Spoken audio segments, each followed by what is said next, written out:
Who goes there? Chapter 1. In the Mist.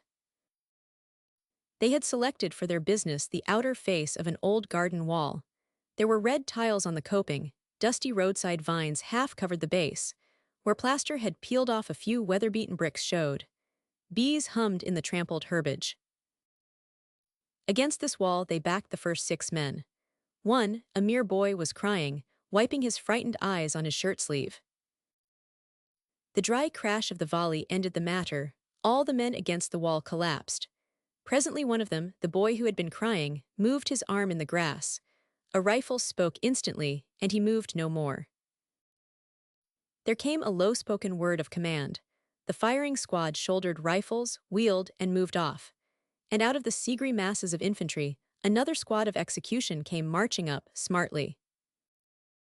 A dozen men, some in sabots, trousers, and dirty collarless shirts, some in well-cut business suits and straw hats, and all with their wrists tied behind them, stood silently awaiting their turns. One among them, a young PG-2 man wearing a golf cap, knickerbockers, heatherspats, and an absolutely colorless face, stood staring at the tumbled heaps of clothing along the foot of the wall as though stupefied. 6 peasants went first. The men more smartly attired were to wait a little longer, it appeared. The emotionless and methodical preparations, the brisk precision of the operation, the cheerful celerity of the firing squad made it the more terrifying, stunning the victims to immobility. The young man in the golf cap and knickerbockers clenched his tied hands. Not an atom of color remained in cheeks or lips, and he stood with face averted while the squad of execution was busy with its business. There seemed to be some slight disorder along the wall. A defiant voice was raised, hoarsely cursing all Germans. Another, thin and hysterical, cheered for Belgium and the young king. Also, this firing squad must have aimed badly, for bayonet and rifle butt were used afterward and some delay occurred, and an officer, revolver swinging, prowled along the foot of the wall, kicking inquiringly at the dead heaps of heavy flesh that had collapsed there.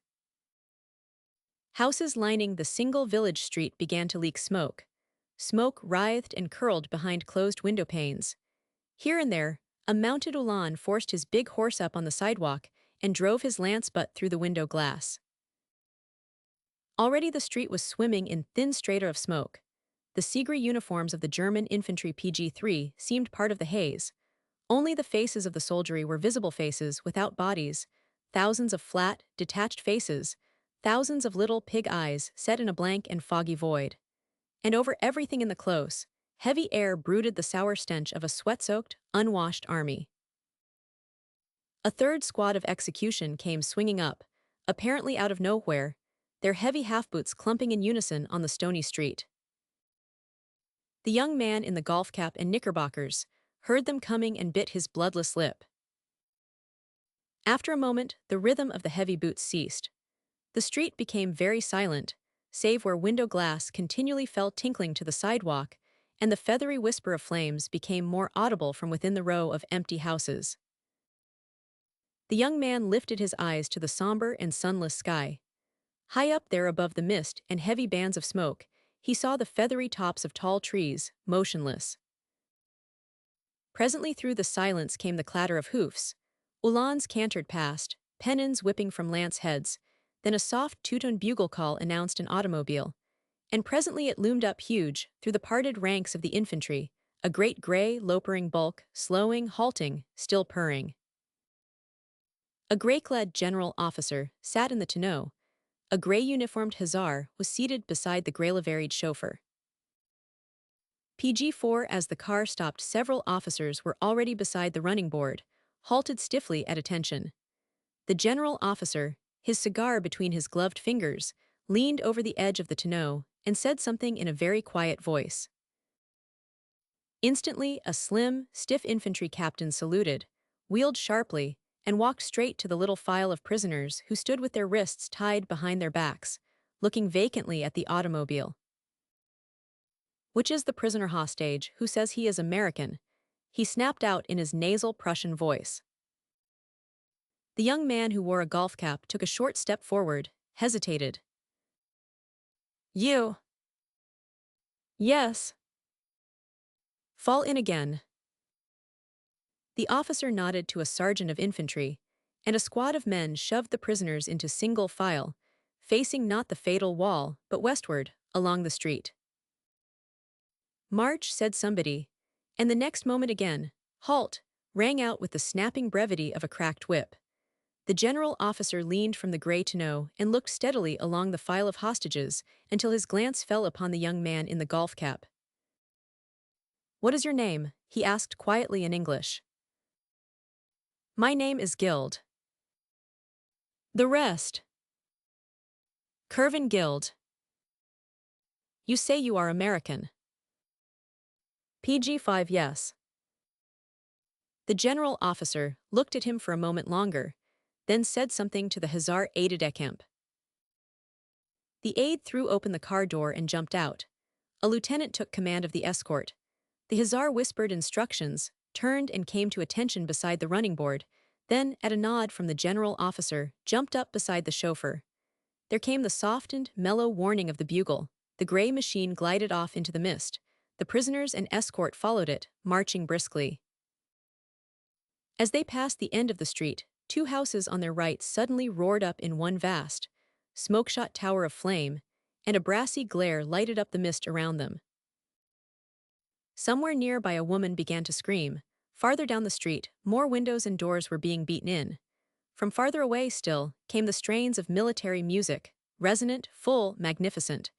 A detail passed with spades to bury the dead who lay under the wall. All was order, precision, and cheerful dispatch.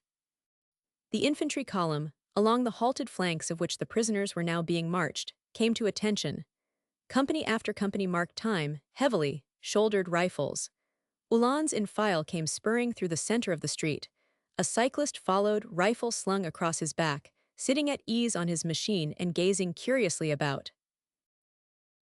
Out of the end of the village street marched the prisoners and their escort, but presently halted again.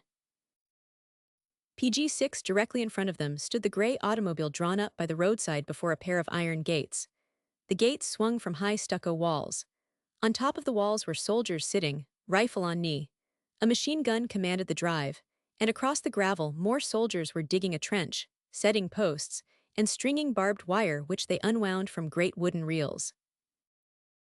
Through the gates escort and prisoners threaded their way, across a lawn already trampled by cavalry, and straight on toward a pleasant-looking and somewhat old-fashioned house, set amid older trees and shrubbery, badly broken. Half a dozen gray-clad staff officers were eating and drinking on the low stone terrace. Their horses picketed on the lawn, nibbled the crushed shrubbery. Sentries pacing the terrace and on guard at the door came to attention as the lieutenant in charge of the escort marched his prisoners in. At a word from him, an infantryman went from prisoner to prisoner, untying the cords that bound their wrists behind them. Then they were marched into an old-fashioned drawing-room on the left. Sentries were placed. The remainder of the escort sat down on the floor with their loaded rifles on their laps and their backs against the wall. Their officer, the lieutenant, walked across the hallway to the room on the left, where the sentry admitted him, then closed the door and resumed his heavy pacing of the black-tiled hall. The sergeant in charge of the escort lifted his helmet PG-7 with its gray cloth covering, scratched his bullet head, yawned. Then he said, jerking a huge thumb toward the drawing-room, "There's a good wall in the garden behind the house. They will make the fruit grow all the better, these Belgians." The lieutenant, coming out of the room opposite, overheard him. "What your crops need," he said in a mincing Berlin voice, "is plenty of good English filth to spade under. See that you bring in a few cartloads." And he went into the drawing-room, where the prisoners stood by the windows, looking out silently at a great pall of smoke, which was hanging over the village through which they had just been marched. "Which of you is the alleged American?" said the lieutenant in hesitating but correct English. The young man in knickerbockers rose from a brocaded armchair. "Follow me. General von Reiter does you the honor to question you." The young man looked the lieutenant straight in the eye and smiled, stiffly perhaps, because his face was still pallid and the breath of death still chilled it. "The honor," he said in an agreeably modulated voice, "is General von Reiter's, but I fear he will not realize it." "What's that?" said the lieutenant sharply. But young Guild shrugged his shoulders. "You would not understand either. Besides, you are too talkative for an underling. Do your duty if you know how." "Swine of a Yankee," said the lieutenant, speaking slowly and with painful precision, "do you suppose you are in your own sty of a republic? Silence! A Prussian officer commands you. March."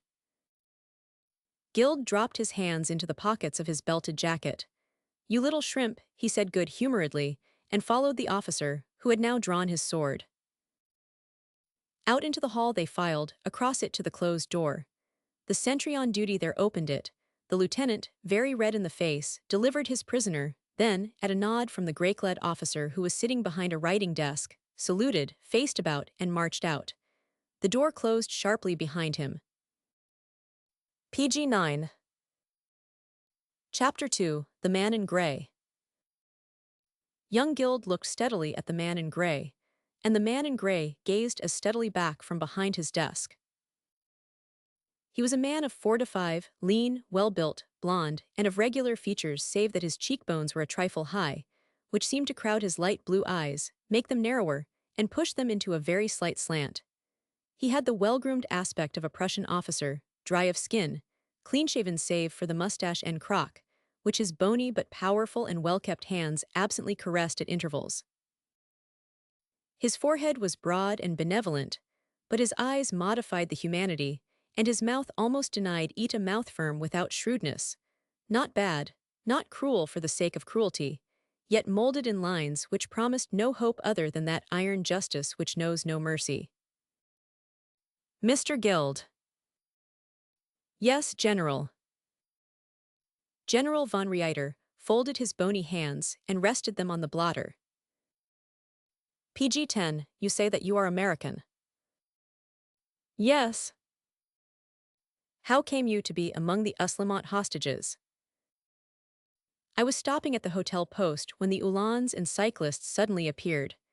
The captain of Uhlans took the burgomaster with whom I had been playing chess, myself, the notary, and other leading citizens." "Did you tell him you are American?" "Yes, but he paid no attention." "Had you a passport?" "Yes." "Other papers to establish your identity?" "A few business letters from New York. They read them, but told me they were of no use to me." "Why did you not communicate with your nearest consul, or with the American minister in Brussels?" "They refused me the use of telephone and telegraph. They said that I am Belgian and properly liable to be taken as hostage for the good behavior of Uslamont." General von Reiter's hand was lifted meditatively to his mustache. He said, "What happened after you were refused permission to communicate with the American representatives?" "We were all in the dining room of the hotel post under guard. At the burgomaster's dictation, I was writing out a proclamation warning the inhabitants of Uslamont not to commit any act of violence against the German soldiery, and explaining that we were held as hostages for their good behavior, and that a shot fired PG-11 at a German meant a dead wall and a squad of execution for us, and the destruction of Uslamont for them." He flushed, hesitated. "Continue," said the general. "While I was still writing, the shots were fired. We all went to the window, and we saw Uhlans galloping across the fields after some peasants who were running into the woods. Afterward, too, stretchers came by with Germans lying in them. After that, an officer came and cursed at us, and the soldiers tied our hands behind our backs. We sat there in the dining room until the Uhlans came riding into the street with their prisoners tied by ropes to their saddles. Then a major of infantry came into the dining room and read our sentence to us. Then they marched us out into the fog." The general crossed his spurred boots under the desk and lay back in his chair, looking at Guild all the while. "So you are American, Mr. Guild?" "Yes, General." "In business in New York?" "Yes." "What business?" "Real estate." "Where?" "Union Square, West." "What is the name of the firm in which you are associated?" "Guild and Darrell." Is that your partner's name?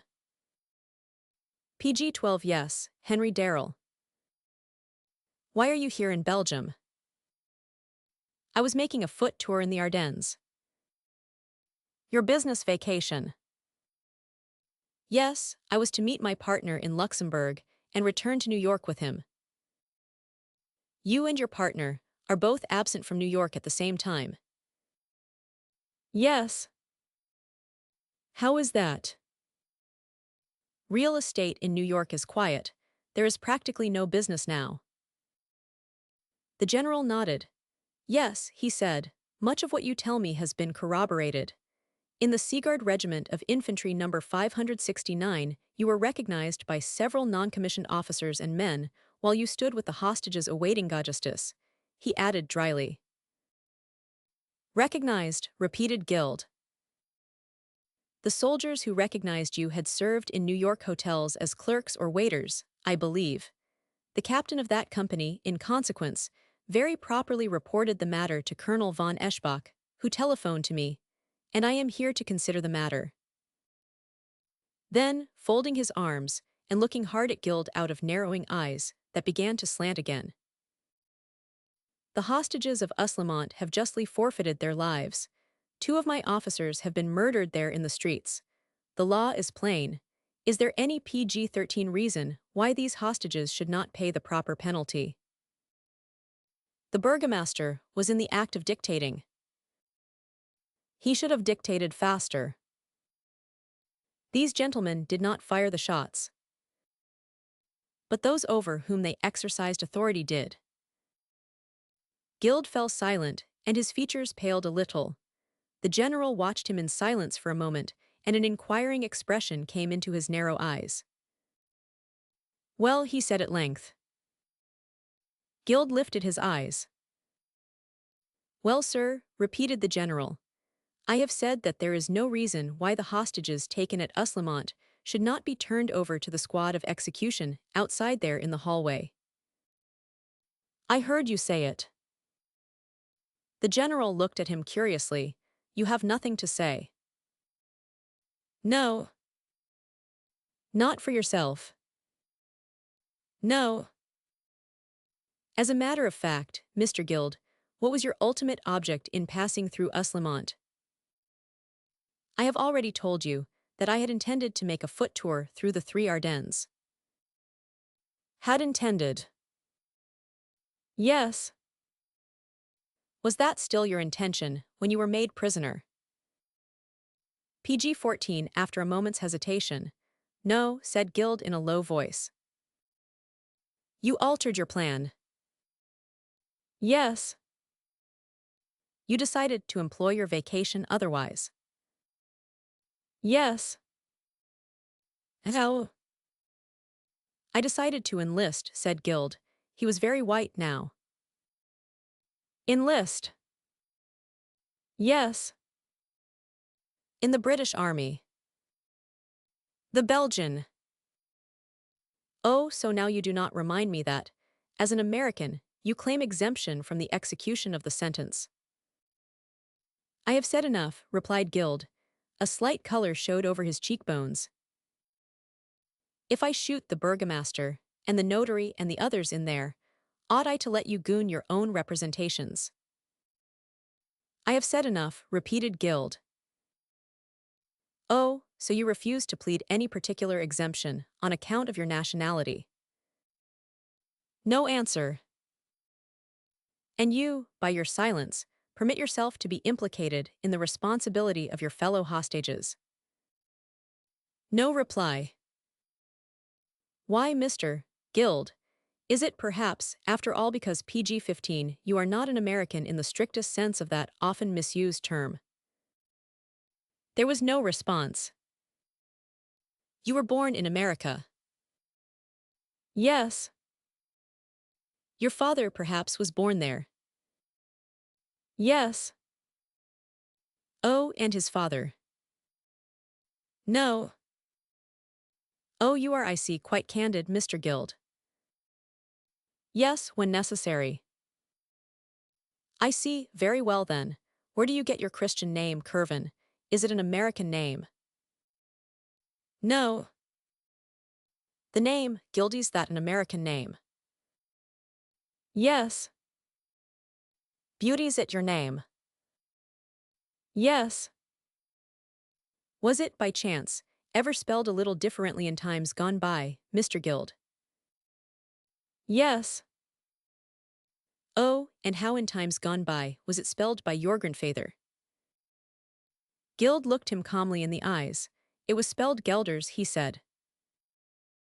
I see, that is interesting. Gelders, Curven Gelders. Why, it sounds almost Belgian. Let me see if I remember there was such a family inscribed in the Book of Gold. There was even a Curven of Geldres account, was he not? Comte d'Ivoire Count PG-16 of Ivoire, Hastier and less. Was he not thys Curven of Gelders, many years ago? I congratulate General von Reiter on his memory for such unimportant history as that of Belgium, said Guild, reddening.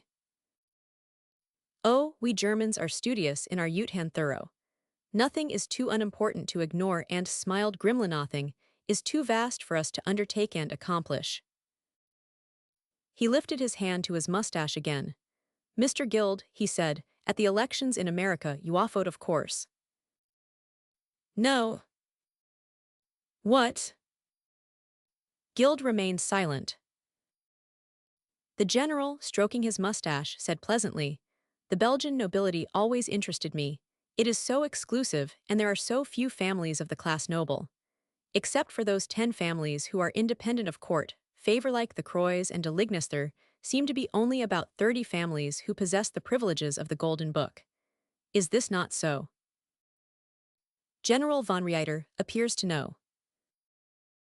The general seemed gratified at this corroboration of his own memory, and he went on amiably, this Belgian nobility is a real nobility, once of it, always a part of it, and two, its code is so rigid, so inexorably precise that it seems almost Prussian. For example, the code of the Belgian aristocracy permits none of its members to go into any commercial business. Any PG-17 tradivan forbids an entry into high finance. Only the church and army are open to it, and in the army, only the 2 guides regiments and the lancers are permitted to young men of the aristocracy. He gazed almost mildly at the young man. You are in business, you tell me. Yes. Oh, then of course you have never been a soldier. Guild was silent. Have you ever served in the army? Yes. Really, in what American regiment have you served? In a militia regiment of cavalry, 1st New York. How interesting. And you have never served in the regular army. But Guild hesitated. General von Reiter watched him intently. Did you reply in the negative, Mr. Guild? No, I did not reply at all. Oh, then would you be good enough to reply? If you insist. I insist. Very well, said Guild, reddening, then I have served in the Belgian army. The general nodded without surprise. In what regiment? In the 1st Regiment of Guides. You came from America to do this. PG-18, yes. When? When I became of military age. Noblesse oblige. No reply. In other words, you are an American with all the Belgian aristocracy's sense of responsibility to race and tradition.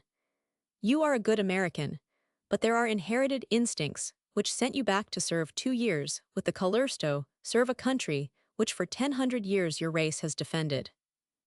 And the guides alone was open to a Geldresware in America, a guild was free to choose. Monsieur, you are Belgian, and as a Belgian, you were properly seized as a hostage and properly sentenced to pay the penalty for the murderous misbehavior of your own people.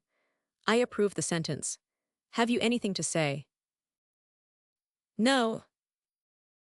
The general regarded him closely, then rose, came around the end of the desk, walked across the room and halted directly in front of Guild.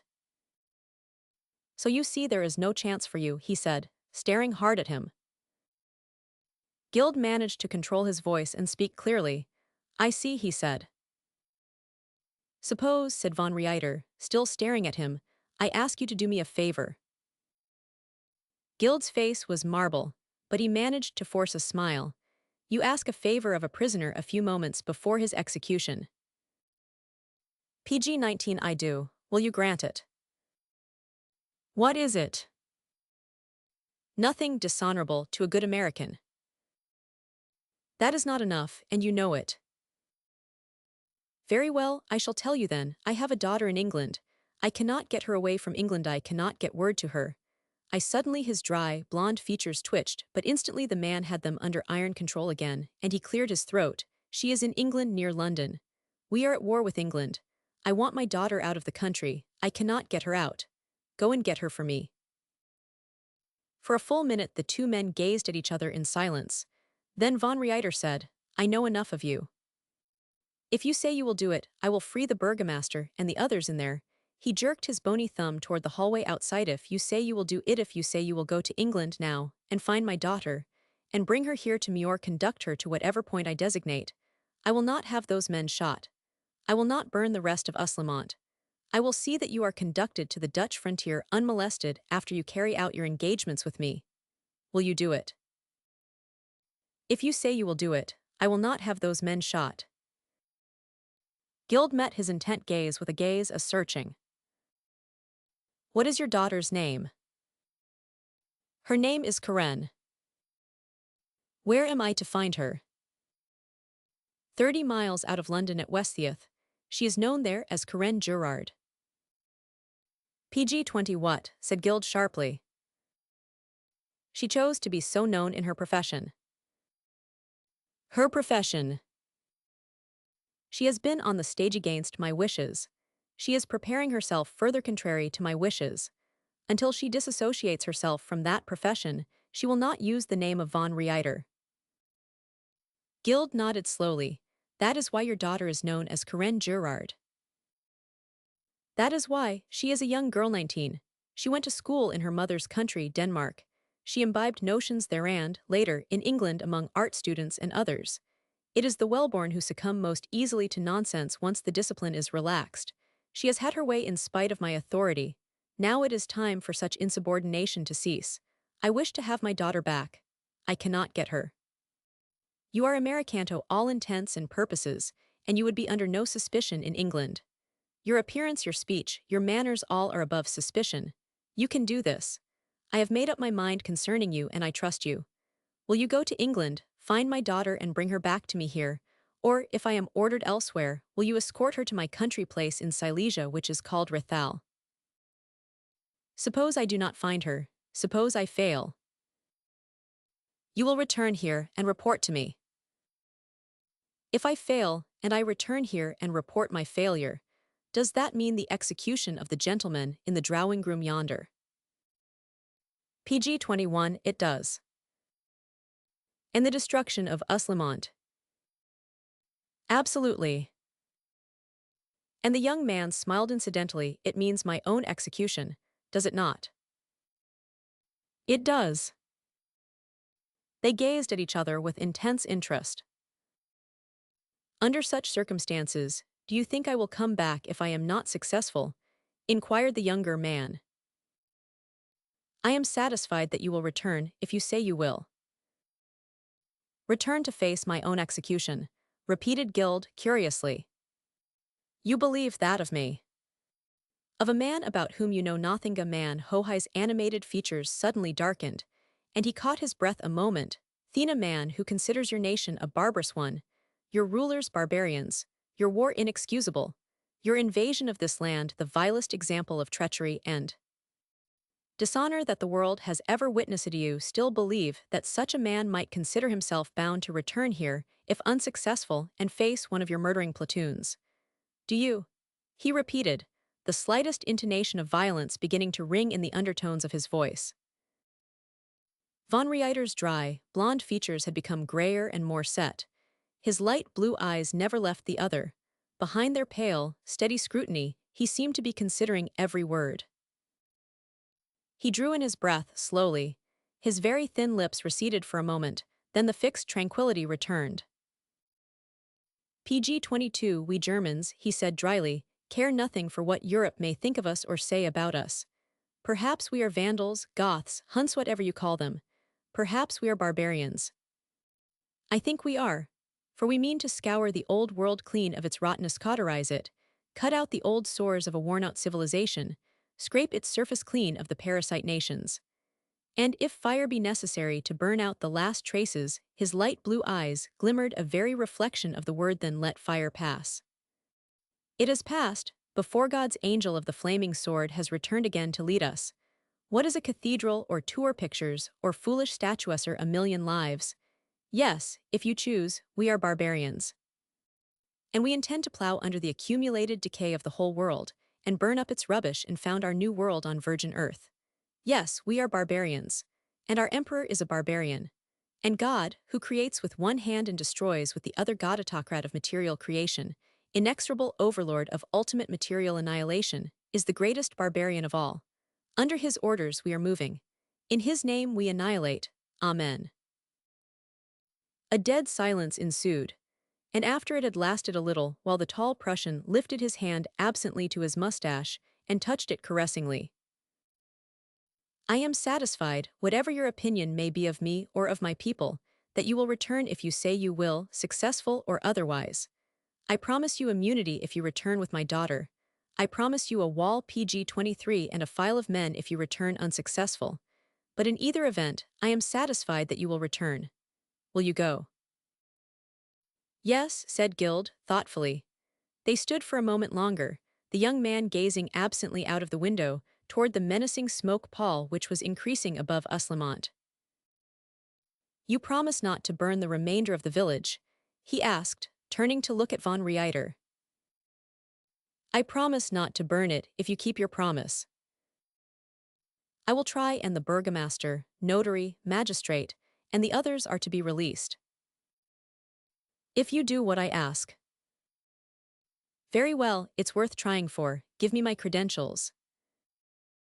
You need no written ones. Letters are unsafe. You will go to my daughter, who has leased a small cottage at Westtheath. You will say to her that you come from me, that the question which she was to decide on the 1st of November must be decided sooner, and that when she arrives at Rithal in Silesia, she is to telegraph me through the general staff of her arrival. If I can obtain leave to go to Silesia, I shall do so. If not, I shall telegraph my instructions to her. Will that be sufficient for your daughter to place her confidence in a man absolutely strange to her, and accompany that man on a journey of several days? Asked Guild, slightly astonished. Not quite sufficient, said von Reiter, his dry blonde visage slightly relaxing. PG-24, he drew a rather plain ring from his bony finger. See if you can wear that, he said. Does it fit you? Guild tried it on, well enough. Is there any danger of it slipping off?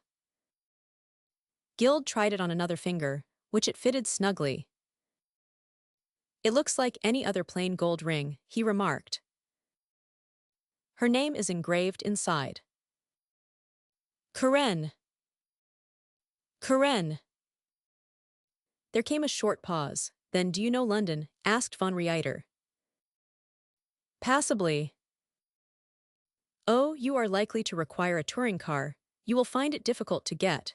May I recommend the Edmeston Agency? It's about the only agency now where any gasoline at all is obtainable.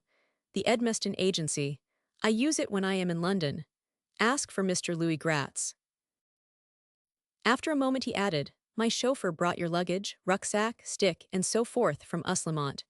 You will go to the enemy's lines south of Ostend in my car. One of my aides-de-camp will accompany you and show you a letter of instructions before delivering you to the enemy's flag of truce. You will read the letter, learn it by heart, and return it to my aide, Captain von Clipper. There is a bedroom above. Go up there. Food will be sent you.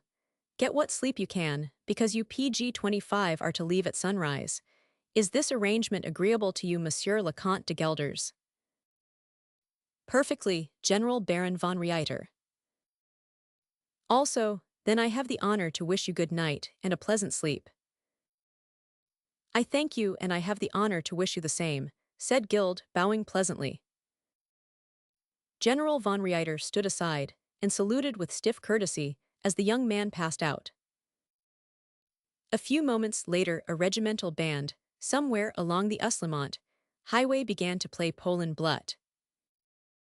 If blood were the theme, they ought to have played it well enough. PG 26. Chapter 3, Tipperary.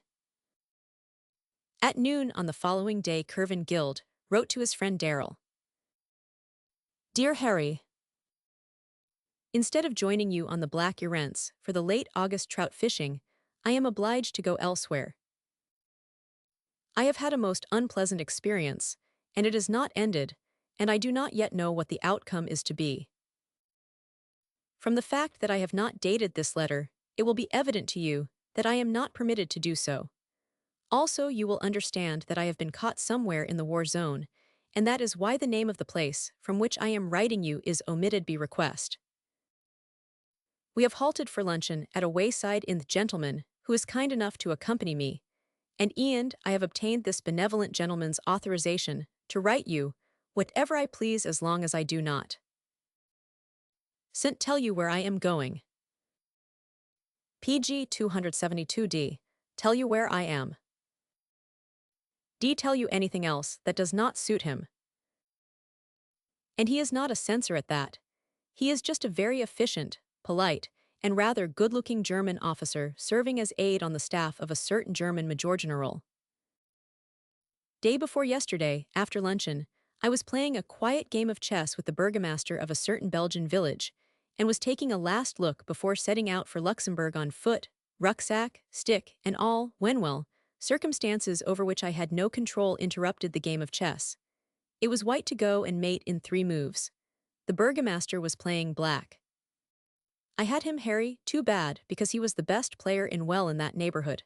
I opened with a Lopez and he replied most irregularly. It certainly was interesting. I am sorry that I could not mate him and analyze the game with him.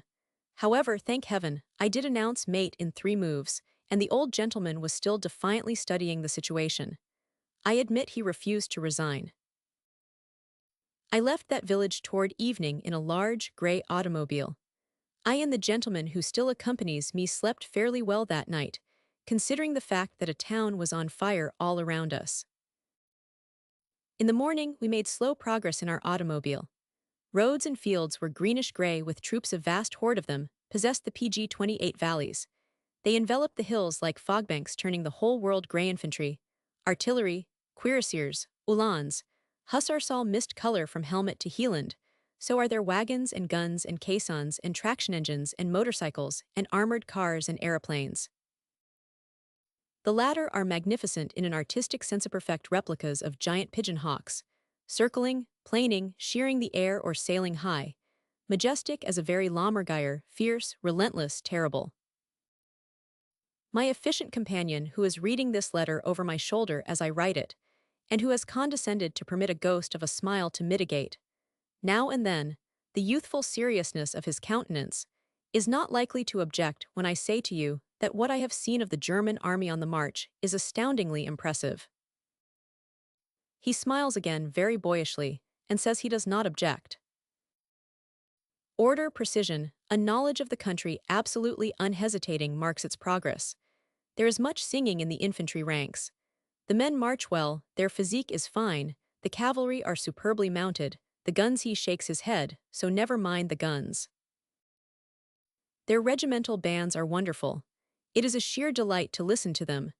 They play everything from Poland Blood and Sari to Sousa, Tannhäuser and A Hot Time, but I have not yet heard Tipperary. He seems puzzled at this but does not object. I expect shortly to hear a band playing it. I have to explain to PG-29, my efficient companion, that Tipperary is a tune which ought to take Berlin and Vienna by storm when they hear it. It takes Berlin and Vienna to really appreciate good music. He agrees with me. Yesterday we passed a convoy of prisoners, some were kilted. I was not permitted to speak to them but, oh, those wistful eyes of Scottish blue. I guess they understood, for they got all the tobacco I had left. My companion is doubtful about this, but finally shrugs his shoulders. There is an awesome noise going on beyond us in a certain direction. I think that all the artillery ever made is producing it. There's practically no smoke visible against the clear blue August sky, nothing to see at all, except the feathery cotton fleece of shrapnel appearing, expanding, vanishing over a hill on the horizon, and two aeroplanes circling high like a pair of mated hawks. And all the while this earth-rocking diapason continues more terrible, more majestic than any real thunder I ever heard. We have had luncheon and are going on. He drank 5 quarts of Belgian beer. I am permitted a few minutes more and he orders the 6th quart. This is what I have to say. In case anything should go wrong with me, give the enclosed note to my mother. Please see to it that everything I have goes to her. My will is in my box in our safe at the office. It is all quite clear. There should be no trouble. PG-30 I expressed my trunk to your care in Luxembourg. You wrote me that you had received it and placed it in storage to await my leisurely arrival. In case of accident to me, send it to my mother. About the business, my share in any deals now on should go to my brother. After that, if you care to take George in when he comes out of Harvard, it would gratify his mother and me. He's all to the good, you know. But do not do this if the business does not warrant it. Do not do it out of sentiment, Harry. If he promises to be of use, and if you have no other man in view, and if, as I say, business conditions warrant such an association with a view to eventual partnership, then if you care to take in George, it will be all right.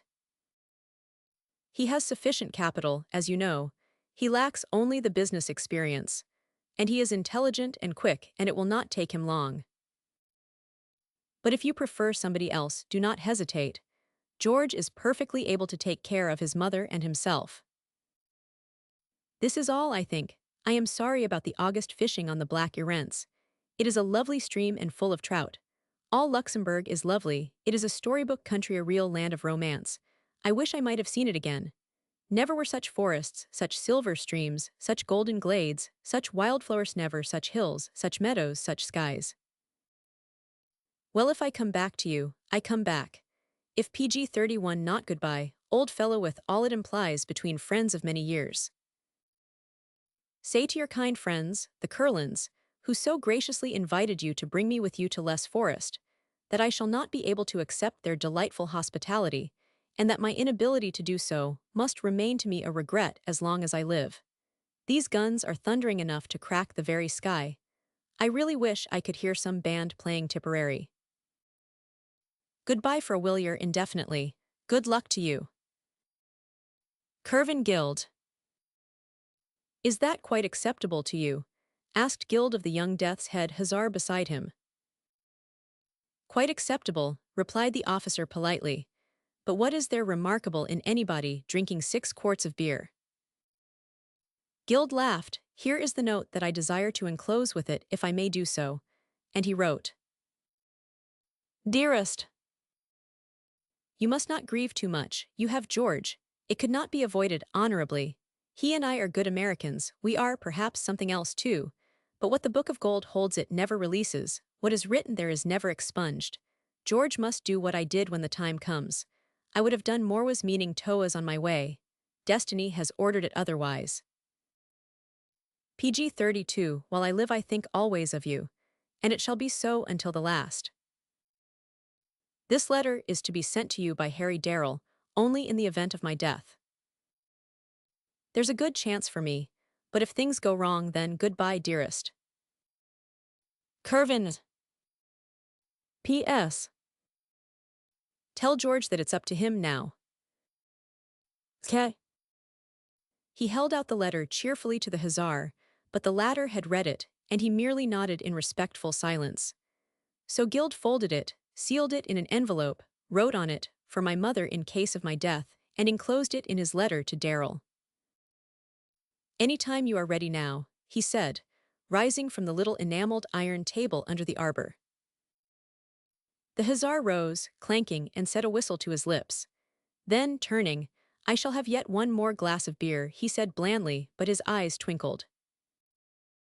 The gray car rolled up in a few moments. Over it, at a vast height, something soared in hawk-like circles. It may have been a hawk. There was no telling at such a height. So they drove off again, amid the world-shaking din of the guns paralleling the Allied lines toward the west. Ostend lay somewhere in that direction, The channel flowed beyond that crouched England where bands were playing Tipperary and where perhaps a young girl was listening to that new battle song of PG, which the young hussar beside him had never even heard. As the grey car hummed westward over the Belgian road, Guild thought of these things while the whole world about him was shaking with the earthquake of the guns. Karen, he repeated under his breath, Karen Gerard. After a while sentinels began to halt them every few rods. The chauffeur unrolled 2 white flags and set them in sockets on either side of the hood. The hussar beside him produced a letter from his grey dispatch pouch. General von Reiter's orders, he said briefly. You are to read them now and return the letter to me before the enemy's parlementaire answers our flag. Guild took the envelope, tore it open and read. Orders received, since our interview make it impossible for me to tell you where to find me on your return. My country place in Silesia is apparently out of the question at present as a residence for the person you are expected to bring back with you. The enclosed clipping from a Danish newspaper will explain why. Therefore you will sail from London on Wednesday or Sunday, taking a Holland liner. You will land at Amsterdam, go by rail through Utrecht, Helmond, Halen, Maastricht. You will be expected there. If I am not there, you will remain overnight. PG 34. If you return from your journey alone and unsuccessful, you will surrender yourself as prisoner to the nearest German post and ask the officer in charge to telegraph me. If you return successful, you shall be permitted at Idstone to continue your journey with the person you bring with you, across the Luxembourg border to Trois Fontaines, which is just beyond the Grand Duchy frontier, and you shall then deliver the person in question to the housekeeper of the hunting lodge, Marie Bergner. The lodge is called Quellenheim, and it belongs to me. If I am not there, you must remain there overnight. In the morning, if you do not hear from me, you are at liberty to go where you please, and your engagements vis-a-vis to me are cancelled. Von Reiter, Madge Gen 50. The enclosed newspaper clipping had been translated into French and written out in longhand. The translation read as follows. Russia's invasion of East Prussia, Posen and Silesia, has sent a wave of panic over the eastern provinces of the German Empire, if reports from Copenhagen and Stockholm are to be credited. These reports are chiefly significant as indicating that the Russian advance is progressing more rapidly than has been asserted even by dispatches from Petrograd.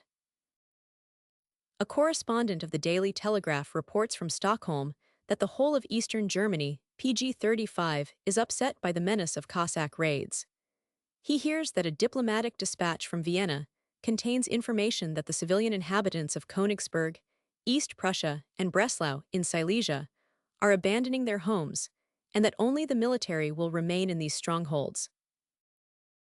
From Copenhagen, it is reported, allegedly from German sources, that Silesia expects devastation by fire and sword, and that the wealthy Prussian landholders, whose immense estates cover Silesia, are leading the exodus toward the west.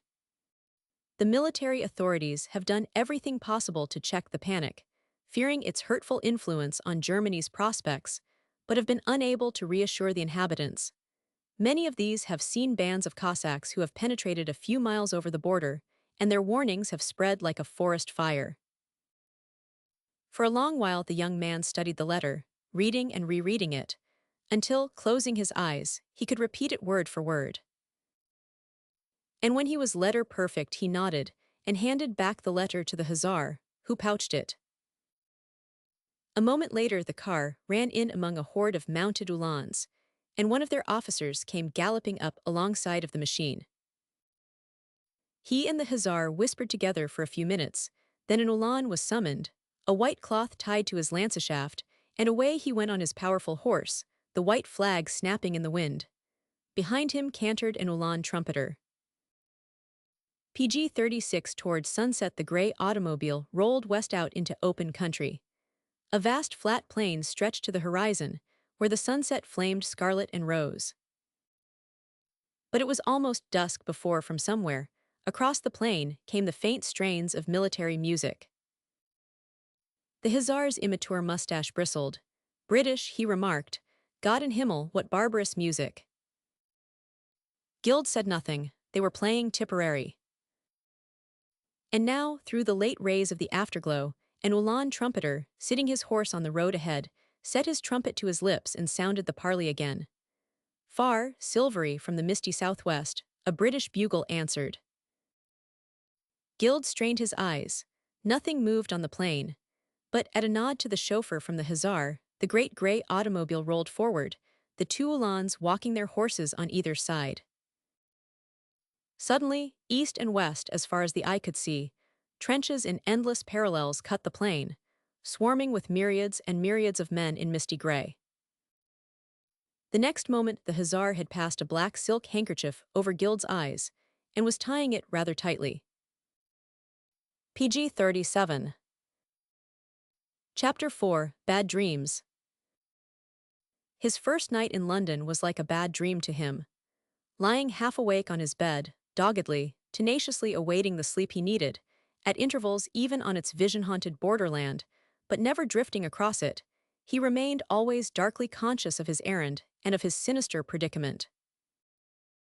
The ineffaceable scenes of the last 3 days obsessed him. His mind seemed to be unable to free itself. The quieter he lay, the more grimly determined he became that sleep should blot out these tragic memories for a few hours at least, the more bewildering grew the confusion in his haunted mind. Continually new details were evoked by his treacherous and insurgent memory trifles, terrible in their minor significanceth, frightened boy, against the wall sniveling against his ragged shirt-sleeveth, sprawling attitudes of the dead men in the dusty grass and how, after a few moments, a mangled arm moved, blindly groping at what quieted it. Incidents, the petty details of sounds, of odors, of things irrelevant, multiplied and possessed him. PG 38 thin gold-rimmed spectacles on the burgomaster's nose, and the honest, incredulous eyes which gazed through them at him when he announced checkmate in 3 moves. Did that tranquil episode happen years ago in another, and calmer life, or a few hours ago in this? He heard again the startling and ominous sounds of raiding cavalry, even before they had become visible, in the misty street flat-slapping gallop of the Ulan's horses on the paved way, the tinkling clash of broken glass. Again the thick, sour, animalic stench of the unwashed infantry seemed to assail and sicken him to the verge of faintness. And half awake, he saw a world of fog set thick with human faces utterly detached from limbs and bodous thousands and thousands of faces, watching him out of thousands and thousands of little pig-like eyes. His nerves finally drove him into motion, and he swung himself out of bed and walked to the window. His hotel was the Berkeley, and he looked out across Piccadilly into a silent, sad, unlighted city of shadows. Only a single line of lighted lamps outlined the broad thoroughfare. Crimson sparks twinkled here and there the lights of cabs. The great darkened Ritz towered opposite. Devonshire House squatted behind its grilles and shadowy walls on the right, and beyond the great dark thoroughfare stretched away into the night, melancholy, deserted save for the slight stirring of a policeman here and PG 39 there, or the passage of an automobile running in silence without lights. He had been standing by the window for 10 minutes or so, a lighted cigarette between his lips, both hands dropped into the pocket of his pajamas, when he became aware of a slight sound, a very slight one behind him. He turned around and his eyes fell upon the knob of the door. Whether or not it was turning, he could not determine in the dusk of the room. The only light in it came through his windows from the starry August night sky. After a moment he walked toward the door, barefooted across the velvet carpet, halted, fixed his eyes on the door knob. After a moment it began to turn again, almost imperceptibly, and in him every overwrought nerve tightened to its full tension till he quivered. Slowly, discreetly, noiselessly the knob continued to turn. The door was not locked. Presently it began to open, the merest fraction of an inch at a time. Then, abruptly but stealthily, it began to close again, as though the unseen intruder had caught sight of him, and Guild stepped forward swiftly and jerked the door wide open. There was only the darkened hallway there, and a servant with a tray who said very coolly, "Thank ye, sir," and entered the room. "What do you want?" asked Guild unsteadily. "You ordered whiskey and soda for 11 o'clock, sir." PG 40I did not. "Why do you try to enter my room without knocking?" I understood your orders were not to disturb you, but to place the tray on the night table beside your bed, sir. Guild regarded him steadily. The servant, clean-shaven, typical, encountered the young man's gaze respectfully, and with no more disturbance than seemed natural under the circumstances of a not unusual blunder. Guild's nerves relaxed, and he drew a deep, quiet breath. Somebody has made a mistake, he said. I ordered nothing, and hereafter anybody coming to my door will knock. Is that plain? Perfectly, sir. Have the goodness to make it very plain to the management. I am sorry, sir. You understand now. Certainly, sir. Very well, and by the way, who on this corridor is likely to have ordered that whiskey? Sir. Somebody ordered it, I suppose. Very likely the gentleman next door, sir. All right, said Guild quietly. Try the door while I stand here and look on. Very good, sir. With equanimity unimpaired, the waiter stepped to PG 41, the next door on the corridor, placed his tray flat on the palm of his left hand, and with his right hand began to turn the knob, using, apparently, every precaution to make no noise. But he was not successful. The glassware on his tray suddenly gave out a clear, tinkling clash, and at the same moment the bedroom door opened from within, and a man in evening dress appeared dimly framed by the doorway. Sorry, sir, said the waiter, your whiskey, sir. He stepped inside the room and the door closed behind him. Guild quietly waited. Presently the waiter reappeared without the tray. Come here, motioned Guild. The waiter said, Yes, sir, in a natural voice. Doubtless the man next door could hear it too. Guild, annoyed, lowered his own voice. Who is the gentleman in the next room? A Mr. Vane, sir. From where? I do not know, sir. What is he, English? Yes, sir, I believe so. You do not happen to know his business, do you? No, sir. I ask it's merely curiosity. Wait a moment. He turned, picked up a sovereign from a heap of coins on his night table and gave it to the waiter. No need to repeat to anybody what I have asked you. PG 42. Oh no, sir. All right. Listen very attentively to what I tell you. When I arrived here this afternoon, I desired the management to hire for my use a powerful and absolutely reliable touring car and a chauffeur. I mentioned the Edmeston agency and a Mr. Louis Gratz. Half an hour later, the management informed me that they had secured such a car for me from Mr. Louis Gratz at the Edmeston agency, that I was permitted sufficient gasoline to take me from here to Westtheath, back here again, and then to the docks of the Holland Steamship Company next Sunday. I have changed my mind. Tomorrow is Wednesday, and a steamer sails from Fresh Wharf for Amsterdam. Tell the management that I will take that steamer, and that I want them to telephone the Edmeston agency to have the car here at 6 o'clock tomorrow morning. Very good, sir. Go down and tell them now. Ask them to confirm the change of orders by telephone. Very good, sir. A quarter of an hour later the bell tinkled in his room. Are you there, sir? Thank you, sir. The car is to be here at 6 o'clock. What time would you breakfast, Mr. Guild? 5. Have it served here, please. Thank you, sir. Guild went back to bed. Another detail bothered him now. If the man next door had ordered whiskey PG 43 and soda for 11 to be placed on the night table beside the bed, why was he up and dressed and ready to open the door when the jingle of glassware awaited him? Still, there might be various natural explanations. Guild thought of several, but none of them suited him.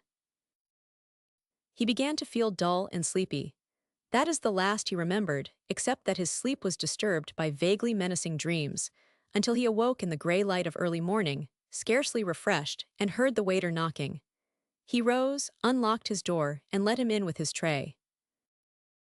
When the waiter went out again, Guild relocked his door, turned on his bath, took it red hot and then icy.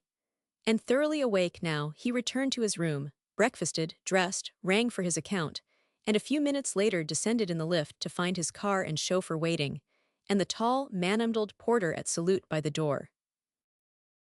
"Westhiath," he said to the smiling chauffeur, "go as fast as you dare and by the direct route." The chauffeur touched his peaked cap. He seemed an ideal chauffeur, neat, alert, smiling, well turned out in fact as the magnificent and powerful touring car, which had been as thoroughly and minutely groomed as a racehorse or a debutante. When the car rolled out into Piccadilly, the waiter who had mistaken the order for whiskey watched it from the dining room windows. Several floors above, the man who had occupied the next bedroom also watched the departure PG-44 of the car. When it was out of sight, the man whose name was Vane went to the telephone and called 150 Fenchurch Street, E100. It was the office of the Holland Steamship Company.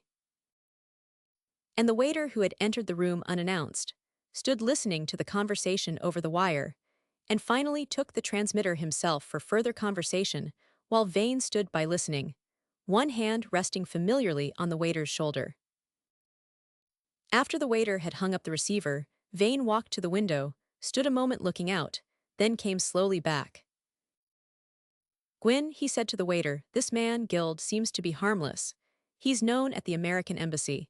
He's an American in the real estate business in New York.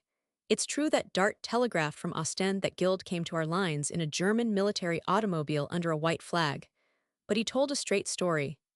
I will run out to Westhiath, and if his business there is clean and above board, I think we can give him a clean bill of health."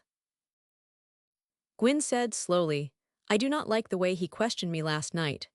Besides, a sovereign is too much even for an American. He might have been afraid of robbery. He was afraid of something." "Very well, we have passage on the boat if necessary. I will go out to Westhiath anyway. If I do not care for what he is doing out there, we can hold him on the dock." "Another thing," mused Gwyn. "The Edmeston PG-45 agency may be quite all right, but the man's name is Gratz. He's been under scrutiny. He seems to be all right. All the same, his name is all wrong. What was that chauffeur's name?" "Bush. Bush. He spells it without a 100. I saw his signature on the agency rolls." "Have you his history?" "He's Canadian. I have sent for it." "You will find that his father spelled his name with a C," remarked Gwyn gloomily. But Vane only laughed.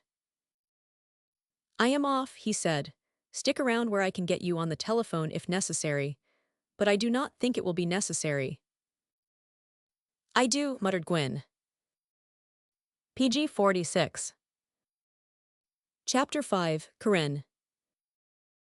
The journey was the usual one through interminable London streets alternately respectable and squalid, and straight ahead through equally interminable suburbs with their endless terraces, semi-detached and detached villas, and here and there a fine old house behind neglected garden walls, making its last forlorn stand against the all-destroying inroad of the London jungle. There had been a heavy haze in London, but no fog.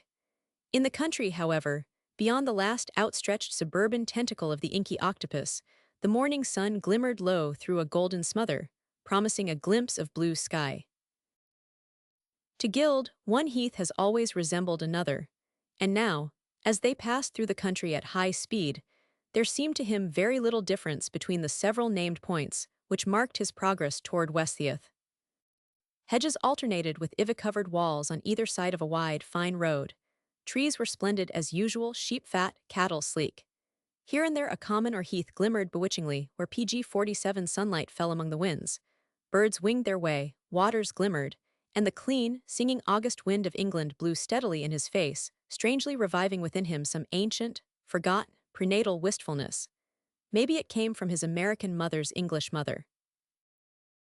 Near two villages and once on the open highway, policemen leisurely signaled the chauffeur to stop, and came sauntering around to the tonneau to question Guild as to his origin, his business, and his destination. Quiet, dignified, civil, respectable men, they seemed to be in their night cloaks, and their always smart and businesslike helmets and uniforms. All seemed satisfied, but all politely suggested that passports were now becoming fashionable in England, and Guild thanked them pleasantly and drove on. Bush, he said to his chauffeur, this spy scare was ridiculed by the newspapers, but it looks to me as though it were being taken rather seriously after all. It is, sir. I understand that about 30,000 German and Austrian reservists have been arrested in England since war began. I hear so, sir. I suppose the country really is swarming with spies. The paper yesterday said that there was still a great and serious leakage of military information out of England. One paper, yesterday afternoon, reported that a number of spies had already been shot in the tower. I have heard so, sir, said the chauffeur smilingly. PG-48, he was a blond, good-looking young fellow. Always his lips seemed to rest in pleasant curves, as though his reveries were agreeable.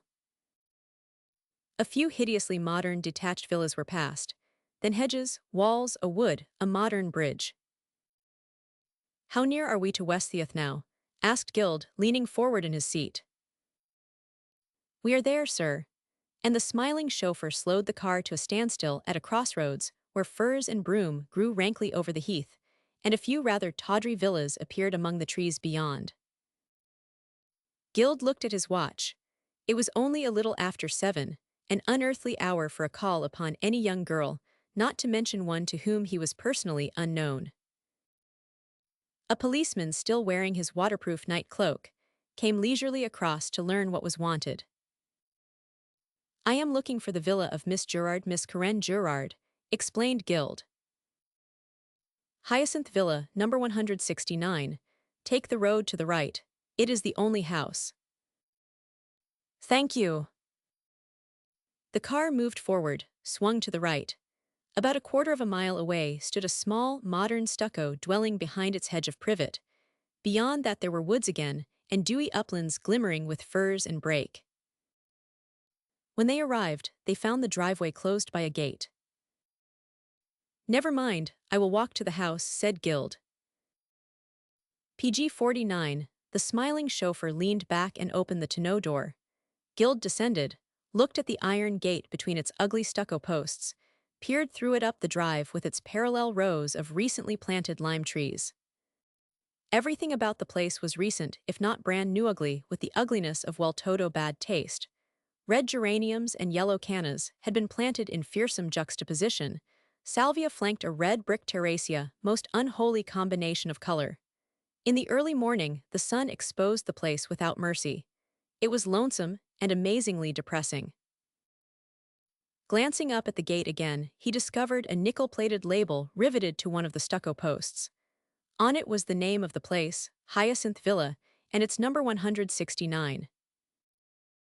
There was no lodge, no bell, but the wicket gate was not locked, so Guild entered. Shall I drive up to the house, sir? Inquired the chauffeur. No, wait out here. There seemed to be no sign of life about the house, when at last he arrived in front of it, nobody apparently stirring at that hour. He hesitated.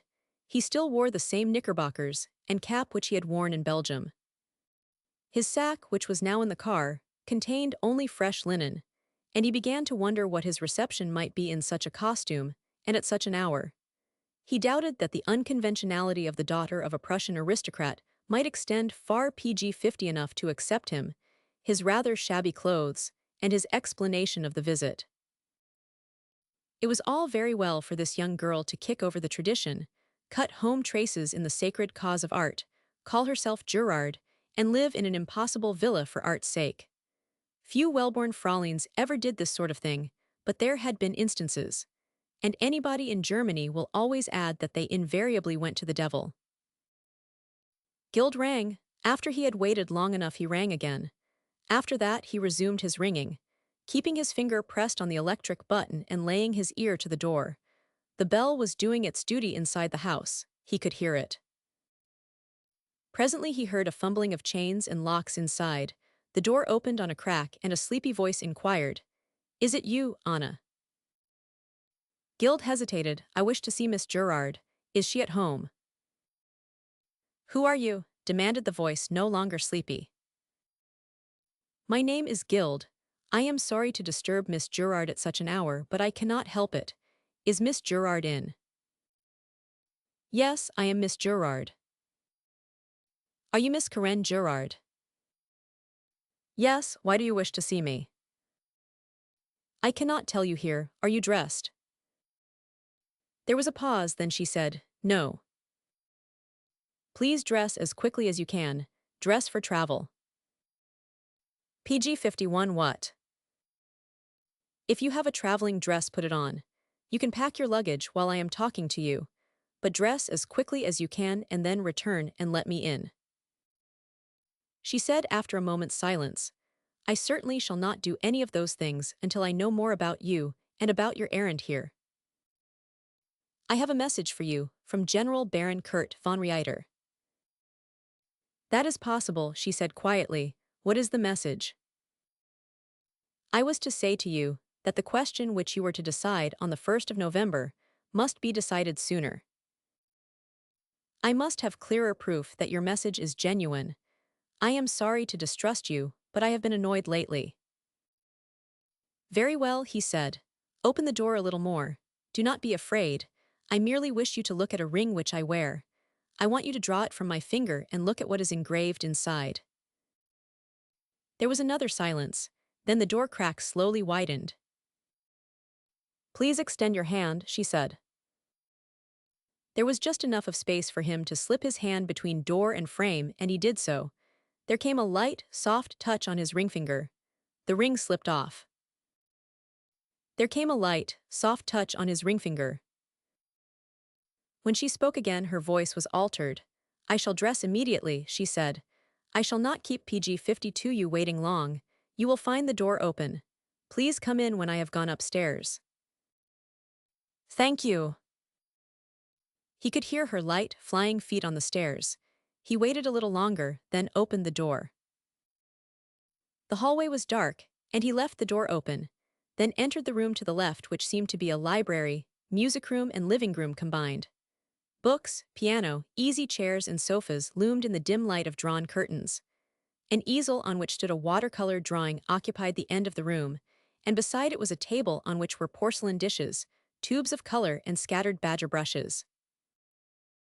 It was evident that Miss Gerard's talents were multiple, for he noticed also a violin and music stand near the piano, and on the violin score, as well as on the score spread across the piano, the same hand had written Karen Gerard. He stood by the table, mechanically picking up, one after another, the books lying there. Some of the books were printed in French, some in German, in Italian, in Danish, in Swedish, in English. Miss Gerard's name was written in all of them. Miss Gerard appeared to be accomplished. In the dim light, Guild began to saunter around the room, encountering various evidences of Miss Gerard's taste and mode of living. On or two bronze photographs of Velasquez, Boucher, and Gainsborough on the wall, certainly a Catholicism of taste entirely admirable, one or two graceful bits of ancient Chinese PG 53 art, blue and gold marvels of Pekin enamel, a millefleur tapestry panel, a bundle of golf clubs, a tennis bat, and a pair of spurs. He thought for himself that when a girl goes in for all of these accomplishments, it is because the gods have been otherwise unkind, and that she has to. At the same time, he remembered the voice he had heard through the scarcely opened door, the lovely voice of a young English girlthin, which in all the world there is nothing half so lovely. And it suddenly occurred to him that there had not been in it the faintest kind or trace of a German accent, that only its childish and sleepy sweetness had struck him first, and then its purity and its youthful and cultivated charm. Yes, truly, the gods had been kind to this young German girl of 19, but it would be a little too much to ask of these same gods that they endow her with figure and features commensurate with her other charms and talents. Then he suddenly remembered her profession, and that she was studying still for the dramatic profession. And he knew that this profession naturally required exterior charm of any woman who desired to embrace it. While these ideas and speculations were occupying his mind, he heard her on the stairs, and he turned and came forward as she entered the room. She was a slender, straight girl of medium height, and her face was one of those fresh young faces which PG-54 looked fragrant. And instantly the thought occurred to him that she was the vivid, living incarnation of her own voice, with her lilac blue eyes and soft white neck, and the full scarlet lips of one of those goddesses who was not very austere. She wore a loose-libelted jacket of tan-colored covert cloth, and narrow skirts of the same, and a wide golden-brown hat, and tan spats. The gods had been very, very kind to Miss Gerard, for she even adorned her clothes, and that phenomenon is not usual in Great Britain or among German frauleins however accomplished and however well-born. She said, "I beg your pardon for detaining you so long on the outside doorstep. Since the war began my maid, and I have been annoyed by strangers telephoning and even coming here to ask silly and impertinent questions. I suppose," she added, disdainfully, "it is because there is so much suspicion of foreigners in England." "I quite understand," he said. "Being German, your neighbors gossip." She shrugged her indifference. "Shall we talk here?" she asked gravely, resting one very white hand on the back of a chair. "You come from General Baron Kurt von Reiter. The ring is a credential beyond dispute." "We can talk anywhere you wish," he said, "but there is little time, and somebody must pack a traveler's satchel for you. Have you a maid?" "She went to London yesterday evening. She was to PG-55 have returned on the 11 o'clock train last night. I cannot understand it." "Are you alone in the house?" "Yes, my cook sleeps out. She does not come until 9:30. My maid serves my breakfast." "You have not had any then?" "No." "Can you fix something for yourself?" "Yes, of course. Shall I do so now?" "Yes, I will go to the kitchen with you while you are doing it. There are several things to say, and the time is short." She led the way. He opened the kitchen shutters and let in the sunshine, then stood a moment watching her as she moved about the place with graceful celerity, preparing cocoa over an alcohol lamp, buttering a roll or two and fetching cup, plate, spoon, and marmalade. "Have you breakfasted?" she asked, looking at him over her shoulder. "Yes, it is very good of you." "There will be plenty of cocoa and rolls if you care for them. The rolls are yesterday's and not fresh." She poured the cocoa in 2 cups and looked at him again in grave invitation. "You are sure there is plenty?" he asked smilingly. "Plenty." "Then I do seem to be rather hungry." He drew a chair for her. She seated herself and ate with a youthful appetite. He drank his cocoa, ate his rolls, and tried not to look at her too often. "PG-56, this is why I am here," he said. "I saw General Baron von Reiter 4 days ago under somewhat extraordinary circumstances. He told me that since the war broke out, he had not been able to communicate directly with you or to get you out of England, and he asked me to find you and bring you to his estate at Trois Fontaines in Luxembourg." "To Quellenheim?" she asked, surprised and disturbed. "Is he there?" "No, he is with a field army, and he does not know where orders from staff headquarters may send him." "Still," she said, hesitating, "I should think that he might wish me to go to Silesia." "Silesia is threatened by the Russian army." "Silesia," she repeated incredulously. "Cossacks in Silesia." She sat, her cup of cocoa half raised to her lips, her surprised and disconcerted eyes on his. Then she set the cup aside. "He wishes me to go to Quellenheim, with you." "Yes." "Why?" "Traveling on the continent is precarious." Her eyes rested on his. She said with a candor which he began to understand was characteristic of her, "He seems to have confidence in you. I never heard him speak of you. You are American." "Yes." "That is odd. He never cared for Americans." Guild said, "He could not send a German into England." PG-57, that is true. Nor an Englishman either. No Englishman would be likely to do anything to oblige a German. She rose. I do not understand why Anna, my maid, is still absent, she added uneasily. My maid often goes to London, but never before has she remained overnight. I do not know why she remained. She knew I was alone in the house. She lifted her serious blue eyes to Guild, then gazed out of the window, evidently perplexed to the point of apprehension. I am worried, she said, very much worried. But that does not help, does it? What was her errand in London? Asked Guild. She has a brother there. I suppose it's all right, or she would have telephoned me. He said, no doubt it is all right. And may I ask you to hasten? She rose. Where am I to go with you? To London, and then to the steamer. Today. Today is Wednesday. No other Holland Line boat sails for Amsterdam before Sunday, and I have yet our passage to secure, and I must also go to the War Office for a few moments. You see we have very little time. But I cannot pack my boxes then. You will have to leave them. You mean I may take only a satchel? A suitcase and satchel if you wish. Leave a note PG 58 for your maid, instructing her to send by express whatever else you wish sent after you. Is this haste necessary, Mr. Guild? Yes, it is. I want to get out of England. I am not sure that I can get out if we wait until Sunday. Why not? I may be detained. I may not be permitted to leave with you. All foreigners are under more or less suspicion. I am rather sure that I have been under surveillance already at the Berkeley Hotel. They had moved out into the hall together while he was speaking, and now, together, they went up the stairs. If you do not mind, she said, my room is in disorder, but I will have to pack there and you will have to sit there if you wish to talk to me. It was a white and chintz room in dainty disorder. She went away and returned in a moment or two with a satchel and suitcase. These she placed on the bed, opened, and then, dragging out various drawers of chiffonier and chest, began to transfer her apparel to the two bags. I am extremely sorry, he said, to hurry you so inconveniently. I do not mind, she replied, busy with her packing. You see, I am an actress and I have traveled with a company in the provinces. That was an experience. She turned her pretty head and looked at Guild.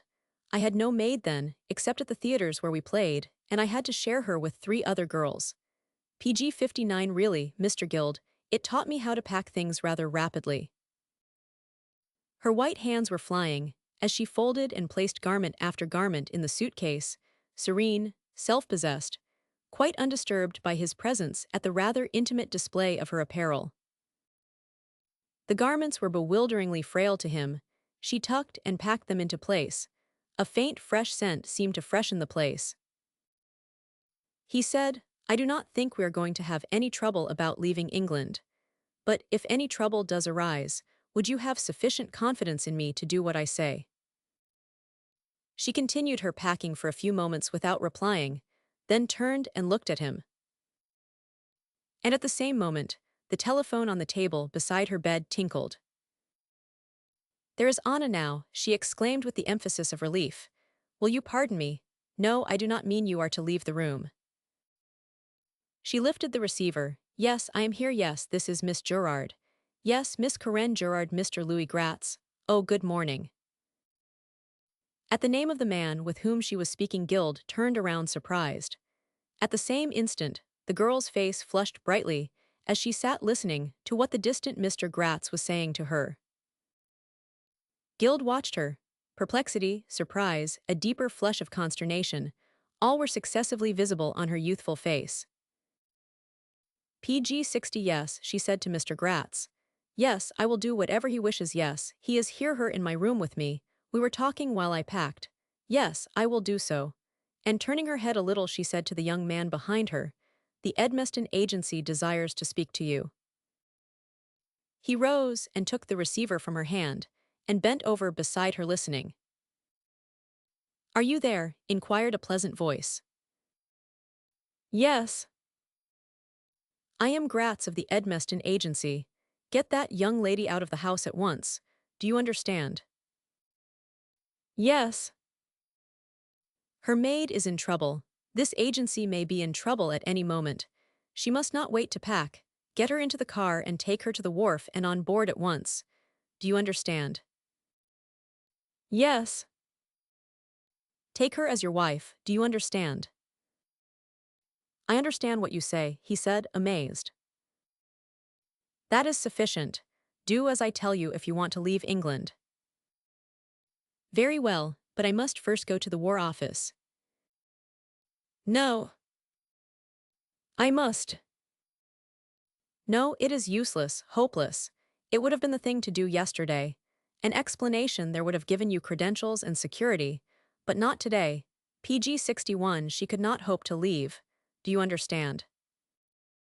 No, but I hear you. She could not expect permission to leave, because her maid has been arrested. What? Yes, the charge is most serious.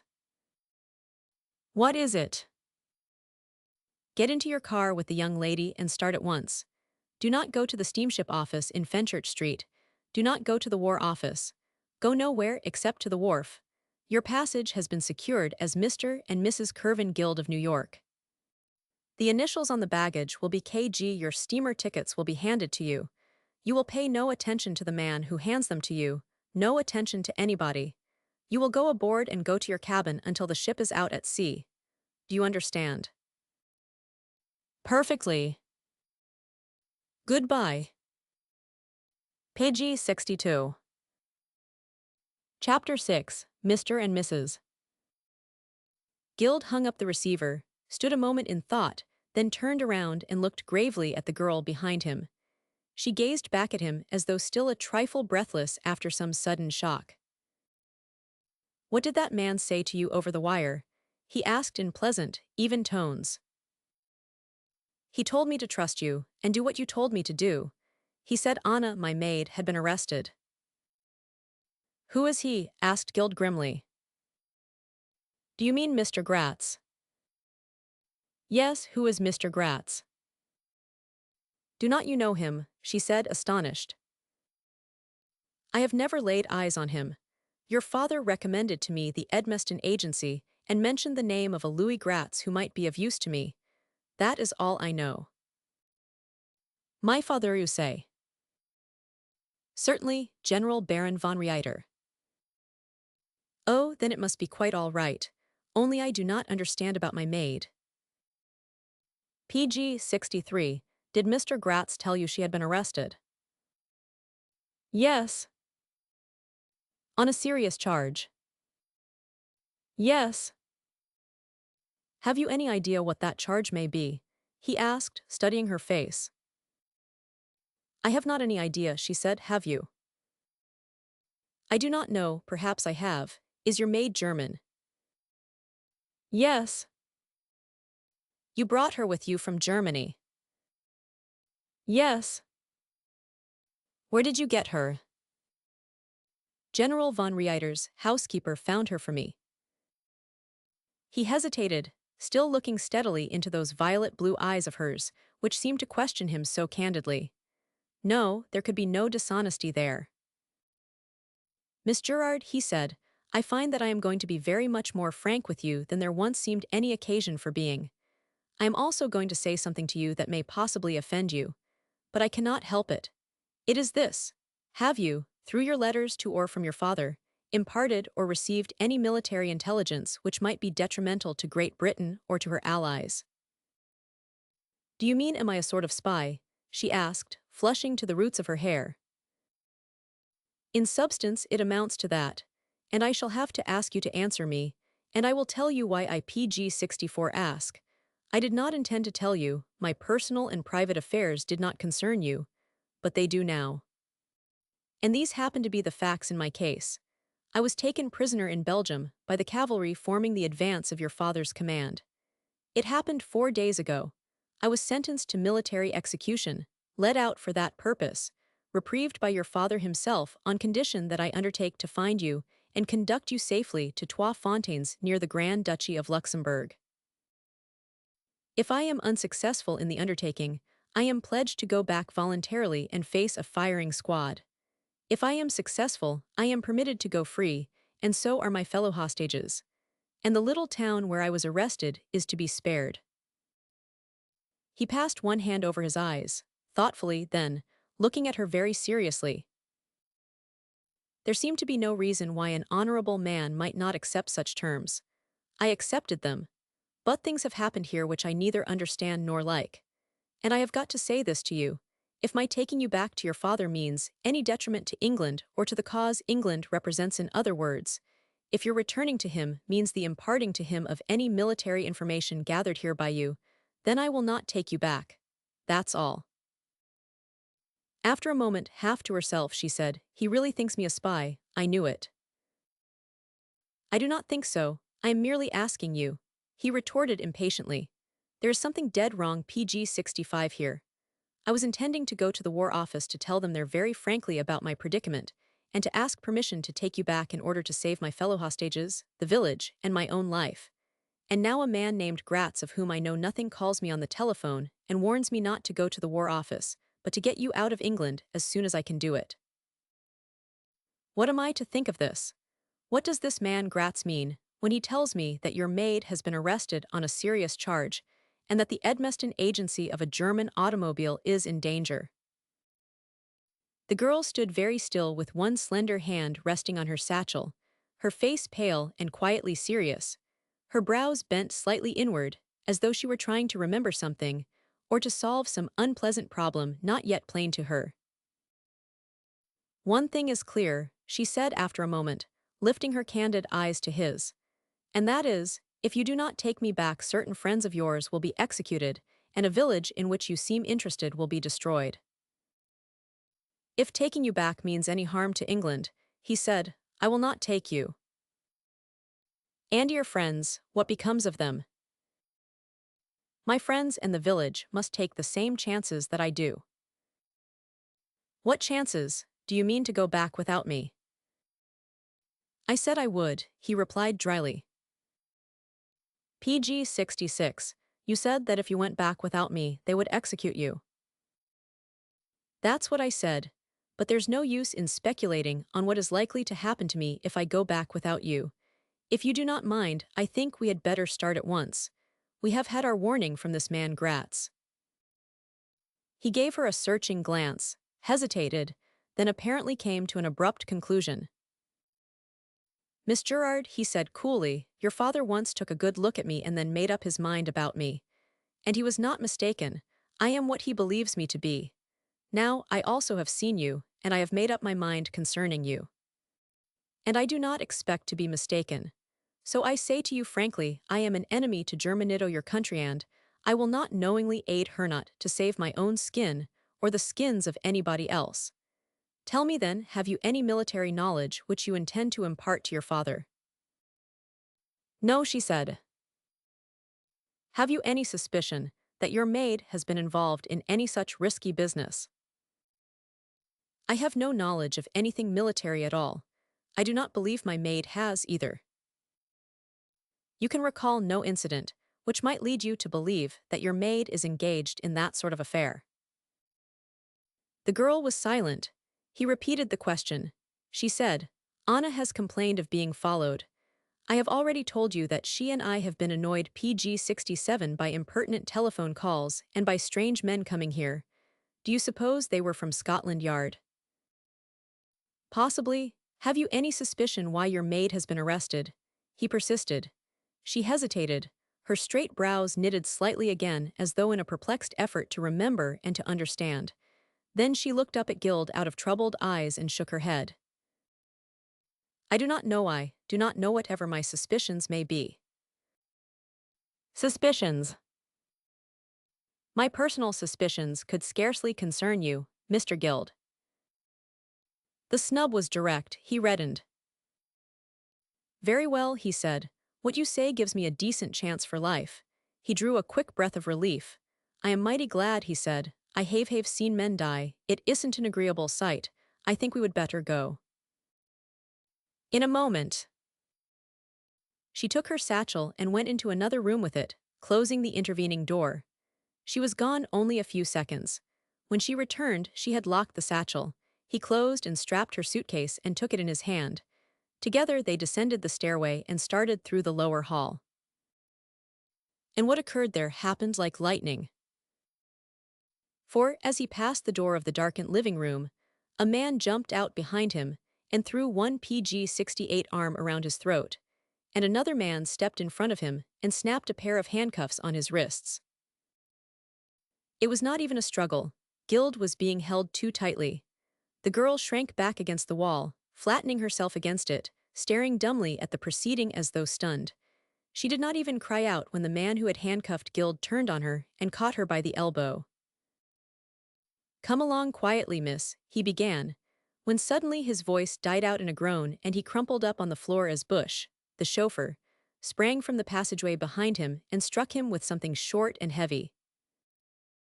The man who had thrown his arm around Gild's throat from behind flung his handcuffed victim aside and whipped out a revolver, but the chauffeur knocked it out of his fist and hit him in the face two heavy, merciless blows, hurling him senseless across the stairs. And all the while the blonde young chauffeur was smiling his fixed and murderous smile. And he was like a tiger now in every movement as he knelt, rummaged in the fallen men's pockets, found the key to the handcuffs, leaned over and unlocked them as Gild held out his manacled hands. The chauffeur hit him two heavy, merciless blows, hurling him senseless across the stairs. "Please watch them, sir," he said cheerfully. "I must find a curtain or something." He ran into the living room, ripped off a long blue curtain, tore it into strips with his powerful blonde hands, grinning cheerfully all the while. "PG-69 best to tie them up. Surthies wail o me. Surthies is the better waith surer." Gild, working hard, he scarcely knew why, felt a touch on his arm. "Are they dead?" whispered Karen Gerard unsteadily. "Na stunned." "Are they robbers?" The blonde chauffeur looked up, laughed, then rolled a strip of cloth into a ball for a gag. "I am not entirely sure what they are," said Gild. "I will tell you what I think when we are in the car." The chauffeur completed his business, looked over the results of his efforts critically, rose to his feet, still smiling. "Now, sir, if you please send madam," and he possessed himself of the luggage. "Take the door key if you please, sir. Lock it on the outside. Thank you. This way if you please, sir. I took it upon myself to bring the car up to the kitchen entrance." The car stood there, the bags were flung in. Karen Gerard stepped into the tonneau, Gild followed. At the same moment a woman appeared, coming along the brick walk. "My maid of all work," exclaimed Karen. "What shall I say to her?" "Anything, madam, but send her home," whispered Bush. The girl leaned from the car and called out, "I have locked the house, and am going away for the PG-70 day, Mrs. Bulger. Please come tomorrow, as usual." The woman thanked her, turned and went away again down the brick walk. They watched her out of sight. "Now," said Gild to the chauffeur, "drive to the Holland steamship wharf at." "I know, sir," smiled the blonde chauffeur. Which reply troubled the young man exceedingly, for it was evident to him now that, if not herself a spy, this young girl in his charge was watched, surrounded and protected by German agents of a sinister sort, agents known to her father, in evident communication with him, and thoroughly informed of the fact that he wanted his daughter to leave England at once and under the particular escort of Gild. Nor had Gild the slightest doubt that the two men who had followed and handcuffed him were British government agents, and that if this young girl's maid had really been arrested for espionage, and if the Edmeston people, too, were suspected, then suspicion had been also directed toward Miss Gerard, and naturally also to him, who was her visitor. Gild's troubled gaze rested once more upon the young girl beside him. At the same moment, as though he had spoken to her, she turned and looked at him out of eyes so honest, so fearless that he had responded aloud before he realized it. "It's all right. I know you are not deceiving me." "No," she said, "I am not. But could you tell me what all this means, all this that has happened so swiftly, so terribly?" "PG-71, I have a pretty clear idea what it means. It's just as well that those detectives did not arrest me. Tell me, Did you ever before see this chauffeur, Bush? Never, Mr. Guild. He nodded. He was slowly coming to a definite conclusion concerning the episode, but he kept his own counsel. She said in a low, embarrassed voice, "You think me cowardly, I know it, but I really did not know what to do." She was very much in earnest, very intent on his expression, and he did not dare smile. "What could you have done, Miss Gerard?" he asked pleasantly. "I do not know. I felt as though you and I were Alisan that I ought to help you, but it all passed too quickly." "There was nothing you could have done for me," he smiled. She said reflectively, "I myself do not quite see how I could have helped matters, but I did not wish you to believe me afraid to help you." He looked into her wistful eyes smilingly. "Somehow," he said, "I do not believe you are really very much afraid of anything." A slight shudder passed over her. "Violence is new to me. I am not very experienced, not very old, you know, and I never saw men fight." And Wench lowered her voice when that chauffeur struck them so heavily, so dreadfully. "I have never seen men PG-72 fight like that, strike each other in the face, as though they meant murder." "Do not think of it now, Miss Gerard. You must keep your nerve." He forced a laugh. "You will need all your composure, too, because I have got something to tell you which you will not like. Shall I tell you now?" "Yes, please." "Tenth man, Gratz, says that you must go aboard that steamer as my wife." The girl looked at him bewildered. "Somebody," continued Guild, "has taken passage for us as Mr. and Mrs. Curvin Guild. Gratz warned me. My name is Curvin, yours is Karen. Our initials are alike. If there is any suspicion directed toward us, there are the initials on your satchel and suitcase and, presumably, on your clothing. Do you understand?" "Yes." "Do you mind?" "I mind a little, eyes, but I will do what is necessary," she said, confused. "I think it is necessary. This man Gratz, who seems to know more about my business than I do, tells me so. I believe he is right." She raised her tragic eyes to his, but said nothing.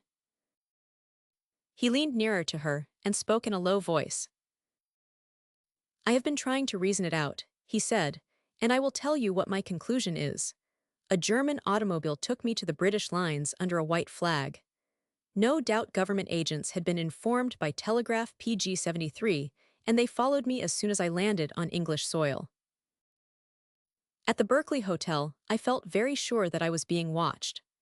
Now, it appears that this maid of yours has been arrested, and from what I suspect in regard to the Edmeston agency to which your father directed me, I feel very certain that somehow your maid has been involved in the espionage maintained here by the German government. That chauffeur in front of us is from the Edmeston garage. You see what he did to those two detectives. It's very plain to me now that, innocent as you are, you never will be permitted to leave England, even if they do not arrest you, unless you can get out today with me. And if you do not leave England, it means for me something very serious. It means that I shall have to keep my word and go back alone." "I know," she nodded, looking up at him very earnestly. He said without the slightest dramatic emphasis, "It really does mean my death, Miss Gerard.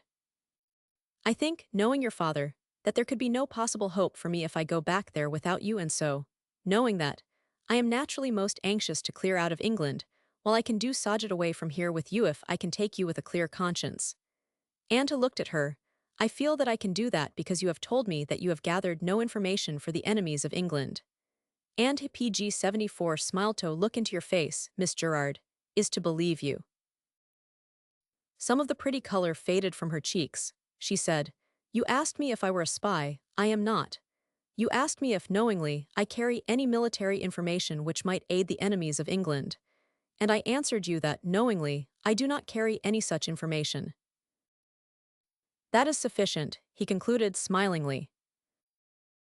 "No, it is not sufficient," she said. "I wish to say a little more. Let me go to Trois Fontaines alone. I am accustomed to travel. There is no need to involve you. As long as I arrive there, what difference does it make whether or not you accompany me?" "I promise to accompany you." You promised that I should arrive safely at Trois Fontaines. It does not matter whether you accompany me. Please do not. I had rather you did not go. He said, gravely, I know how you must feel about traveling as my wife. It is not that. What is it then? He asked, surprised. I do not wish you to take the risk of traveling with me. What risk? The worst that could happen to you would be your arrest and detention. If you are not a spy, you cannot be proven one. Her blue eyes gazed absently out across the sunny landscape, through which they were speeding. PG 75, you are not a spy, he replied. What risk do you run or I? She said, still gazing into the sunlit distance. What is done to spies if they are caught? It usually means death, Miss Gerard. I have she swallowed, caught her breath deeply. Then I have heard so it is possible that I might be suspected and detained. I had rather you did not attempt to go with me because I do not wish you to get into any difficulty in my account. Nothing serious could happen to either you or me, through anything that you have done. I am not sure. I am, he said, and added in a lower voice, it is very generous of you, very kind. Her own voice was lower still. Please do not go with me, Mr. Guild. Let me go to the wharf alone. Let me take my chances alone. If there is any difficulty they will arrest you too, and if I were convicted. You could not be, that is utterly impossible. Do not think of such things, Miss Gerard. I must think of them. Will you tell me something? She turned and looked at him curiously, almost wistfully. I want to ask you something. Yao, you said to me that if you thought me a spy, you would not help me to escape from England. You said so, did not you? Yes. You mean it, do not you? PG 76, I am afraid I do. Why, you are not English. You are an American. America is neutral. Why are you an enemy to Germany? I cannot tell you why, he said. Are you an enemy to Germany? Yes, a bitter one. And if I were a spy, trying to escape from England, trying to escape with you, would refuse to help me. She had turned entirely toward him on the seat beside him, her childlike hands clasped on the robe over her knees, her childlike face, pale, sweet, wistful, turned to his. Would you abandon me? She asked. The situation is impossible. Yes, but tell me. I do not care to think of such a... Please answer me. Is your partisanship so bitter that you would wash your hands of me, let me go to my death? Go to your own, too, rather than help me. Miss Gerard, you are losing your composure. No, I am perfectly composed. But I should like to know what you would do under such circumstances with a girl, 19 years old, who stood in danger of death. I cannot tell you, he said, perplexed and impatient. I cannot tell now what I might do. Would you denounce me? No, of course not. PG 77, would you feel sorry? Sorry, he looked at her, I should think I would. Sorry enough for me to help me get away. Yes. Even if I carried military information to Germany. He looked into her eyes searchingly for a moment. Yes, he said, I would do what I could for you to get you out of England. Even if I had lied to you. You could not lie to anybody. But if I could, if I have lied and you found it out, would you still try to help me to get away? You are asking something that... Yes, you can answer it. You can think a while first and then answer. I want you to answer. I want to know what you would do with me. You make it a personal matter. Yes, I do not want to know what you would do in theory. I wish you to tell me what you, personally, would do with me, Corinne Gerard, if you believed me to be a spy, and if you came to the conclusion that I had lied to you. Why do you ask all this? You are overwrought, unstrung. I am absolutely mistress of myself, and I wish to know what you would do with me. Would you let me die? No. You would stand by me still. PG 78. Yes, there's no use mincing matters. Yes, I would. You would help me to leave England. Yes. Why? There fell a silence between them, and his face slowly reddened. I am not sure why, he said slowly. I am, shall I tell you? Yes, tell me, he said, forcing himself to meet her clear gaze. Very well, I will tell you, it is because we are friends. And that is the real truth, I realize it. From the very beginning it was a friendship without effort, instantly and mutually understood. Is it not true? Yes. And that instant licking was the basis for our confidence in each other, was it not? It must have been. I trusted you without hesitation. And I did tell you the truth, but not all of it. What have you left untold? He asked. Enough Toto fright me little. I am beginning to be afraid, just enough afraid to feel troubled, rather, deeply troubled about you. About me.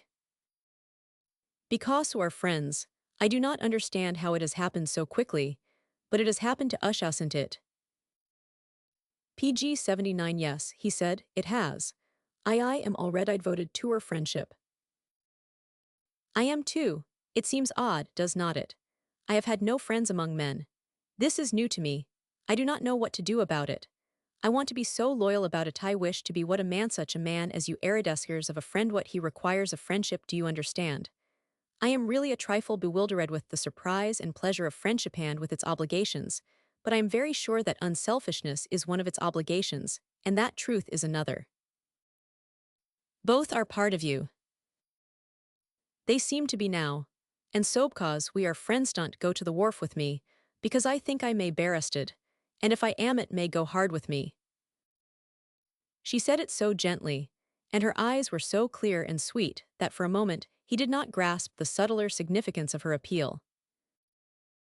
You cannot be involved seriously, he insisted. I am afraid it is possible. How? I can only guess how. I may be wrong, but I dare not risk involving you. Cannot you tell me a little more? Please do not ask. Very well, but I shall not leave you. Please. No, you ask too little of friendship. I do not wish to ask too much.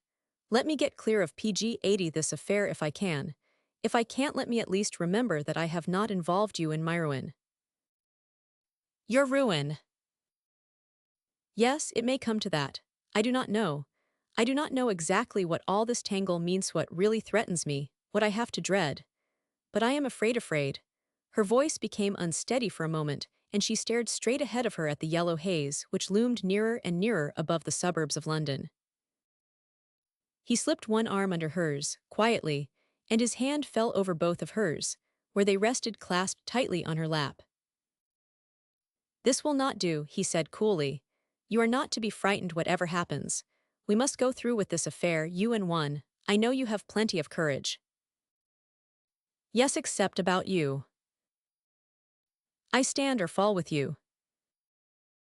Please, you must not. I must and shall. Within the next few minutes you must regain your composure and self-command. Will you? Yes.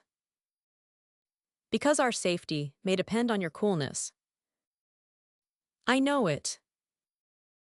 Will you remember that we are married? Yes. Will it be difficult for you to carry out that role? I don't know what to do, could you tell me? PG 81. Yes. If you speak to me, call me by my first name. Do you remember it? Curvin, she said. You will not forget. No.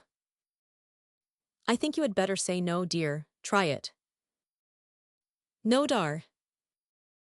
Try it again. No, dear. Letter perfect, he said, trying to speak lightly. You see, you look about 17, and it's plain we could not have been married very long. So it's safer to say yes, dear, and no, dear, every time. You will not forget Karen, will you? She flushed a trifle when her name fell from his lips. No, dear, she said in a low voice. And if anybody addresses you as Mrs. Guildwell, you try to be prepared. Yes, dear, yes, I will, Curvin. He laughed a trifle excitedly. You are perfect and really adorable in the part, he said, and his nervous excitement in the imminence of mutual danger subtly excited her. I ought to do it well, she said. I have studied dramatic art and I have had some stage experience. It's a part and I must do it well. I shall really, Curvin, dear. He laughed. The dangerous game was beginning to exhilarate them both, and a vivid color began to burn in her delicate cheeks. PG 82. Suddenly, the blonde chauffeur pulled the car up along the curb in a crowded street and stopped. It is better, sir, to take a hansom from here to the wharf. Do you think so? Yes, sir, pardon, sir. Here are passports for madam and yourself. And he handed the papers very coolly to Guild. The young man changed color, realizing instantly that the papers were forged. Had I better take these? He asked under his breath.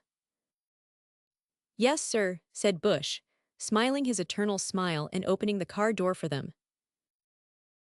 Guild descended. Bush set the luggage on the curb, touched his cap and said, Walk south, sir, until a cabby hails you. Goodbye, sir. A pleasant trip, madam. And he sprang back into the car, started it, and rolled away grinning from ear to ear. Guild took the luggage in both hands. Karen walked beside him.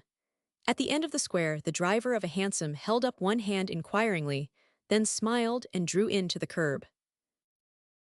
Fresh wharf, sir? Asked the cabby. Yes, said Guild calmly, red with surprise. Thanks, sir, I understand all about it. PG 83. Chapter 7. The Satchel. It was only a short drive to Fresh Wharf by London Bridge. A marching column of kilted territorials checked them for a while, and they looked on while the advanced guard of civilians surged by, followed by pipers, and then by the long leaf-brown column at a smart swinging stride. When the troops had passed, the hansom moved on very slowly through the human flotsam, still eddying in the wake of the regiment, and after a few more minutes it pulled up again, and Guild sprang out, lifted the young girl to the sidewalk, and handed the fare to the driver. The latter leaned over, and as he took the coins he thrust a parcel into Guild's hands. Your change, sir, he said genially, touched his top hat and drove off, looking right and left for another fare. Guild's surprised eyes fell on the packet. It contained 2 steamer tickets strapped together by a rubber band. Pushing through the throng where policemen, wharf officials and soldiers in khaki were as numerous as civilians, PG 84 Guild finally signaled a porter to take the luggage aboard. Karen retained her satchel. A brief scrutiny of his tickets detained them for a moment, then the porter led them up the gangplank and aboard, and a steward directed them to their stateroom. At the same moment, a uniformed official stepped up to Guild. Sorry to trouble you, sir, he said politely, but may I have your name? My name is Curvin Guild. The official glanced over the steamer list. You have papers of identification, Mr. Guild. Guild handed him his forged passports. The official took them, glanced at Karen, at the luggage which the porter bore. Where do you go from Amsterdam, Mr. Guild? Through Holland. Naturally, and then? To the Grand Duchy. Luxembourg. Yes. Where in Luxembourg? I have been invited to visit friends. Where? At Les Forest. Where is that? Partly in the duchy, partly in Belgium. Who are your friends? Mrs. and Miss Kurland of New York, and a Mr. Darrell. Madam goes with you. PG 85 Yes. The official began to unfold the passports, while he looked sideways at the luggage. Holding the passports partly open in one hand, he pointed to Karen's satchel with the other. Please open that, he said, and began to examine the passports. A deadly pallor came over the girl's face. She did not stir. Guild turned to glance at her and was stricken dumb, but she found her speech. Dear, she said with white lips, would you mind stepping ashore and getting me something at a chemist's? And under her breath, pressing close to him, go, for God's sake. I am afraid I shall be arrested. A terrible fear struck through him. The satchel, he motioned with his lips. Yes, go while you can, Gagodar. I will be back in a moment, Karen, he said, coolly took the satchel from the porter, turned with it toward the gangplank. The official raised his eyes from the passport he was scanning. One moment, sir, he said. I will be back directly, returned Guild, continuing on his way. Where are you going, Mr. Guild? To a chemist's. Be kind enough to leave that satchel and remain here until I have finished, said the official coldly. And to Karen, Mrs. Guild, will you kindly open that bag? Certainly, I have the keys somewhere, searching PG 86 in her reticule, and as she searched, she lifted her eyes to Guild. Her face was dead white. Dearest, she said in a steady voice, will you go to the chemist's while I am opening my bag? I must have something for this headache. Her agonized eyes said, save yourself while you can, I am caught. But Guild turned and came back to her, close, standing beside her. I will open the luggage, he said quietly. You had better step ashore and get what you need. And, in a whisper, go straight to the American ambassador and tell him everything. She whispered, no, I beg of you, go. I beg of you, Curvin. He shook his head and they stood there together. He grave and silent, assailed by a terrible premonition. She white as death, mechanically fumbling in her reticule with slim, childish fingers. The official was deeply immersed in the passports, and continued so even when Karen's tremulous fingers held the key. Give it to me, whispered Guild. No, she beckoned the porter, took the satchel, and at the same moment the official looked up at her, then holding both passports, came over to where they were standing. Your papers are in order, Mr. Guild, he said. Now, Mrs. Guild, if you will open your satchel. I will attend to that, Holden broke in a careless voice, and the satchel was taken out of Karen's hands PG 87 by a short, dark young man in uniform. I want you to go forward and look at a gentleman for The Hague who has no papers. He's listed as Begley. Do you mind? Right, said Holden. Here, Mitchell, these papers are satisfactory. Look over Mr. Guild's luggage and come forward when you are finished. What's his name, Begley? Yes, American. I will be with you in a moment. Holden hastened forward. Mitchell looked after him for a moment, then calmly handed back the unopened satchel to Karen, and while she held it, he made a mark on it with a bit of chalk. I pass your luggage, he said in a low voice, stooping and marking the suitcase and Guild's sack. You have nothing to fear at Amsterdam, but there are spies on this steamer. Best go to your cabin and stay there until the boat docks. The girl bent her little head in silence. The porter resumed the luggage and piloted them aft through an alighted corridor. When he came to the door of their cabin, he called a steward, took his tip from Guild, touched his cap and went away. The steward opened the stateroom door for them, set the luggage on the lounge, asked if there was anything more he could do, was told that there was not, and took himself off. Guild locked the door after him, turned and looked down at the girl, who had sunk trembling upon the lounge. PG 88, what is there in that satchel? He asked coldly. I do not know. What, he said in a contemptuous voice. Curvin, me friend, I do not know, she stammered. You must know, you packed it. Yes, but I do not know. Cannot you believe me? How can I? You know what you put into that satchel, do not you? I put in toilet, artic last night clothes money. What else? You put in something else, did not you? Something that has made you horribly afraid. Yes. What is it? Curvin, I do not know what it is. I must not know, it is a matter of honor.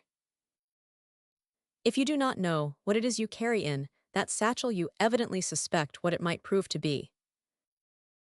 Yes. You have very strong suspicions. Yes, I have. Why did you take such a thing? I promised. Whom? I cannot tell you. It is a matter of honor. I did not want to involve you if things turned badly. I asked you to leave me even at the last moment. I tried to give you a chance to go ashore and escape. Curvin, I have tried to be honorable and to be loyal to PG-89 you at the same time. I've tried. Her childish voice faltered, almost broke, and she turned her head sharply away from him. He dropped onto the lounge beside her, sick with anxiety, and laid his hand over hers where it lay in her lap. I am afraid that you have papers in that satchel which might mean the end of the world for you, he said under his breath. God alone knows why you carry them if you suspect their contents well. I will not ask you anything more at present if your conscience acquits you. I do. I do anyway. You have given me plenty of chances to escape. You have been very plucky, very generous to me, Karen. I have tried to be, she said unsteadily. You have been far too kind to me, Curvin. I do not mean to tremble so. I think I am, feeling the reaction. Lie down, I am afraid I will have to stay here. Yes, do not go out on deck. Do not take any more risks. I will lie down if I may. She rose, looked around with eyes still darkly dilated by fear. Oh, she breathed, if we were only out of British waters. He looked at his watch, and at the same moment, a deep blast from the steamer vibrated through the cabin. They have cast off, he said calmly. The girl had flung herself on the bed and buried her face in the pillow. Her brown velvet hat had fallen to the floor, her thick brown hair clustered in glossy disorder over neck and cheek. One slim hand clutched PG-90 convulsively, a tiny handkerchief crushed into a ball. We have every chance now, he said very gently, bending over the pillow barring a wireless to some British guardship. Do not give way yet, Karen. He laid a cool, firm hand over hers and tried to speak jestingly. Wait until there's no danger at all before you go all to pieces, he whispered. As he bent above her, he became conscious of the warm fragrance of tears. But no sound came, not a quiver. And after a while he went over to the sofa and sat down, staring at the locked satchel on the floor, vaguely aware that the boat was in steady motion. Karen, he said after a moment. Yes, dear. You know, he said, forcing a laugh, you needn't say it when we are alone except for practice. Yes, dear, I know. May I ask you something? Yes, please. Did you know that official named Mitchell? Yes. Who was he? Mr. Gratz. PG-91. Chapter 8, At Sea. The funnel smoke blew low, burying the afterdecks, and a hurricane of scud and spindrift swept everything forward, drenching the plunging steamer to the bridge. Stanchions, davits, hatches were all addup, decks awash, and the Dutch ensign whipping aloft in a thick gray sky that seemed to speed astern as though in chase of the heaving gray waste of waters that fled away beneath. Here and there a trawler tossed and rocked, lean, melancholy wanderers on the face of the waters. Twice the raking stacks of destroyers, smothered in foam, dashed eastward running full speed on some occult trail twixt sky and sea. The gray world grew duller, duller. One by one, the blinding searchlights on Coast Guard ships broke out, sweeping sky and ocean as though in desperate appeal to the god above and in menacing warning to the devils that lurked below. For they said the North Sea was full of them, legions of them tossed broadcast from the black hell of some human mind. And beneath them, deeper, lying as still PG-92 as death on the channel's floor, waited the human submarines in unseen watery dips motionless, patient, awaiting the moment to strike. Night came. The white level glare of searchlights flooded the steamer, lingered, shifted, tossed their dazzling arms heavenward as though imploring the Most High, then swept unseen horizons where the outermost waters curve with the curving globe. Only one light burned in the stateroom, but the port was not covered. Karen lay on the bed, unstirring save for a slight tremor of her shoulders now and then. Her brown hair, half loosened, had fallen in thick burnished curls on the pillow. One hand covered her eyes, palm outward. Under it the vivid lips, scarcely parted, rested on each other in a troubled curve. Guild brooded silently on the lounge under the port. Sometimes his somber gaze rested on her, sometimes on the locked satchel which had rolled to the side of the bed. Every time the arrowy beam of light from a warship flooded the cabin with swift white splendor his heart seemed to stop, for the menace of the wireless was always a living dread, and the stopping of a neutral ship and the taking from it of suspects had become a practice too common even to excite comment, let alone protest. Twice they were stopped, twice Arda's signals twinkled, but no cutter came alongside and no officer PG-93 boarded them. It was an eternity of suspense to Guild, and he stood by the open port, listening, the satchel in his hand ready to fling it out into the turmoil of heaving waters. The steward came, and Guild ordered something served for them both in the stateroom. Karen had not awakened, but her hand had slipped from her eyes and it lay across the edge of the bed. On the bridle finger glimmered the plain gold Bandai's credentials to her from her father. He went over and looked down into the white, childish face. Faultless, serene, wonderful as a flower it seemed to him. Where the black lashes rested the curve of the cheek was faintly tinted with color. All else was snowy save for the vivid rose of the scarcely parted lips. 19, and all those accomplishments which her dim living room at Westtheath had partly revealed where books in many languages, had silently exposed the mind that required them where pictures. Musical, the unstudied and charming disorder of this young girl's intimate habitation, had delicately revealed its tenant. And what her living room had foreshadowed was only, after all, but a tinted phantom of the girl he had come to know in the fleshed real mistress of that dim room, quickened to life a warm, living, breathing reality, low-voiced, blue-eyed, winsome and sweet with the vague fragrance of youth incarnate clinging to her. To every gesture, every movement, every turn of her PG-94 head to her very skirts it seemed youth, freshness, purity unblemished. As he stood there, he tried to realize that she was Germantha's young girl with her low and charming English voice, and her accentless English speech. He had listened in vain for any flaw, any indication of alien birth. Nothing betrayed her as a foreigner, except, possibly, a delightfully quaint formality in accepting any service offered. For when he asked her whether she desired this or that, or if he might do this or that for her, always her answer in the affirmative was, "Yes, please," like a little girl who had been carefully taught to respect age.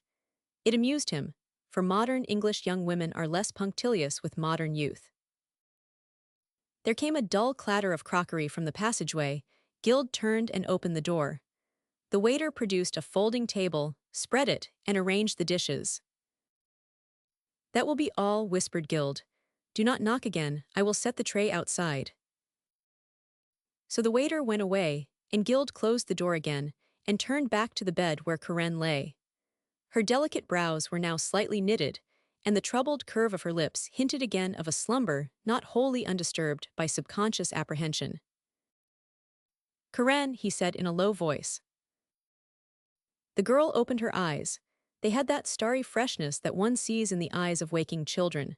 For a moment her confused gaze met his without expression, PG-95, then a hot flush stained her face and she sat up hurriedly. Down tumbled the thick, burnished locks and her hands flew instinctively to twist them up. "I did not realize that I had been asleep. Please, will you turn your back?" Her glance fell on the table. "I shall be ready in a moment, Curvin. Had I not better give you the place to yourself?" "Yes, please." "I will do a centrigo in the corridor," he said. "Open the door when you are quite ready." So he went out and walked up and down until the stateroom door opened, and her low voice summoned him. "I cannot eat," she said. "Do you feel the sea?" Nosh smiled faintly, but the excitement of the day's anxiety. "We will have some tea, anyway," he said. They ate a little after all, and the hot and rather vile tea stimulated her. Presently he set tray and table outside in the corridor and came slowly back to where she had gathered herself in a corner of the sofa. "The sea is rather rough," he said. "You seem to be a good sailor." "Yes, I am. My father had a yacht and my mother and I always went when he cruised."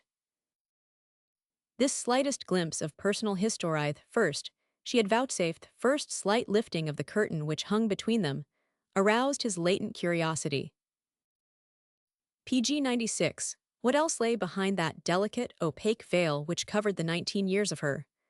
What had been the childhood, the earlier life of this young girl, whom he had found living alone with a maid and a single servant at an obscure heath outside of London? Gently born, gently bred young girls of aristocratic precedents do not do that sort of thing. Even if they desire to try it, they are not permitted. Also, they do not go on the stage, as a rule. Neither the sign manual, the sign visible of the theater, nor yet that occult indefinable something characteristic of the footlights, appeared to taint her personality. Talented as she was undoubtedly, cultured and gently nurtured, the sum total of all her experience, her schooling, her development, and her art had resulted only in a charming harmony, not a personality aggressively accented in any single particular. Any drawing-room in any country might have contained this young girl. Homes which possess drawing-rooms breed the self-possession, the serenity, the soft voice, the winsome candor and directness of such girls as she.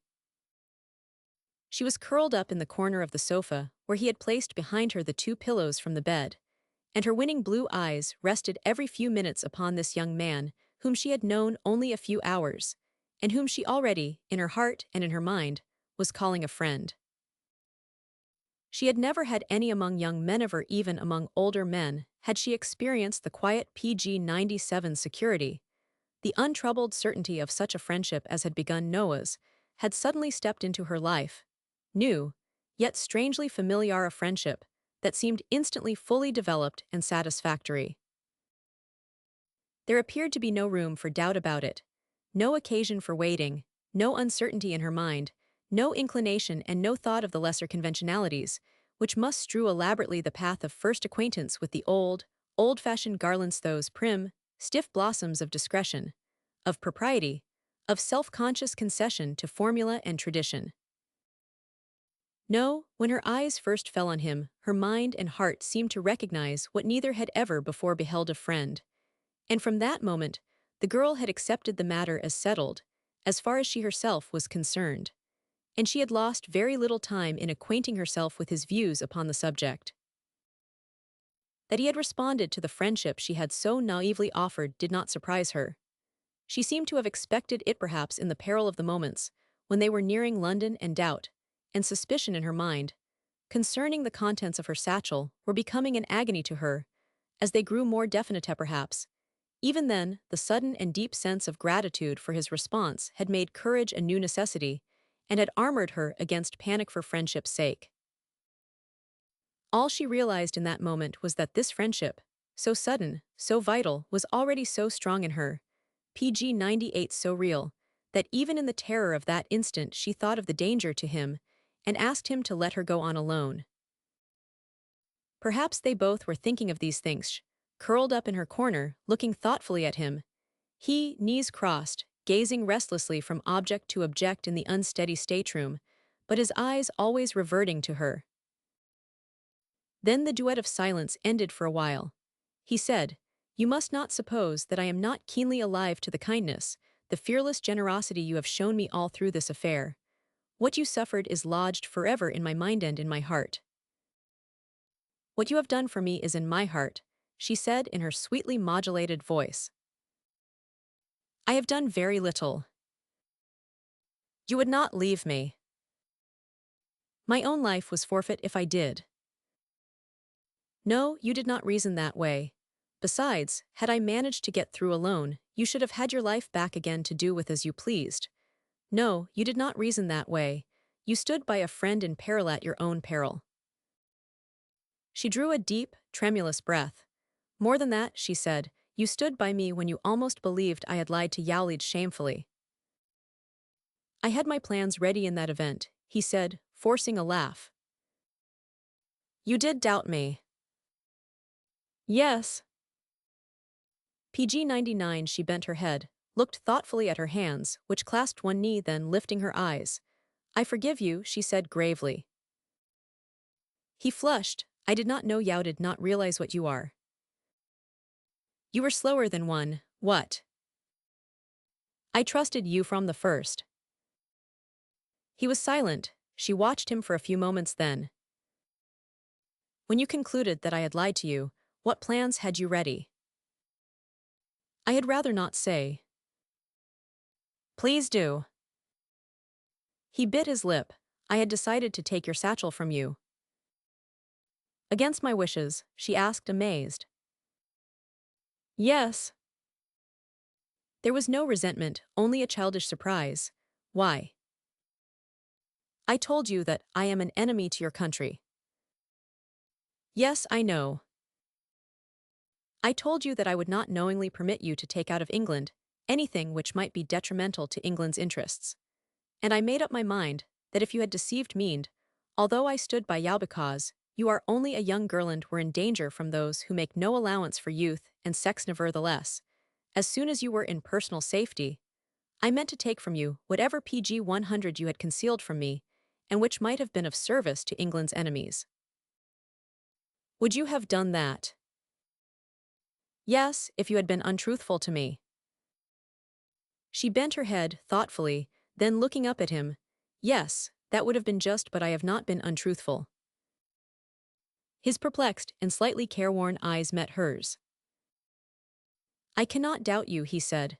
I know you have been truthful. But what is in that satchel? Forgive me, I must ask you, because there is evidently enough there to terrify you at the thought of British eyes inspecting it.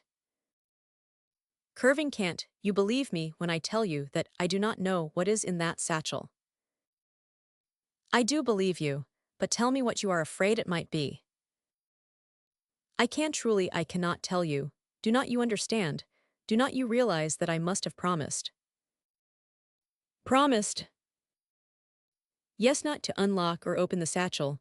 I did promise. To whom did you make that promise? And, as she did not reply, was the promise made to anybody I ever met? She looked at him in a distressed way, but his face darkened and his determination increased. Did you make that promise to a German, an officer? Did you make it to General von Reiter? Yes. PG 101, I see. And there are papers in that satchel. Yes. Where did you get them? From Mr. Gratz. You were accustomed to receive papers from Mr. Gratz. Sometimes. At certain intervals. I do not know. Whenever Mr. Gratz telephoned, Anna, my maid, went to London and usually brought back the plans. Plans? Yes, I understood that they were plans of a new automobile, which was being designed by the Edmeston Agency for their Berlin branch. Mr. Gratz mentioned it as the Bauer Schroeder car. To whom were these plans to go, ultimately?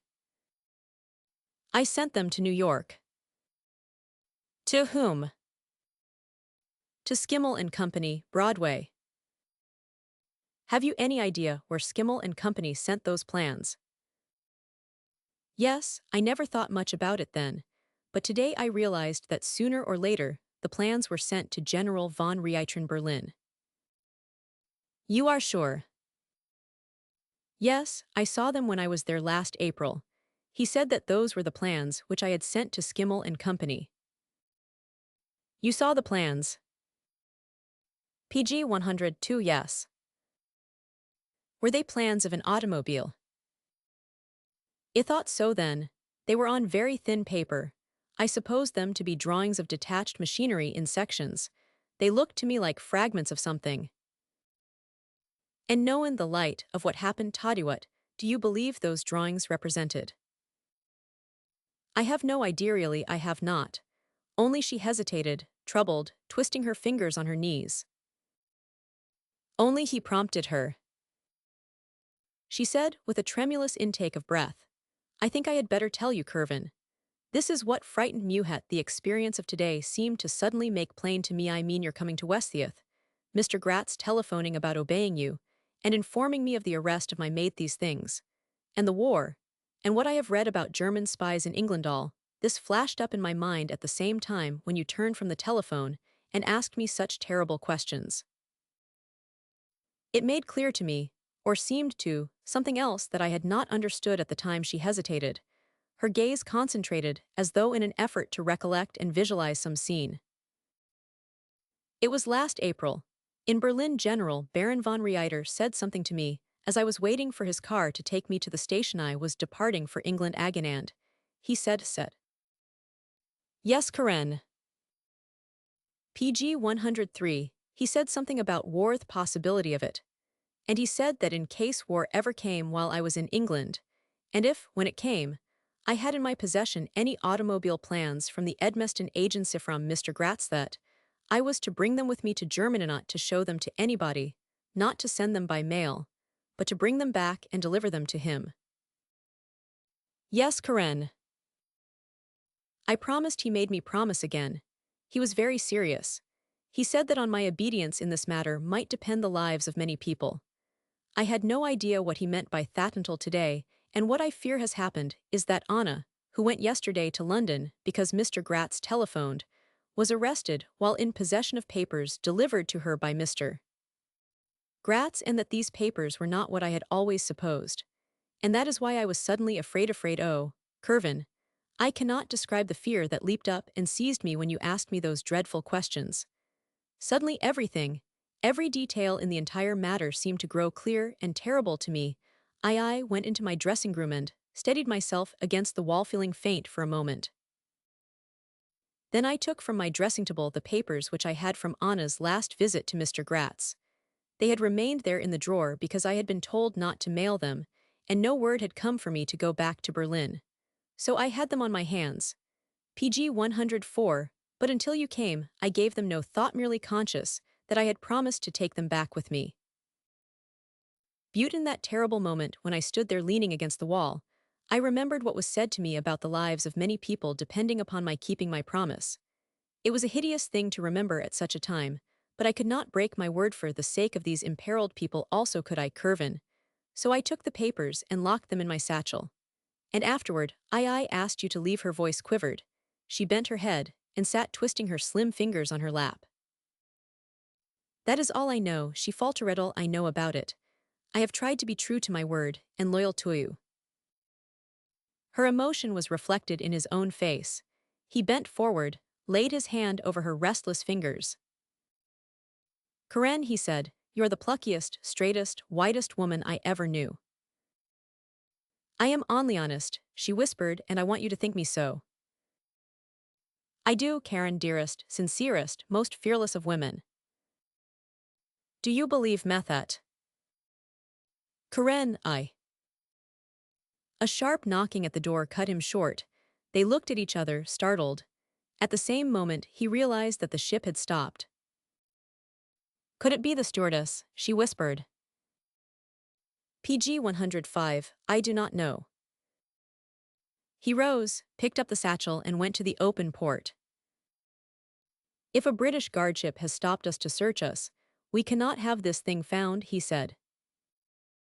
She stared at him in frightened silence. They may have found those men we tied up and left in your house at Westtheath, he whispered. A wireless would set a score of warships ready to intercept us. If they board us, they must not find that satchel. The sharp, loud rapping came again. Guild went to the open port, pushed the satchel through it, leaned out himself. As he did so, something brushed his head, and looking up, he saw a rope's end dangling there. In an instant, he had tied it to the handle of the satchel, stepped back, screwed the heavy glass fast, and then, motioning Karen to fling herself on the bed, he went to the door, opened it, and stood yawning in the face of a ship's officer. Do not wake my wife, he said drowsily. What is the trouble? The trouble is, replied the officer coldly, that a British cruiser has signaled us to stop, and has asked whether an American named Guild is aboard. PG 106. Chapter 9, H1000, S. Wyvern.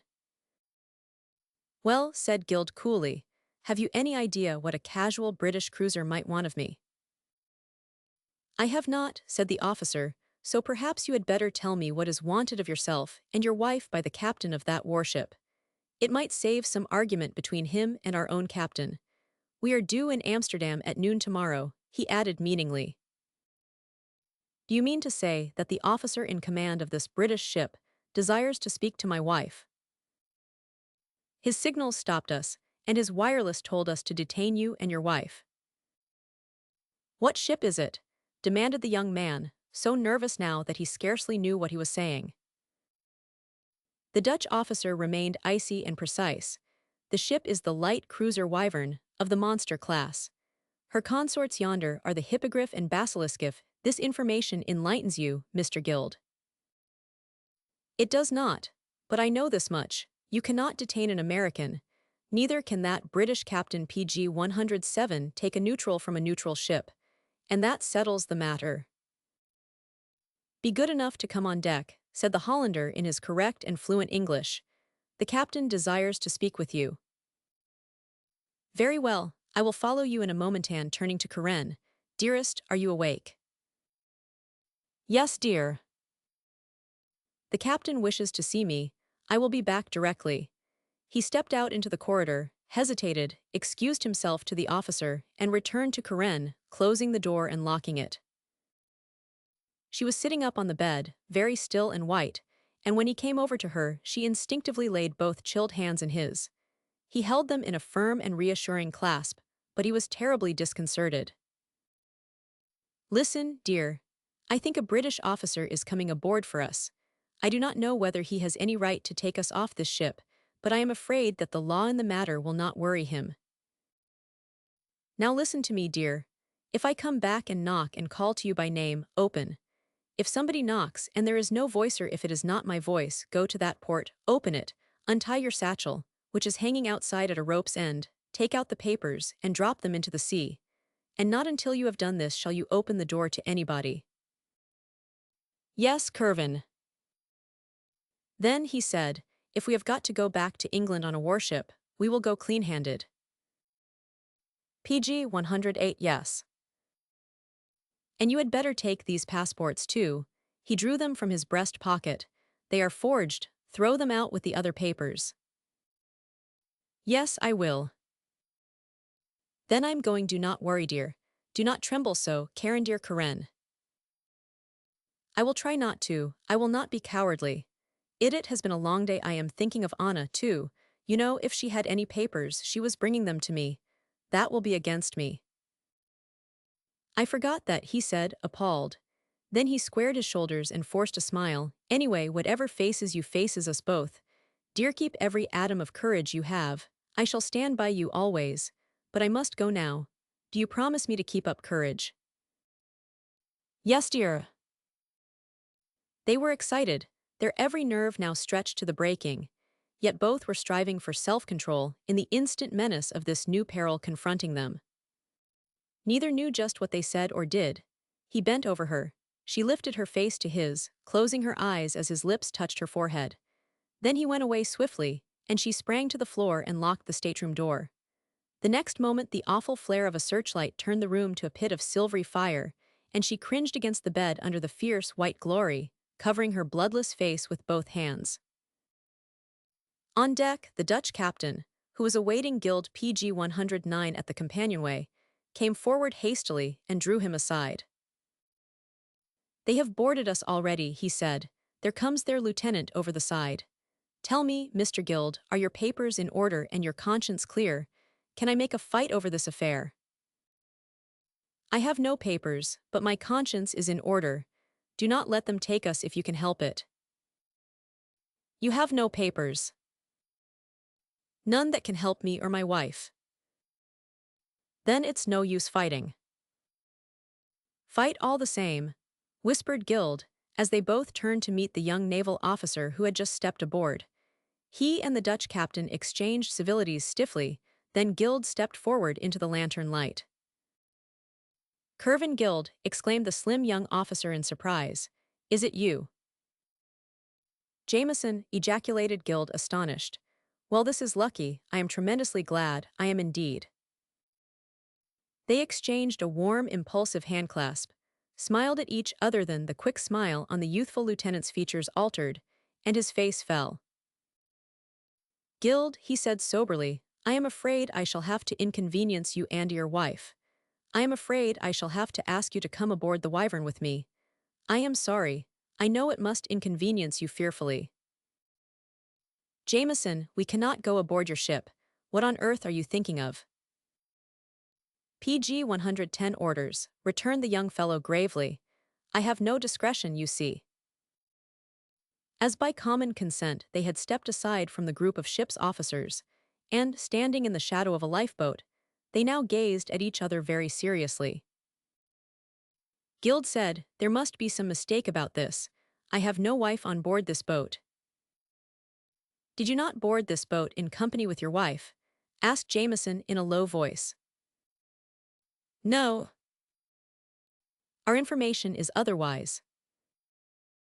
"Jameson, you know whether I am likely to lie to you, and I say to you on my word of honor that I did not come aboard this boat with my wife." "Is she not on board?" "She is not."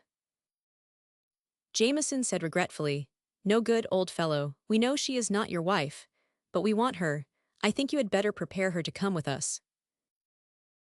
"Jameson, will you listen to me and believe me?" "Yes, of course."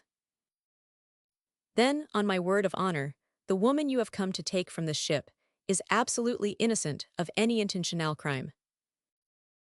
"I take your word for it, Guild." "You can guess my sentiments in regard to this war, cannot you?" insisted Guild. "I think I can."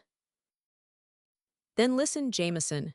I pledge you my word that PG 111 through this young girl, and through me, nothing shall ever happen that could in any manner be detrimental to your country or its allies. Do not press this matter, for God's sake." "Guild," he said quietly, "I believe you absolutely. But both you and this young lady must come aboard the Wyvern with me. Those are my orders, old fellow. I cannot go back on them. I have no discretion in this matter. You know that, do not you?" "Yes." After a silence, Guild linked his arm in the gold-laced arm of his old-time friend and walked back to where the captain stood fidgeting. "I will not go, Jameson," he said, loudly but pleasantly. "I am not obliged to go aboard your ship. Captain Vandervelde, I claim the protection of your flag for myself and for my wife." "Captain Vandervelde knows that it means only trouble for him," said Jameson, forcing a smile. "He is not likely to defy the Wyvern, I think." They all turned in the sudden glitter of the Wyvern's searchlight and gazed across the darkness, where the unseen cruiser was playing on them from stem to stern. "Will you come with me, Guild?" asked Jameson quietly. "No, Jameson, I am hanged if I do, and that's too close to the truth to be very funny," he added laughingly. "The Wyvern will merely send a guard for you. It's no good bluffing, Guild, you know it yourself." PG 112, International law is no bluff. International law is merely in process of evolution just now. It's in the making, and we are making it. That remark is very British. Yes, I am afraid it is. I am sorry. Well, I will not go aboard the Wyvern, I tell you. I have got to stay on this ship. He leaned over and said under his breath, "It may mean death to me, Jameson, to go aboard your ship. Not because of anything I have to fear from your people. On the contrary, but they will shoot me in Germany.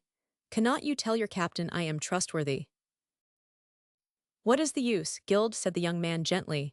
"I have my orders."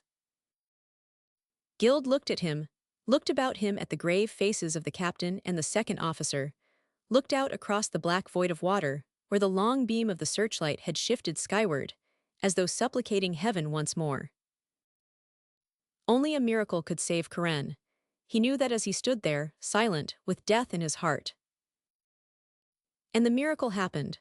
For, as he stood staring at the heavenward beam of the unseen cruiser's searchlight, all at once the ship herself became grotesquely visible, tilted up oddly out of the sea in the center of a dull reddish glow. The next instant, a deadened boom sounded across the night as though from infinite depths. A shaft of fire 200 feet high streamed skyward. That ship has been torpedoed. Oh my God, said a voice. PG 113, the Wyvern has hit a mine, roared the Dutch captain. I am going to get out of this now. Jameson's youthful face was marble. He swayed slightly where he stood. The next instant, he was over the side like a cat, and Guild heard him hailing his boat in an agonized voice which broke with a dry, boyish sob. From everywhere out of the blackness, searchlights stretched out tremulous phantom arms toward the Wyvern, and their slender white beams crossed and recrossed each other, focusing on the stricken warship, which was already down by the stern, her after-deck awash, and that infernal red glow surrounding her like the glow of hell around a soul in torment. Passengers, seamen, stewards crowded and crushed him to the rail, shouting, struggling, crying out in terror or in pity. Guild caught an officer by his gold sleeve. We ought to stand by her, he said mechanically. Her magazine is afire. There are boats aplenty to look after her, returned the officer. The British destroyers are all around her like chicks about a dying hen. She's their parent ship, and there go their boats, pulling hell for sweeps. God, if it was a mine, I wish we were at Amsterdam, I do.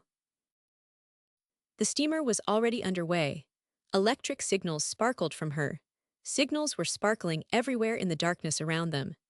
And all the while the cruiser with her mortal wound, enveloped in her red PG 114 aura, agonized there in the horrible somber radiance of her own burning vitals.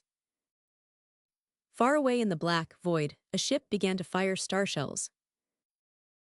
As the odd throng on the moving liner's decks gazed out across the night, the doomed cruiser split slowly amidships, visibly, showing the vivid crack of her scarlet, jagged wound. For a second or two she fairly vomited hellfire, lay there spouting it out in great crimson gouts. Then she crashed skyward into incandescent fragments like a single gigantic bomb, and thunderous blackness blotted out sea and sky once more. PG 115. Chapter 10, Force. He knocked sharply at the stateroom door and called Karen. It is I, open. She flung open the door, satchel in hand, and he entered, closed the door, relocked it, and dropped down on the lounge, staring at space. Curvin, what is it? She asked faintly, one hand against her breast. It is all right, he sighed as far as we are concerned for the present, anyway. God, I cannot realize it, I cannot get over it.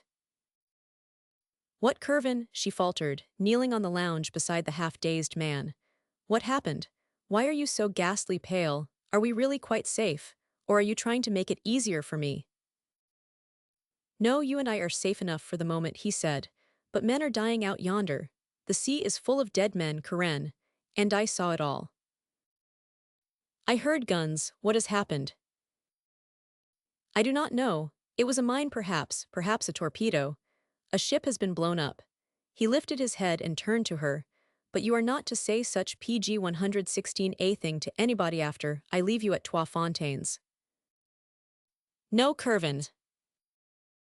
Not to anybody, not even to your father. Do you understand me, Karen? No, but I will not tell anybody. Because, he explained wearily, the Admiralty may have reasons for concealing it.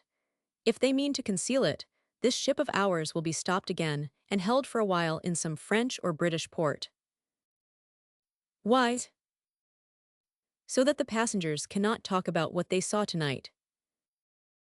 His haunted glance fell on the satchel at their feet. As for that, he said, I have had enough of it, and I will take no further chances. Where are our passports?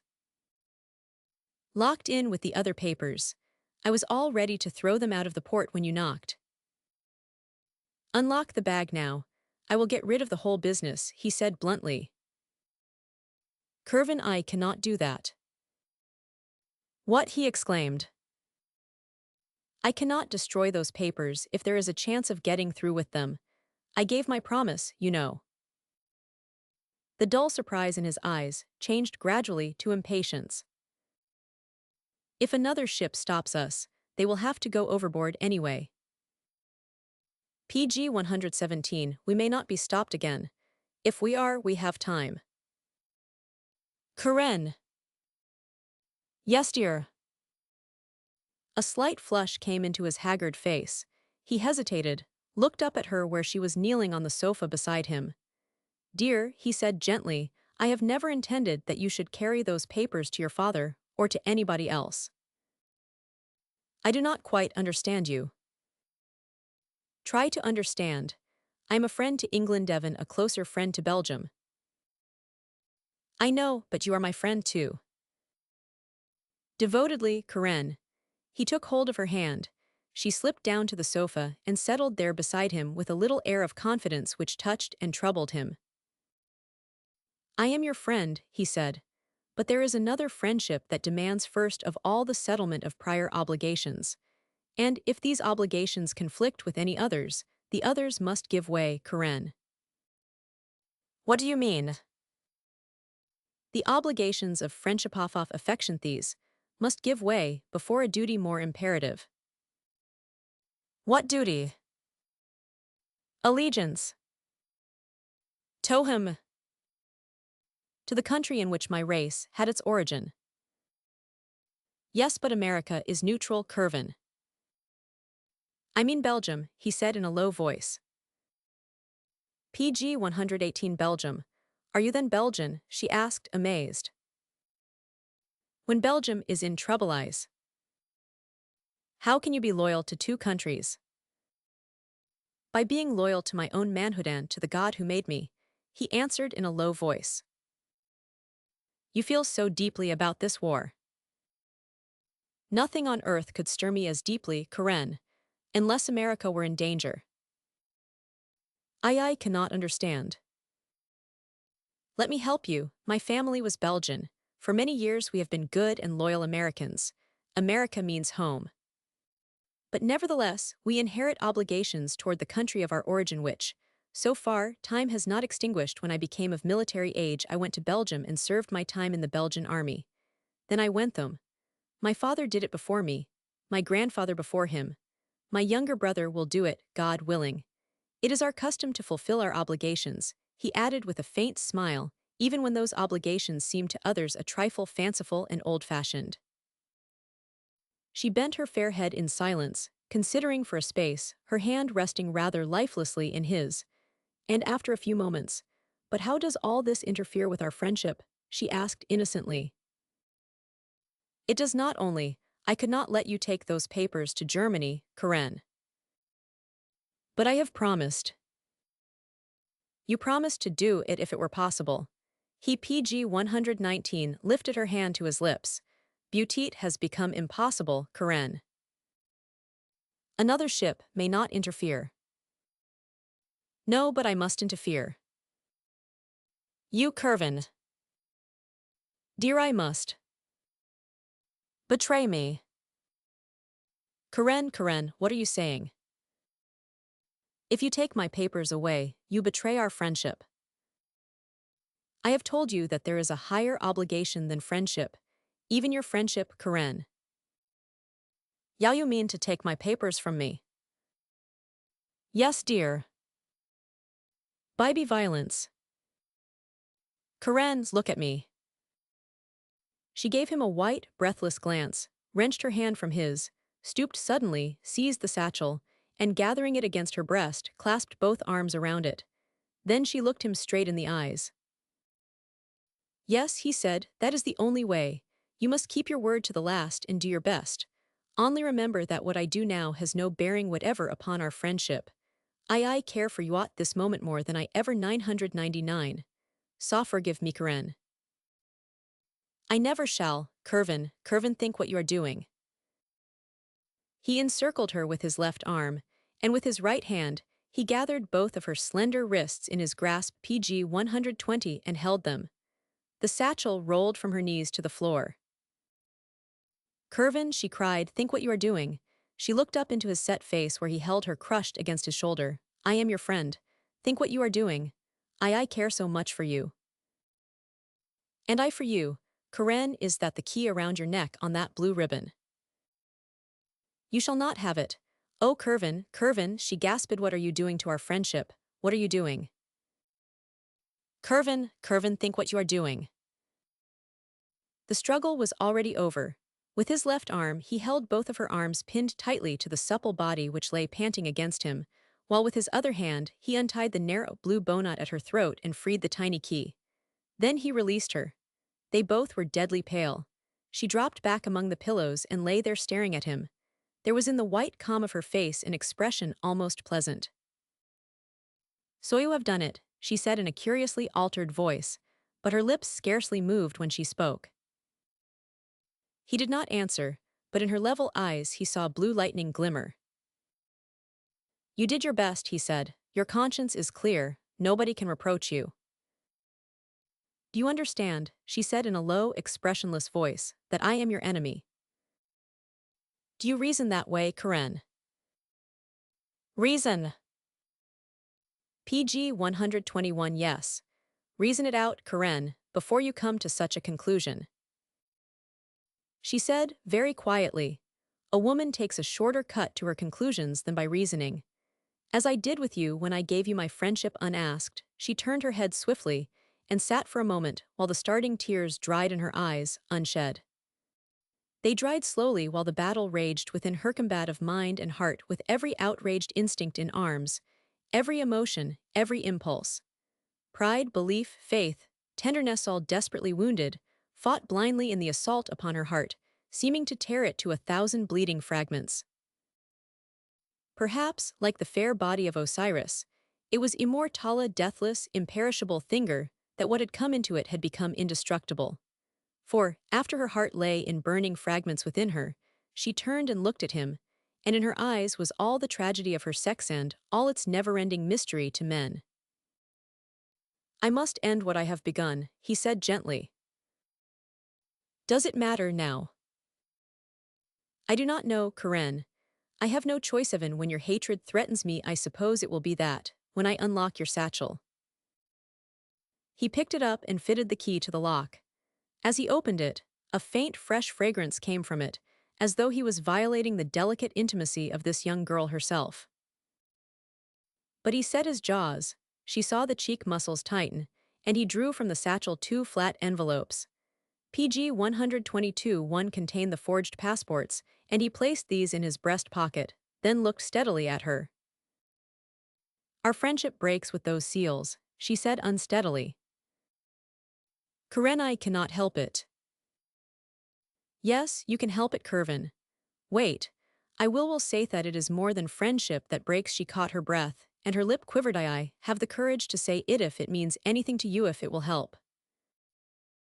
His face reddened, then it grew pallid and expressionless. "Even that," he said, "must stand aside, Karen. From the moment I saw you I have been in love with you." And looking her steadily in the eyes, he broke the seals. When the last seal broke she gave a little cry, turned and covered her eyes with both hands. As for Guild, he stood with a sheet of paper in his hands, staring at the tracery which covered it, and which meant absolutely nothing to him. Then he looked at the remaining sheets of paper. None had any significance to him. There were 3 sheets of thin, translucent paper. These sheets were numbered from 1 to 3. The first seemed to be a hasty study from some artist's sketchbook. It appeared to be a roughly executed and hasty sketch of several, rather oddly shaped trees. A mere note jotted down to record the impression. PG 123 of the momentrees. A foreland, a flight of little hedge birds. On it, in English, the artist had written sunset. Indeed, the declining and somewhat archaic sun on the horizon and the obviously evening flight of the birds seemed to render the label unnecessary. PG 124, for a long while Guild stood studying it in the light of the stateroom's ceiling lamp, and what continually arrested his attention and perplexed him was the unusual shapes of the trees and the unbirdlike flight of the birds. Also, artists do not sketch on such paper. Now and then he looked across at Karen with an inscrutable expression, and each time he looked at her, his face seemed to grow more rigid, and his set jaws more inflexible. The girl crouched in the corner of the lounge, her face covered by both hands and pressed against the pillows. He did not speak to her. Presently he turned to the next paper. It bore the rough sketch of a fish and was numbered 2. It was a wretched drawing, intended, evidently, to resemble an old pike and 3 young ones. What it meant he had no idea. he passed to the third and last sheet of paper, and it instantly held his attention. page 125, on it was depicted a figure, which he supposed was the artist's idea of a Japanese dancing girl. She held a fan in her left hand. Over her extended right hand, a butterfly hovered. But what interested and concentrated Guild's attention was not the very amateurish drawing, but the series of silly decorations on the paper above her head, a page 127, number of quartered circles, enclosed in squares and oblongs. As decorations, they meant nothing, indicated nothing, except that the intellect responsible for them must be a meager one. But as a cipher message, these doubly bisected circles promised anything. This is what Guild saw, and what caused him to seat himself on the sofa beside the girl who still lay huddled over her pillows, her face hidden in her hands. Seated, he drew out the portfolio containing his letters and a notebook. Then, slipping a lead pencil from the leather socket and tearing out a sheet of paper, he started work using the leather-backed book for a support in a cipher which looked to be impossible. Yet, all ciphers are solved by the same method, and he knew it. The first thing he did was to find his numbers in the mass of quartered circles. And working steadily, swiftly, but intelligently, he had in the course of an hour discovered, separated, and jotted down 9 of the quartered discs which he believed to represent numbers, and 1 extra disc which he supposed to be 0. And page 128 he numbered each symbol accordingly, merely eliminating all lines except those bisecting the smaller circles. This gave him an order. The next thing to do was to find what letters those numbers, or combinations of numbers, represented. For a while he tried English, but arrived at no convincing result. So he tried German, first making a list of the letters which were likely to occur most frequently in the written language, and then trying them with the symbols which occurred most frequently in the manuscript before him. He found that the first symbol represented the figures 21. The 21st letter of the alphabet is U. He wrote it. The next symbol was, for which he substituted the figures 14. The 14th letter of the alphabet is N. He had, so far, 2 letters, U and N, to experiment with. page 129, he had sat for several minutes gazing absently at these 2 letters, when, like a shot, it struck him that the French word for the number, 1, was spelled un. Could the key of the cipher be French? He separated and jotted down the next combination of discs, which gave him the numbers 19. The 19th letter of the alphabet is S. He wrote it. The next symbol was, or the figure 9. The 9th letter of the alphabet is 1. The next symbol was, which translated gave him 24. The 21st letter of the alphabet is 10. He now had the letters C Roman 10, and no sooner had he written them in order than the word 6 stared him in the face, and he flushed with pure excitement. He had now 2 words, un and 6. The chances were that he was somewhere on the right track, and he fell to work with a concentration and ardor, which left page 130 him, oblivious to everything else to time and place, and to the silent, motionless little figure huddled over the pillows beside him. A fragment from Guild's notebook. At the end of an hour checked twice but, finally overcoming apparent defeat, and always following the same method of deduction, he came to an end of his symbols, and he found the leaf from his notebook was covered with the following words in order of symbol. Un, 6 dus 5 5 vingt, dus quince vingt sept 8, 19 vingt 9 dus pg 131 dus 25, 8 5 8 vingt, 6 quins dus quins vingt du 9 18 quater 19. For these numerals spelled out capriciously in either abbreviated French or English, he substituted numbers in the sequence given. 121, trillion 215, billion 230, 2,918,419. Then for the figure 1, he wrote the first letter of the alphabet A for the number 6, he wrote the 6th letter of the alphabet F for the number 12, the 12th letter of the alphabet 50, and when he had written letters for every figure in order given he had on his sheet of paper. A fleet lifts willy hedged fellow. Birds. After a while, he separated the words fleet, follow, and birds, leaving the unintelligible sequence of letters lufswillihecht. Out of this, for a long while, he could make nothing, until by chance, taking the last 5 letters together, it suddenly occurred to him that the German word for pike was hecht. Then, in a flash, he remembered the badly drawn picture of a pike and its young. Pike or hecht, that was one of the words in all probability. But what other word the word hecht represented he could not imagine. PG 132, he looked at his notebook again. The letters remaining were lufswilly. They meant absolutely nothing in any language he had even heard of. He studied what he already had: a fleet blank pike follow birds. A pike follow birds sans swift as lightning a thought struck him which set him tingling to his fingertips. Somewhere in that rough, hasty, and apparently innocent sketch in which oddly shaped trees and a line of little birds figured, lay the key to the whole thing. He felt it, he knew it. He spread out the drawing on his knees and studied it with terrible concentration, conscious somehow or other that something about it, something in it, was vaguely familiar to him. What? Had he ever before seen another sketch by the same hand? He could not recollect. It was like millions of rough, hasty sketches jotted down by painters as notes for their own guidance only and not for others to see. What was there about it unusual? The trees, the shapes of the trees. Ah, he was getting nearer the goal, realized it, felt it, and balked, fell into a mental rage for a moment. Then his habitual self-command returned. He squared his jaws, gazed grimly at the trees, and forced himself once more to answer his own questions. The shapes of the trees, then, were unusual. He had gotten that far.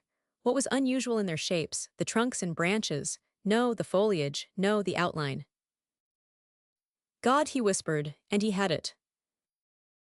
PG 133, over the sofa was hanging a map of the British Isles and of the western coast of Europe. Dotted lines indicated the course taken by the Holland Line steamers. He reached up, unhooked it, looked at it, then at the drawing in his hand.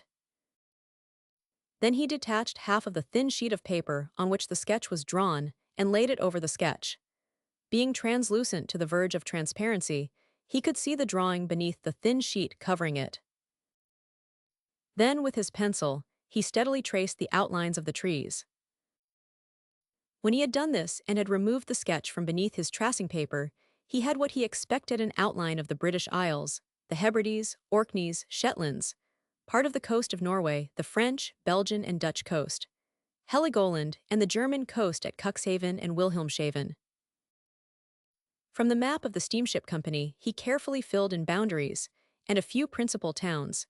Then, placing his outline drawing over the sketch of the trees, he drew a dotted line, following exactly the flight of the little birds. Where that flight terminated, he made an arrow, then turned his eyes on the steamer map to find out where that arrow's point rested. And there on the Irish coast, he saw the name Lough Swilly. It was the last link, the last but one. A fleet Lough Swilly, hecht pike follow birds.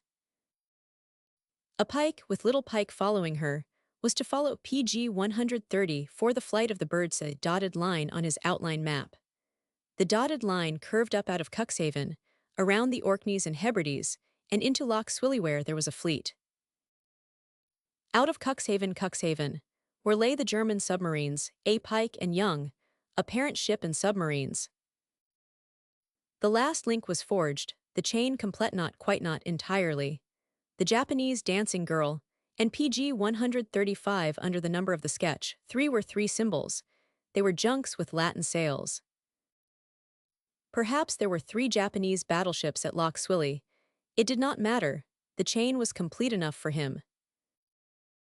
PG 136. Chapter 11, Strategy. As he rose from the sofa, stretching his arms to ease his cramped muscles, Guild became conscious that he was very tired. He had had little sleep the night before and none at all this night. He glanced at his watch. It was 4 o'clock in the morning. He went to the port, unscrewed it, and looked out into pitch darkness. There was not a light to be seen on the sea, no flare from any headland, no spark which might indicate a lighthouse, not a star overhead, not a sparkle save for the splintered reflection of the vessel's own lights running over the water alongside, through which foaming, curling waves raced and fled away into the black obscurity astern. He turned and looked gravely at Karen. The girl still lay unstirring among the pillows on the sofa. One arm covered her head as though to shield it from some blow. He bent beside her, listening to her breathing. It was quiet and regular, and on her cheek was a flush like the delicate color of a sleeping child. PG 137, he had no mind to disturb her, yet he could not make her more comfortable without awaking her. All he dared do was to unbutton her spats very cautiously and slip off the little brown suede shoes. Over her he laid the blankets from the bed, lightly, then opened wide the port. His own toilet for the night was even simpler. He folded together the batch of damning papers, originals, his own notes, the forged passports, strapped them with an elastic band, buttoned them inside his breast pocket, reached over and extinguished the electric globe, and fully dressed, lay down on the stripped bed in darkness. They had been traveling 16 hours. Allowing for their detention by the Alomond Wyvern, they should dock at Amsterdam in 5 or 6 hours more. He tried to sleep, but his nerves were very much alive, and his excited brain refused to subscribe to the body's fatigue. All that had happened since he first saw Karen Gerard, he now went over and over in his mind in spite of himself. He strove to stop thinking, and could not. And sometimes the lurid horror of the Wyvern possessed him with all its appalling details made plain to his imagination, details not visible from the liner's decks, yet perhaps the more ghastly because hidden by distance, and by the infernal glare that fringed the doomed ship like a very nimbus from hell itself. This obsessed him, and the villainous information which he had wrested from the papers which this young girl had been carrying, information amply sufficient to PG 138, convict her, and to make inevitable the military execution of the man Gratz and the grinning chauffeur, Bush. And if the wretched maid, Anna, had been arrested with papers similar to these on her person, her case, too, was hopeless. Because the very existence of England depended upon extinguishing forever people who dealt in secret information like that which lay folded and buttoned under his belted coat of tweed. He knew it, knew what his fate must have been had the satchel been searched on Fresh Wharf, knew what Karen's fate must have been, also, surely. And had those papers been taken aboard the Wyvern, it had not been very long before the simplicity of the cipher had been discovered by anybody trained in code work. For, in spite of its surface complexity, the cipher was a singularly simple one, even a stupid code, based on simple principles long known and understood in all of their hundreds of variations. And all such ciphers, granted time and patience, could be solved by the same basic principles. The only function of that kind of code was to so multiply its intricacies and variations that, with a time limit for delivery understood, measures could be taken at the other end to minimize the effect of discovery, the elapsing of the time limit serving as an automatic warning that message or messenger were under forcible detention within the enemy's lines. Yes, it had been a stupid cipher, and an easy one. PG 139, a trained man, would have solved it in half the time he had required. Nothing about the message remained really obscure, except the Japanese dancing girl playing with her butterfly and fan, and the lack of information concerning the fleet at anchor or cruising near Loch Swilly on the Irish coast. As far as the fleet was concerned, Guild was very confident that he understood. The whereabouts of the British battleship fleet was not known, had been carefully guarded. Without a doubt Loch Swilly was its rendezvous, and the German spy system in England had discovered it, and was sending the information to Berlin with a suggestion that submarines follow the birds. 1. Take that dotted course around the northern Scottish coast, slip south into Loch Swilly, and attack the first line of battle squadron where it had been supposed to lurk in safety, awaiting its call to action. That was as clear as daylight, but the Japanese figure he could not understand. He was utterly unable to sleep. After an hour's staring into the darkness, he rose cautiously, opened the stateroom door and stepped into the lighted corridor. Here he lighted a cigarette against regulations, and began to pace up and down. Presently, the sharp nose of a steward detected the aroma of tobacco, and he came prowling into the corridor. PG 140, so Guild nodded, and tossed the cigarette out of the open port at the end of the corridor. "We ought to dock by 9, he said.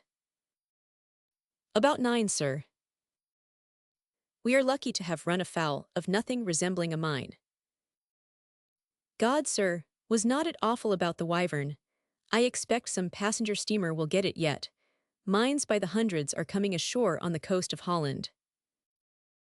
"Have you had any news by wireless?" asked Guild. "A little, sir. They have been fighting all night south of Ostend. Also, we had a wire from London that a German light cruiser, the Schmetterling, is at Valparaiso, and that a Japanese cruiser, the Geisha, and a French one, the Eventail, have been ordered after her."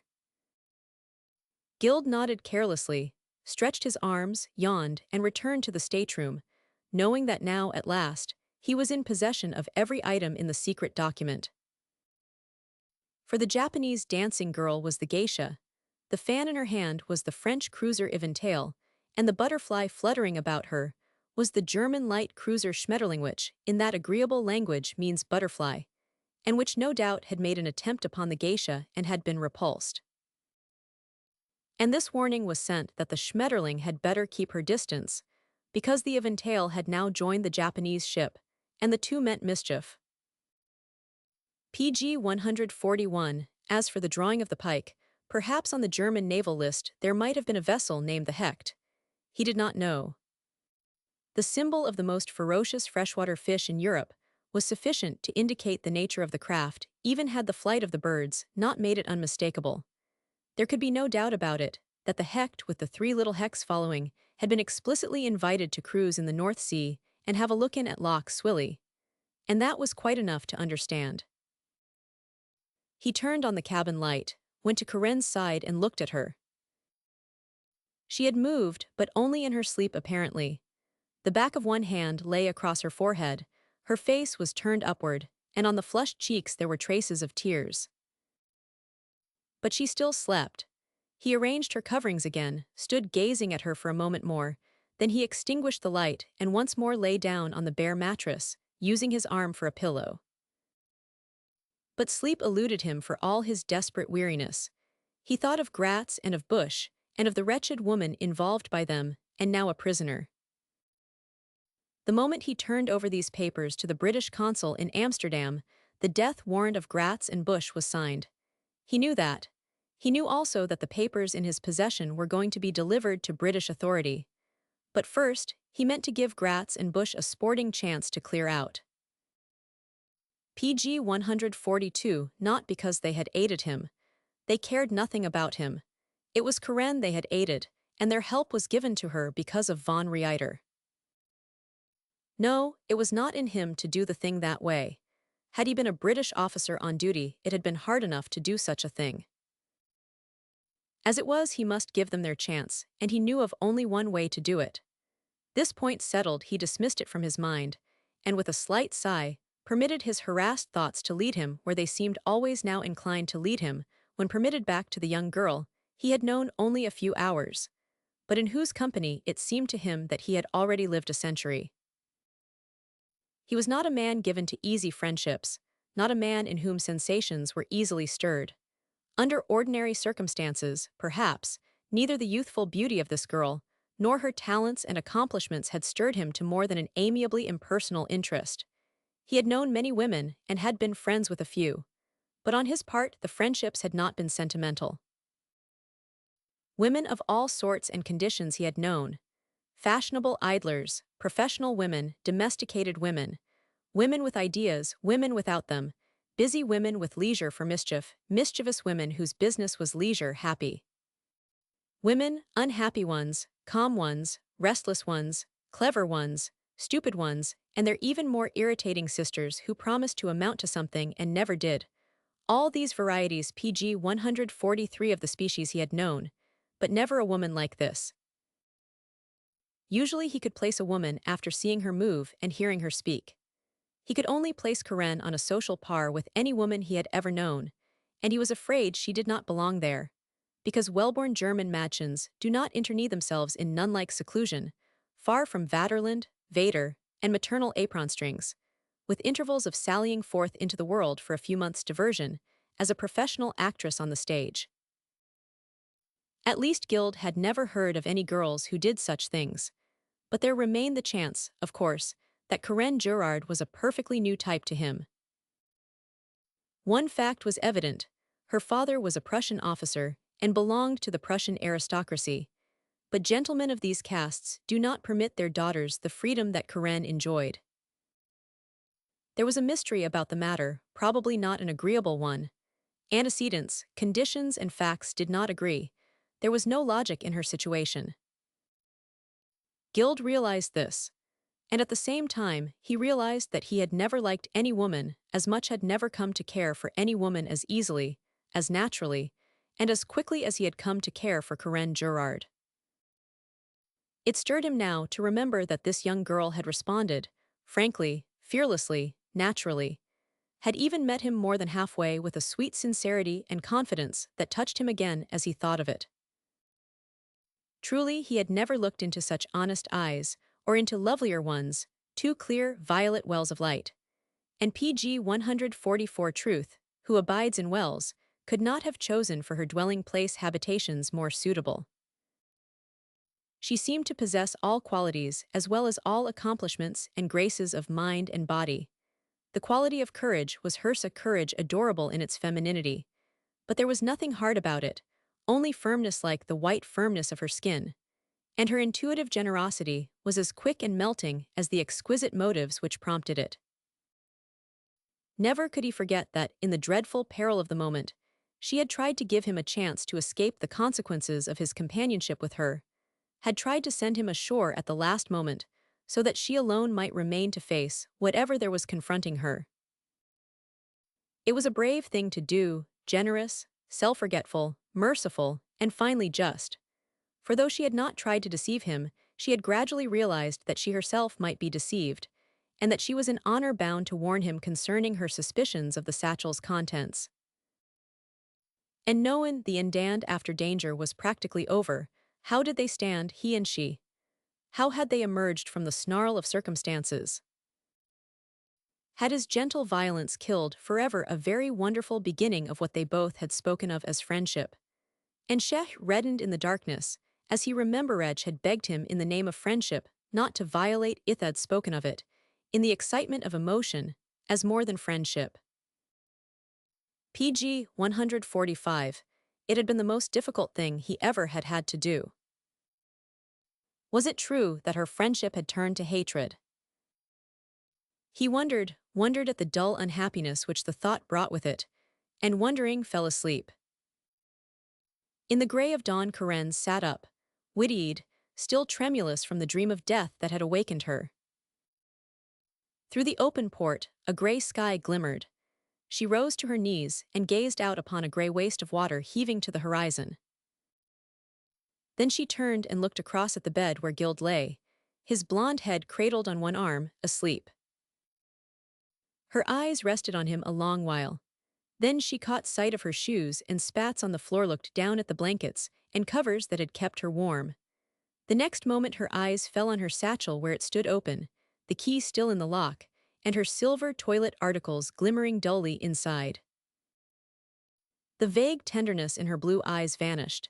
He had done this, too, shamefully, by force, treading mercilessly on the frail bud of friendship, ignoring everything, sacrificing everything to a dull, obstinate determination which he had characterized as duty. She turned and looked at the man who had done all this, her eyes darkly beautiful, her lips stern. Duty? He had not considered the duty she owed. He had not respected her promise to bring back what PG 146 had been entrusted to her. And when the discussion had tired him, when her warnings, pleading 7 her appeals in the name of the first friendship she had ever given had been ignored, he had coolly used violence. Yes, violence, although, perhaps, the violence had not been very violent, but it was foreseemed hateful to her, who never before had been obliged to endure the arrogance which her caste only knew how to dispense. So Broch ich Jewelt kept ringing in her ears like a very obsession as she knelt there, sitting back on her own supple limbs, and watching the sleeping man out of beautiful hostile eyes. That man, that American or Belgian whatever he was, with his clear gray eyes and his short yellow hair, and that mouth of his which could be faintly humorous at times, and at times be so ugly, and set what was there about him that she liked or rather had liked. Not his features. They were only passable from an ornamental point of view, not his lean but powerful figure, which resembled many other figures she had seen in England, not his manner particularly, at least she had seen more deferential attitudes, more polish of the courtly and continental sort, more empressement. What was it she liked, had once liked in this man? Nothing, nothing. The tears suddenly glimmered in her eyes and she winked them dry angrily. And to think to remember in years to come that Shesh had pleaded with that man, in the name of friendship and of something more than friendship. The PG 147 hot color mantled face and throat, and she covered her eyes in a sudden agony of mortification. For a few moments she remained so, then her hands fell helplessly again. And as she knelt there looking at him through the increasing daylight, suddenly her eyes narrowed, and her set face grew still and intent. Crowding out of the shallow breast pocket of his Norfolk where he lay were papers. Her papers. The next instant, lightly, softly, soundlessly on her unshod feet, she had slipped from the lounge and crossed the stateroom to his side, and her fingers already touched the edges of the packet. Her papers, and her hand rested on them, but she did not take them. There was something about the stealth of the act that checked her, something that seemed foreign, repugnant to her nature. Breathless, her narrow hand poised, she hesitated, trying to remember that the papers were her striving to aid herself with the hot and shameful memory of the violence he had offered her. Why could not she take them? This man and she were now at war. War has two phases, violence and strategy. Both are legitimate. He had played his part, and this part was strategy. Why should not she play that part? Why? But her hand wavered, fell away, and she looked down into his sleeping face and knew that she could not do it. After a moment, his eyes opened and met hers, pleasantly. PG 148, she blushed to her hair. He said, "Why did not you take them, Karen?" "You could not understand if I told you," she said with youthful bitterness. He looked very grave at that. She turned, picked up shoes and spats, and seated herself on the sofa. So he got up, opened the door and went up on deck, leaving her the stateroom to herself. At the office of the wireless station, the operator seemed to have no objection to sending a message for him to the British consul in Amsterdam, and obligingly looked up the address. So Guild sent his message and prepaid reply. Then he went into the smoking room and lit a cigarette. He was dozing when a steward awoke him with a reply to his wireless message. Curvin Guild. On board SS Feyenoord. Will call at American consulate. Many thanks. Churchill Consul. He sat thinking for a few minutes. Then, remembering that he did not know where the American consul was to be found, he went again to the wireless office and procured the address. Turning, as he was leaving, to thank the boyish operator, he found that youth's shrewd eyes fixed on him intently. "Look out, sir," said the operator, in perfectly good PG 149 English. "There's a lot o' talk about you on board." "What do you mean?" "Was not it you the Wyvern was wanting?" "Yes." "You are friendly to us, I take it." "Do you mean to England?" "Yes, sir." "Yes, I am." "I fancied so. Be very careful aboard this boat, sir. Half the crew and most of the stewards are German." "Thanks," said Guild smilingly. But as he walked slowly away, he realized rather uneasily what an object of interest he had become to the personnel of the ship, since the Wyvern had honored him by her wireless inquiries concerning him. PG 150. Chapter 12, In the Rain. He went straight to the reading room, Only one or two of his fellow passengers were up, and he had the place to himself. He wrote first. W. A. Churchill, Esquire. British Consulate. Plantage Middenland 20. Amsterdam. Holland. Sir. The following items of information should be immediately transmitted to your home government. The importance of the matters in question admit of no delay. Sint, it has come to my knowledge that German spies in England have discovered the whereabouts of a British fleet, presumably the first-line battle fleet, and have attempted to communicate the intelligence to Berlin. One document in cipher embodying this intelligence has been intercepted and translated, but other communications in cipher may get through. PG 151. D. Another document of the same sort advises the Berlin government to send from Cuxhaven a cruiser parent ship as convoy to 3 submarines for the purpose of attacking the British armored ships. The rendezvous of the British ships, as given in the cipher message, is Loch Swilly, North Irish coast. The route suggested for the German cruiser and submarines is around the north coast of Scotland. D. Still a third document in cipher informs the German government that the light cruiser Schmetterling, at or off Valparaiso, is being pursued by the Japanese ship Geisha and the French gunboat Eventail. Th. The fourth and last item of information to be transmitted to your government concerns an actuality witnessed by myself and by the majority of the passengers of the steamer, now docking at Rotterdam.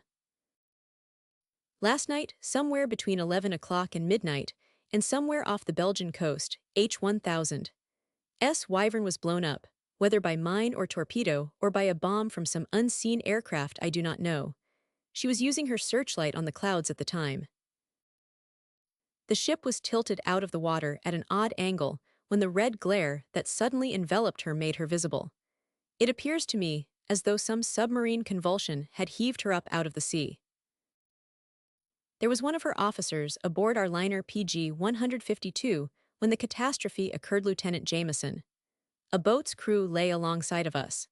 With these exceptions, it does not seem probable that anybody aboard the Wyvern could have escaped death, although other ships were in the vicinity and their searchlights played upon her, and I saw small boats on the way to her before she finally blew to pieces. This is the information which both duty and inclination impel me to place at the disposal of the British government. Permit me to add that I am leaving in the hands of the United States Consul, Henry H. Morgan, Esquire, a separate packet of papers containing full corroboration of the foregoing details. The packet is addressed to you in his care, but he will be instructed to give you this letter only, and not to deliver the packet to you until a week from today for reasons which I cannot explain. The packet contains sent 3 pages of cipher and pictographs employed by the German spy system in London. D. A key to the cipher. D. A key to the pictographs. Th. A full translation of the cipher. Th. A translation of the pictographs. Th. A map. The German personage to whom the packet was originally addressed, the names and addresses of those who sent it from London, the circumstances under which it was intercepted, will be written out with what detail is necessary, and will be PG 153 contained in the packet with the original cipher. In 1 week from today, the American consul, Mr. Morgan, will deliver to you this packet, but under no circumstances is it to be delivered before a week from today. I have the honor to be, sir, with great respect, your served. Curvin Guild, Union Square, New York.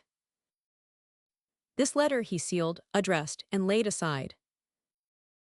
He then wrote to the American consulate, addressing the note to the consul and vice-consul, saying that he committed to their care. Sent a letter to be called for immediately by the British consul in person, and so marked. D. A packet addressed to the British consul, but not to be delivered until a week had expired.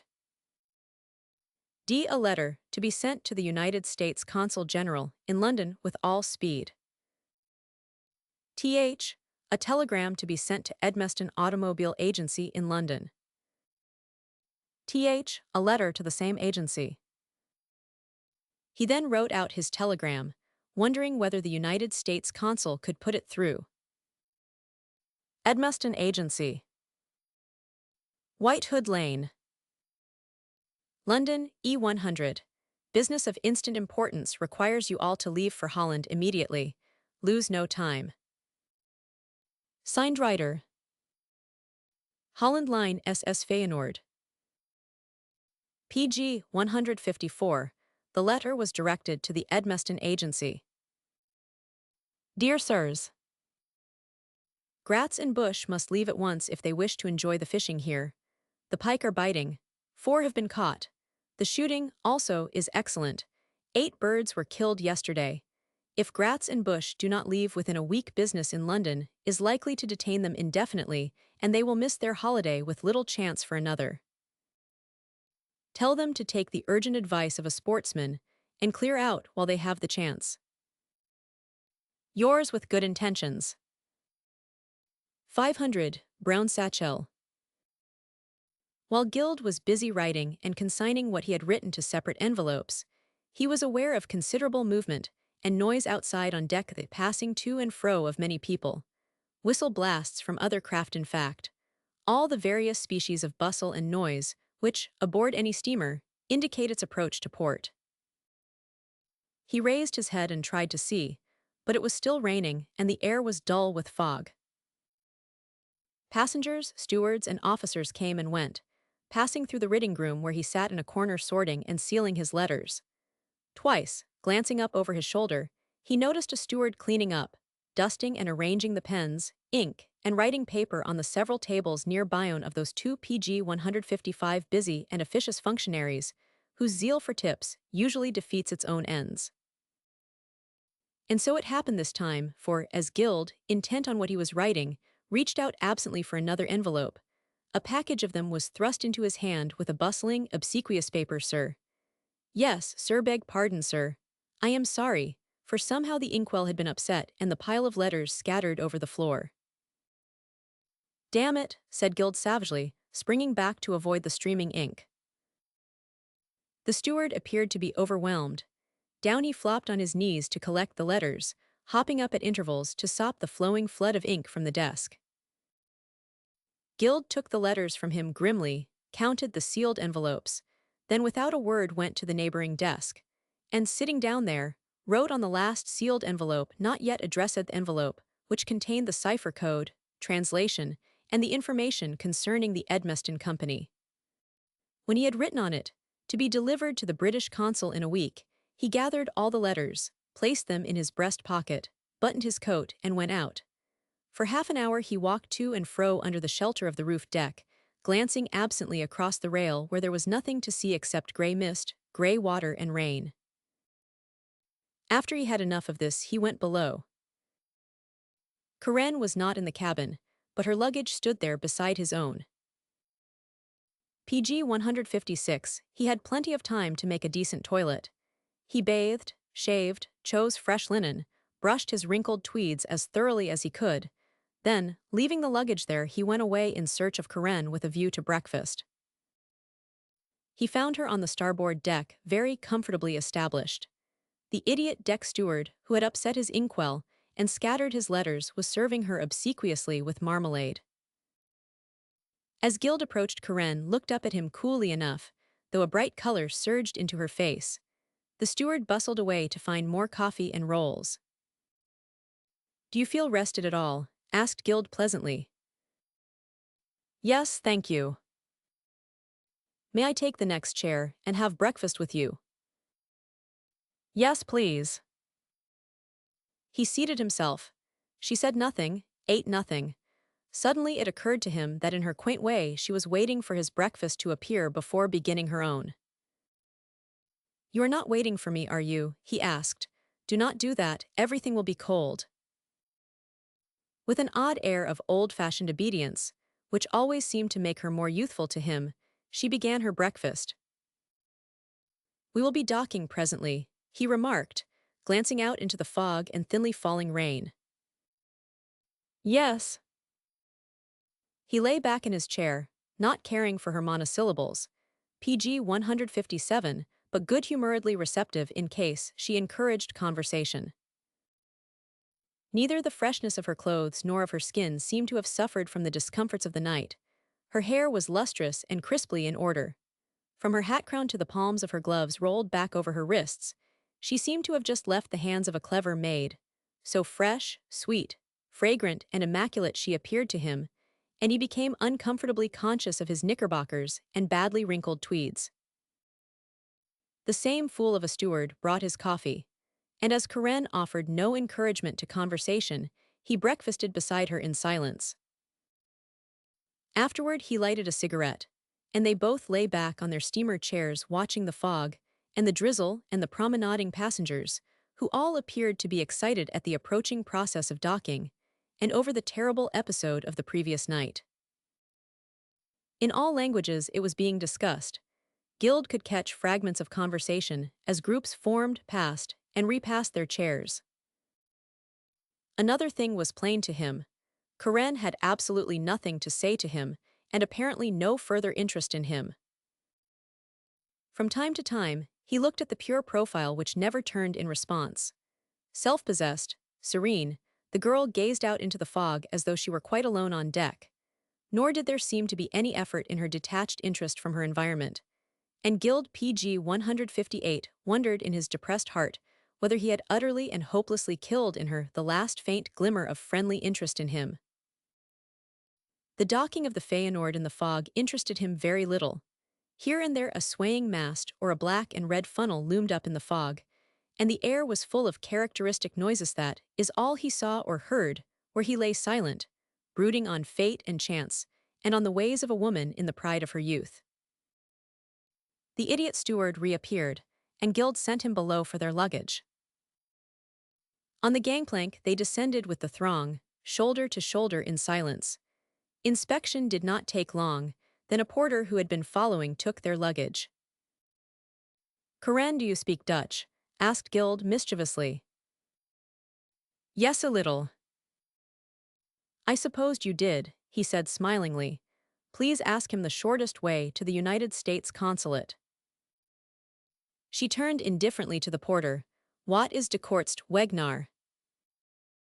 She hesitated, then with a dainty malice indescribable nar the Yankee consulate, she added calmly. Guild reddened and strolled a few steps forward, thoroughly incensed. The porter smothered a smile. "Mejefrau he PG 159 began, ga recht uit links, en den de derd straat rex. Hover is het." The porter glanced sideways and cunningly after Guild, then sank his voice. "Frule," he began, but the girl's haughty amazement silenced him. He touched his cap and muttered in English, "Madam is known to me. The chain is long from London to Trois Fontaines. I am only another link in that chain at Madam's service. I am served sufficiently. Find a motor cab, and tell the driver to take us to the United States consulate." The porter's visage expressed sullen curiosity. "Why," he asked in German, "does the gracious, well-born young lady desire to visit the American consulate when the German consulate is possibly expecting her?" At that she straightened up, staring at the man out of coldly insolent eyes. "That is enough," she said. "Take our luggage to a motor cab." "To the Yankee consulate." "To the consulate of the United States.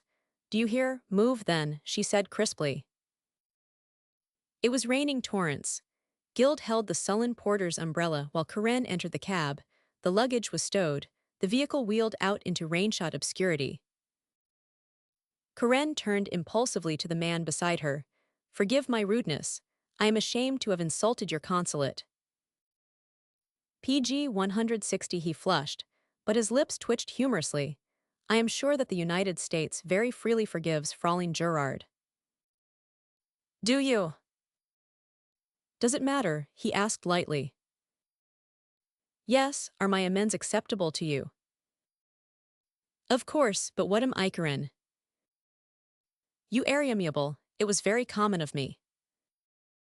It might have been rather common in anybody else. You could not be that. Somehow, he added, smiling, as we say in America, you seem to get away with it, Karen.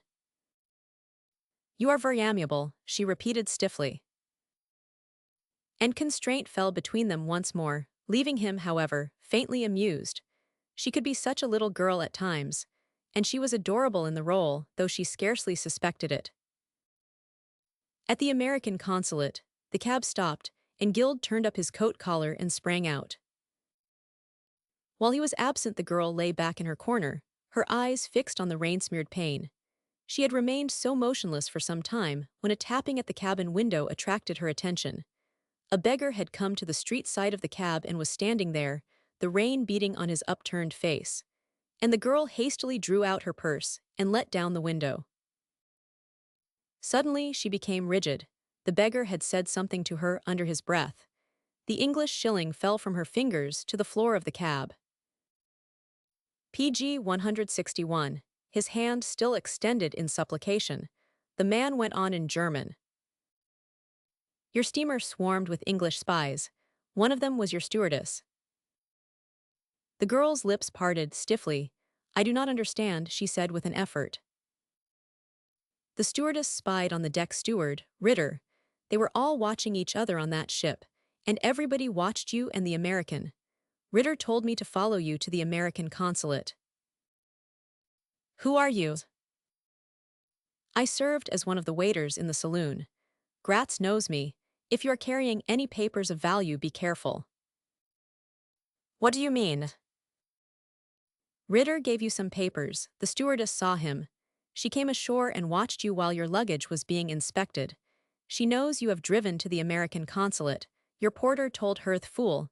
Do you know what she is up to? Aye, Kanks. I think you had better go quick, she added as the consulate door opened and Guild came out. And she fumbled in her purse for a coin, thrust it hastily through the window, and turned in confusion to meet the young man's sternly questioning eyes. What are you doing? He asked bluntly. A man begging. For what, Karen? For money or information? The girl winced and avoided his gaze. The cab PG 162 wheeled in a short circle and moved off through the rain again. Which was it he wanted, Karen? Repeated Guild quietly. Was it money or something else he wanted? Does it concern you? She stammered. Yes, because I have just learned over the consulate telephone that German agents are now attempting to do what you refrained from doing last night. What? Steal the papers I had of you. Do you mean the papers you stole? I mean the papers I took by highway robbery. There is a difference, he added. But both are robbery, and I thought you were above such things. I am, she said, flushing. No, you are not, he retorted sternly. What you were too fastidious to do for yourself last night, the papers when you thought I was asleep, you had done for you this morning by a steward. I did not. Why do you deny it? What do you mean? Do not you know that while I was busy in the reading room, a steward upset my ink, scattered my papers, stole the envelope containing the papers I took from you, and left me a sealed envelope full of tissue paper? It is not true. It is true. How do you know? Your stewardess told me over the telephone a few moments ago. Karen, you are untruthful. PG 163, she caught her breath. The tears flushed in her eyes. I am not untruthful. It does look like it, but I am not. I did not know that the deck steward had robbed you. He came to my door and gave me the papers, saying that he had picked them up in the corridor outside our midor. I did not engage anybody to steal them if it is stealing to recover me own property. That deck steward is a spy, but I do not understand how he could have known that I had taken the papers from you. I do not know either, she said excitedly, but everybody knew everything on board that ship. It was a nest of spies. His grim features relaxed. I am sorry I charged you with untruth, Karen. I never shall again. But what was I to think? When I tell you a think that is what you are to think, she said crisply. Yes, I realize that now. I am sorry. May I ask your forgiveness? Yes, please. Then I do ask it. Accorded. May I ask a little more? He continued. What? May I ask you to tell me what you did with those papers after the deck steward gave them to you? I shall not tell you. Then I am afraid that I shall have to tell you how PG 164 you disposed of those papers. You first went to the stewardess and borrowed a needle and thread, and then asked permission to sit in her room and do a little necessary sewing. The girl blushed hotly. The contemptible creature, she exclaimed. A little sewing, repeated Guild coolly. And he continued, you sewed those papers to your clothing. The stewardess saw you do it. Very well, suppose I 999. You have them on you now. And then? Why, it was a silly thing to do, Karen. Silly, why? Because, he said calmly, I must have them, and it makes it more awkward for us both than if you had merely put them back into your satchel. Yaoyu Intento, her amazement checked her, then flashed out into wrath. Do you know, she said, that you are becoming impudent? Karen, he retorted very quietly, a man of my sort is not impudent. But possibly he might be insolent if he chooses, and perhaps I shall choose. Checked, her lips still quivering, the girl, despite her anger, understood what he meant, knew that she was confronting a man of her own caste, where insolence indeed might happen, but nothing more plebeian. I spoke to you as though you were an American, she said slowly. I forgot. PG 165, I am answering you as an American. He interrupted dryly. Make no mistake about that country. It breeds plenty of men who have every right to answer you as I do. She bit her lip, her eyes filled, and she averted her face. Presently the cab stopped. We are at the station, he said briefly. Whether Guild had paid for the entire compartment, or whether it happened so, she did not inquire, but they had the place to themselves, so far. Guild paid no further attention to her, except to lay a couple of Tauchnitz novels beside her on the seat. After that, he opened a newspaper which he had brought away with him from the consulate, and began to read it without troubling to ask her permission. As the paper hid his perfectly expressionless face, she ventured to glance at it from time to time. It was the New York Herald, and on the sheet turned toward her, she was perfectly able to read something that interested her and sent faint shivers creeping over her as she ended it. Passport reform stirs Americans abroad and deals hard blow to spies. Citizens of the United States recognize necessity for new order but demand to know who is responsible for issuance of fraudulent papers. Special cable to the Herald. PG 166. Herald Bureau. Number 130 Fleet Street. London, Tuesday. The United States government's sweeping new order requiring every American traveling in Europe to go through a cross-examination before an American diplomatic or consular officer came as a bolt from the blue today. It caused widespread comment, though it is recognized that the measure is necessary to checkmate German spies impersonating American travelers. There is no criticism of this drastic order, which it is recognized is probably issued to comply with Sir Edward Grey's communication concerning German secret agents posing as American citizens. But many Americans want to know who is responsible for the apparent wholesale issuance of fraudulent American passports to Germans. The result is that now an American passport is not worth the paper it is written on unless backed up by a photograph of the bearer, a description of where he is going, what he is going for, how long he is going to stay, and so forth. American embassies in European capitals today are circulating broadcast warnings to all Americans to consult the nearest diplomatic or consular officer before undertaking any voyage. All Americans must understand that henceforth a passport does not mean permission to travel in Europe. They must have written and vouched for proof that they are not German spies before they can feel safe. PG 167. It is all the result of two free issuance of American passports at the outbreak of the war, coupled with German quickness to profit by American leniency in this respect. Before the train started, a commissionaire appeared, hurrying. He opened the door of their compartment, set a pretty basket inside, which was to be removed at the first station beyond. The basket contained a very delicious luncheon, and Karen looked up shyly but gratefully as Guild set about unpacking the various dishes. There was salad, chicken, rolls, and butter, a pate, some very wonderful pastry, fruit, and a bottle of Moselle that looked like liquid sunshine. There was one pasteboard box which Guild gave to her without opening it. She untied the violet ribbon, opened it, sat silent.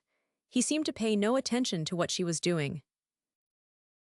After a moment, she lifted out the cluster of violet-scented orchids, drew the long pin from them, and fastened them to her blouse. "Thank you very much," she said shyly. "Do you care for orchids?" "Yes, I am a little surprised."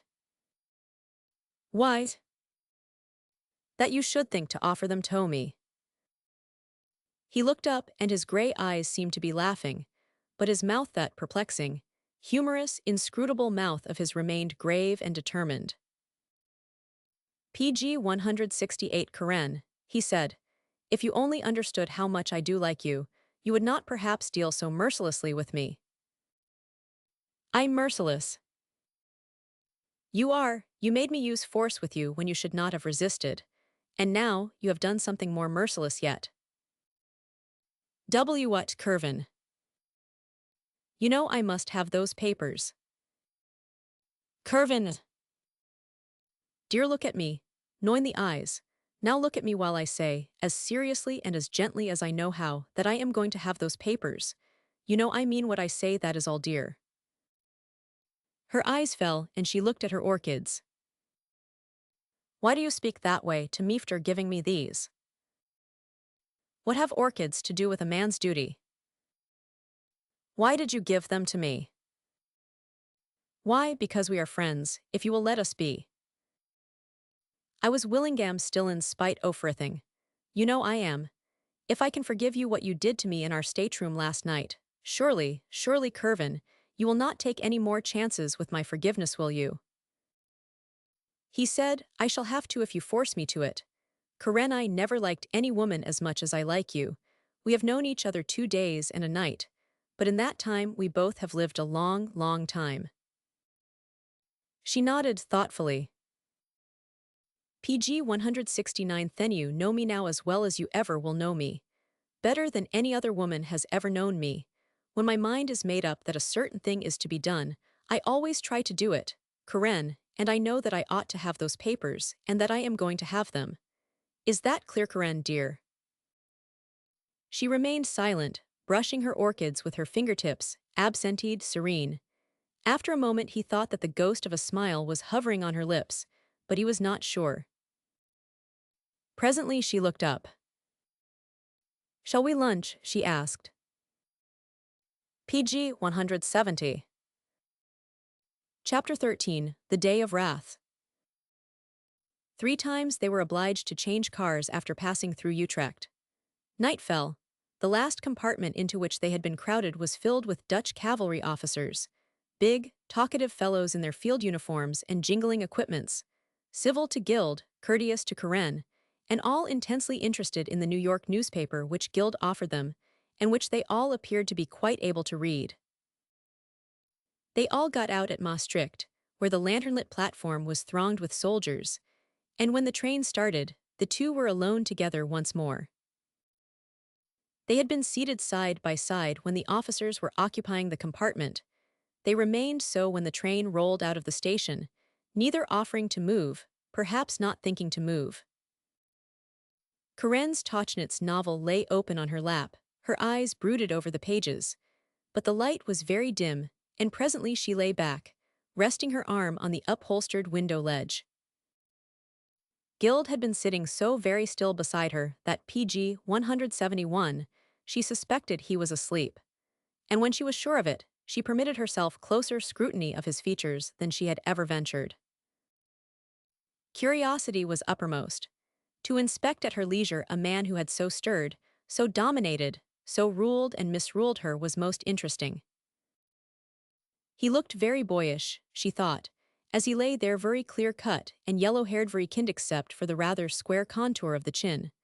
But the mouth had relaxed from its sternly quiet curve into pleasant lines. One hand lay on his knees, it was clenched, the other rested inert on the cushioned seat beside her, listless, harmless. Was that the hand of iron that had closed around her shoulders, pinning both her arms helpless?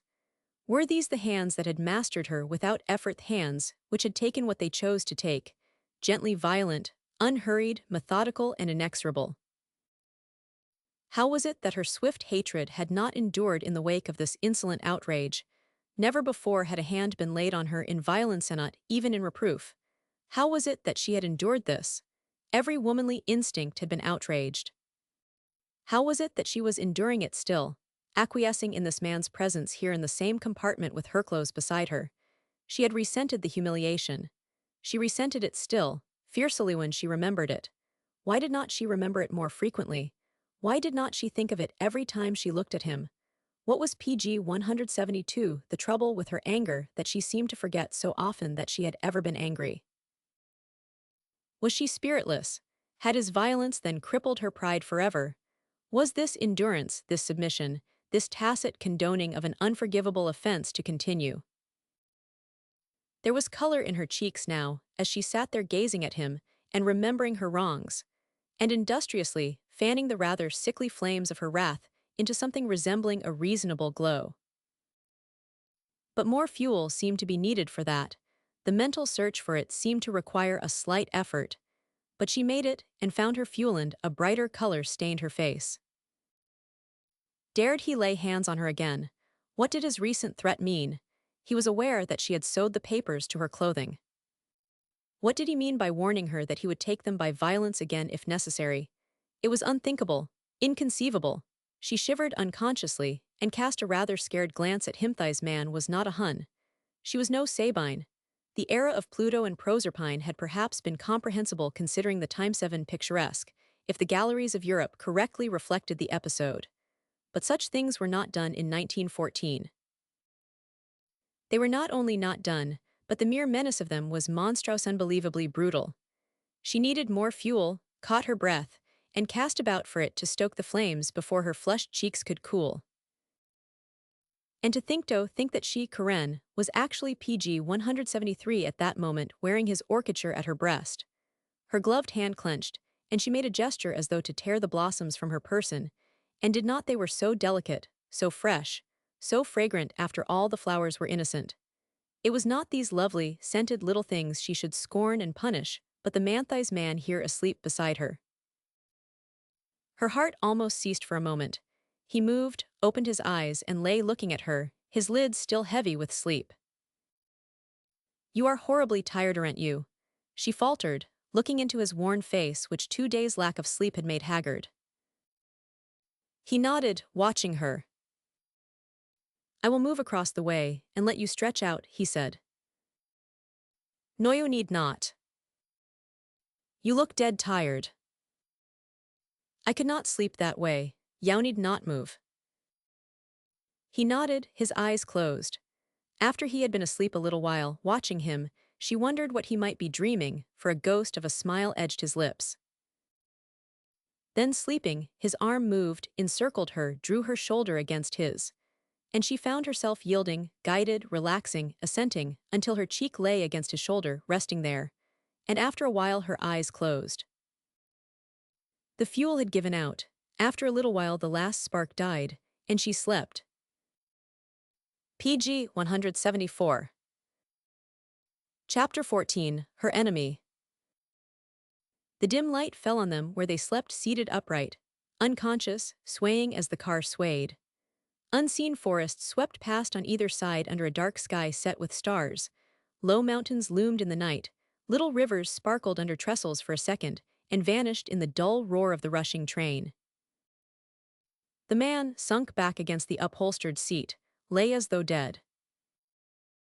But after a while the girl dreamed. It was the frontier toward which they were rushing through the night, a broad white road, running between meadows set with flowers, such as she had often seen. Two painted sentry boxes stood on either side of the boundary. The one on her side was empty, but in the other she realized that her enemy was on guard, hidden, watching her. She desired to cross. In all her life never had she so longed for anything as she longed to cross that still, sunny, flower-bordered frontier. She dared not. Her enemy stood hidden, armed, PG 175 watching her from within that painted sentry box. She knew it. She was afraid. She knew that her enemy would step out with weapon leveled and challenge her the instant she set foot across that flowering frontier. She was afraid of his challenge, afraid even to learn what her enemy might look like. Yet she must cross. Something had to be done, something had to be done, while the sun was shining and the breeze in the meadow set the flowers all swaying. She looked desperately at the silent sentry box. Nothing moved, yet she knew her enemy was watching her. Then, frightened, she set one foot across the line, took one more step, very timidly. Halt, who goes there? She knew it. It had happened to her at last. Friend, she faltered, but I do not know the countersign. Pass, friend, without the countersign. Could she believe her ears? She listened again, her hand resting against her heart, but she only heard a child laughing inside the sentry box and the smothered ruffle of preening wings. Her dream partly awoke her. She lay very still, vaguely conscious of where her cheek was resting, then closed her eyes to seek her enemy again among her dreams. PG 176. Chapter 15, In Confidence. They awoke with a light shining in their eyes. The guard stood on the running rail, one hand on the knob of the door. The frontier, he said. Descend if you please for the customs, and kindly have your papers ready. The girl's blue eyes were sleepy and humorous as she rested her hand on his arm to rise. Are we ever to have a good night's sleep again? She murmured as he aided her to descend in the lantern-lit darkness. It's our punishment, he said. For what, please? For ever doubting each other. She said nothing. A soldier picked up their luggage and carried it across the platform where another train stood waiting. And all at once, Guild realized that the soldiers around the station and custom house were not Belgians but Germans. He had forgotten that, and it gave him a distinct shock. As he and Karen, following the soldier, entered the PG 177 long room in the custom house, an officer all in sea gray from the shrouded spike on his helmet to his ankles came forward and saluted, and Guild coolly lifted his cap. Have I by chance the honor of addressing Herr Guild? Asked the officer. I am Herr Guild. Anxieties Fräulein at salute and very rigid. Fräulein Gerard. The gracious young lady has credentials, a ring perhaps. Karen drew off her glove, slipped the ring from her finger. A soldier held up a lantern. The lieutenant adjusted a single eyeglass, scrutinized the ring, returned it with a tight-waisted bow. Papers in order, he said, turning to the customs officials. Pass that luggage without inspection. He was very polite. He escorted them to the Belgian train, found an empty compartment for them, thanked them with empressement, and retired into the darkness which had hatched him. As the train started, Karen said in a low voice, Would you care to call that officer a barbarian, Kervin? You have not seen Louvain, but probably that officer haste through his monocle. She sighed, Are we Todifer again? I am so sleepy. This time he was entirely awake and responsible for his actions. So was she. But she was really very tired. PG 178 she remembered, when conscience began to make her uncomfortable and call her to account.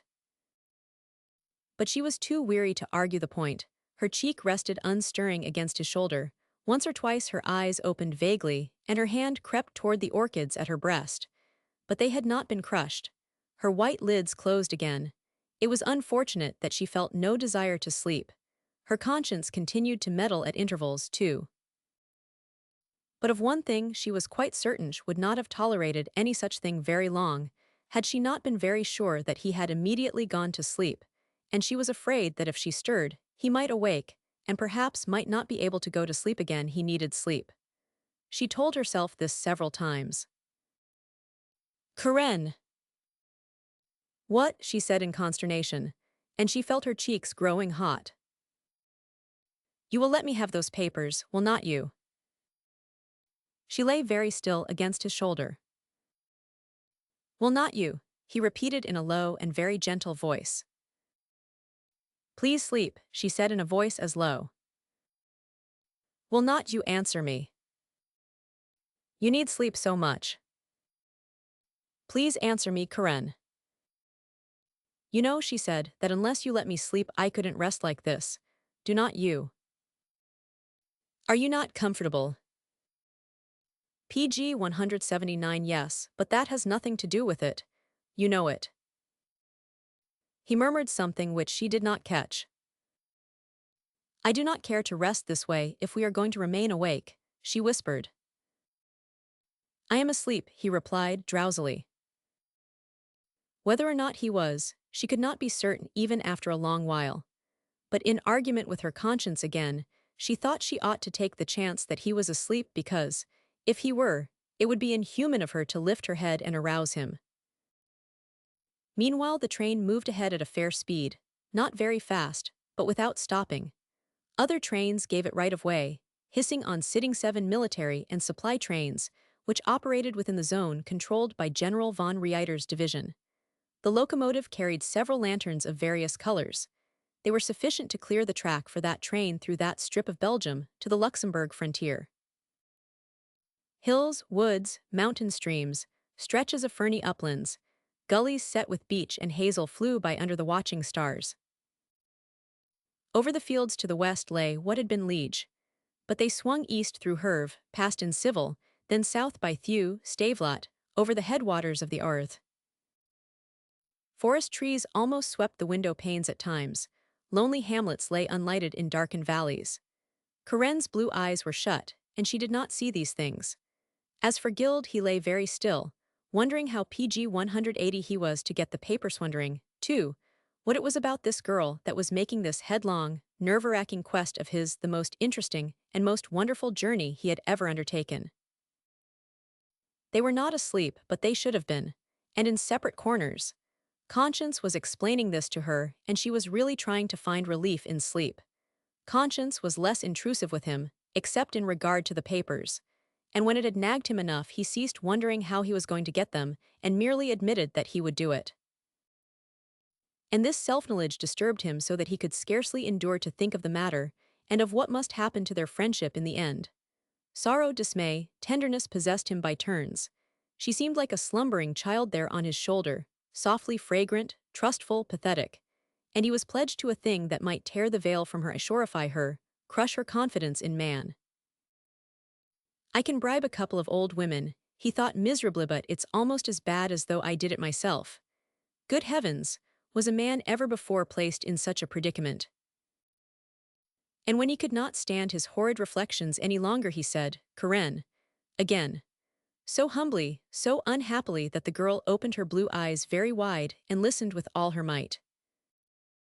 "Karen," he said, "in a comparatively short time, you will not listen to me at all, you will not tolerate me. And before that time is upon us, I want to say a few words PG 181 to you about how deeply I value our friendship, and about my very real respect and admiration for you. You will not let me say it soon. You will not care to hear it. You will scorn the very mention of my name, hate me, possiblino, probably, and so know before I have irrevocably angered you before I have incurred your dislike. I want to say, if I may, that I never was as unhappy in all my life." Lying very still against his shoulder, she thought, he does not really mean to do it. "Karen," he went on, If you do not find it in your heart to spare me thistuti, how can I spare myself? She thought, he does mean to do it. And yet. He will not do it, she thought. There never has been a coward in my race, he said more calmly. He does mean to do it, she thought. He is a barbarian, a Hun, a Visigoth, a savage. He is a brute, all through. And I do not know what I am becoming resting here listening to such infamy from him. I do not know what is going to become of me, I do not. She caught her breath like a hurt child, hot tears welled up. She turned and buried her face against his arm, overwhelmed by her own toleration of herself, and the man she was learning so quickly to endure, to fear, and to care for with all the capacity of a heart, and PG 182 mind, that had never before submitted one atom of either mind or heart to any man. What had happened to her? What possessed her? What was bewitching her that from the first instant she had laid eyes on him, she seemed to realize she belonged with him beside him? And no, a more terrifying knowledge threatened, menaced her, the vague, obscure, formless idea that she belonged to him. Did it mean she was in love? Was this love? It could not be. Love came differently. It was a happiness, a delight, a firm and abiding faith, a sunburst of self-revelation and self-knowledge. It was not tears and conscience and bewilderment, and self-reproach and a haunting fear of self and a constantly throttled dismay at her own capability for informality, for example, of her present attitude. And she wept anew at her own astounding degradation. Love, no indeed, but a dreadful, unaccountable exposure of her own unaccountable capacity for familiarity. That was it. She was common at heart, common by instinct. She had thought she had a will of her own. It seemed she had not. She had nothing admirable in her, neither quality, nor fineness, nor courage, nor intellect. It must be so, or how could she be where she was, blotting her tears against the shoulder of a man she had known 2 days, biting at her quivering lip in silence there, miserable, bewildered, lonely beyond belief. Karen! She made the effort, failed, tried again. PG 183 yes, she managed to say. Do not cry any more. No. Because I do not mean to make you unhappy. No. But I must have those papers, mustn't I? Yes.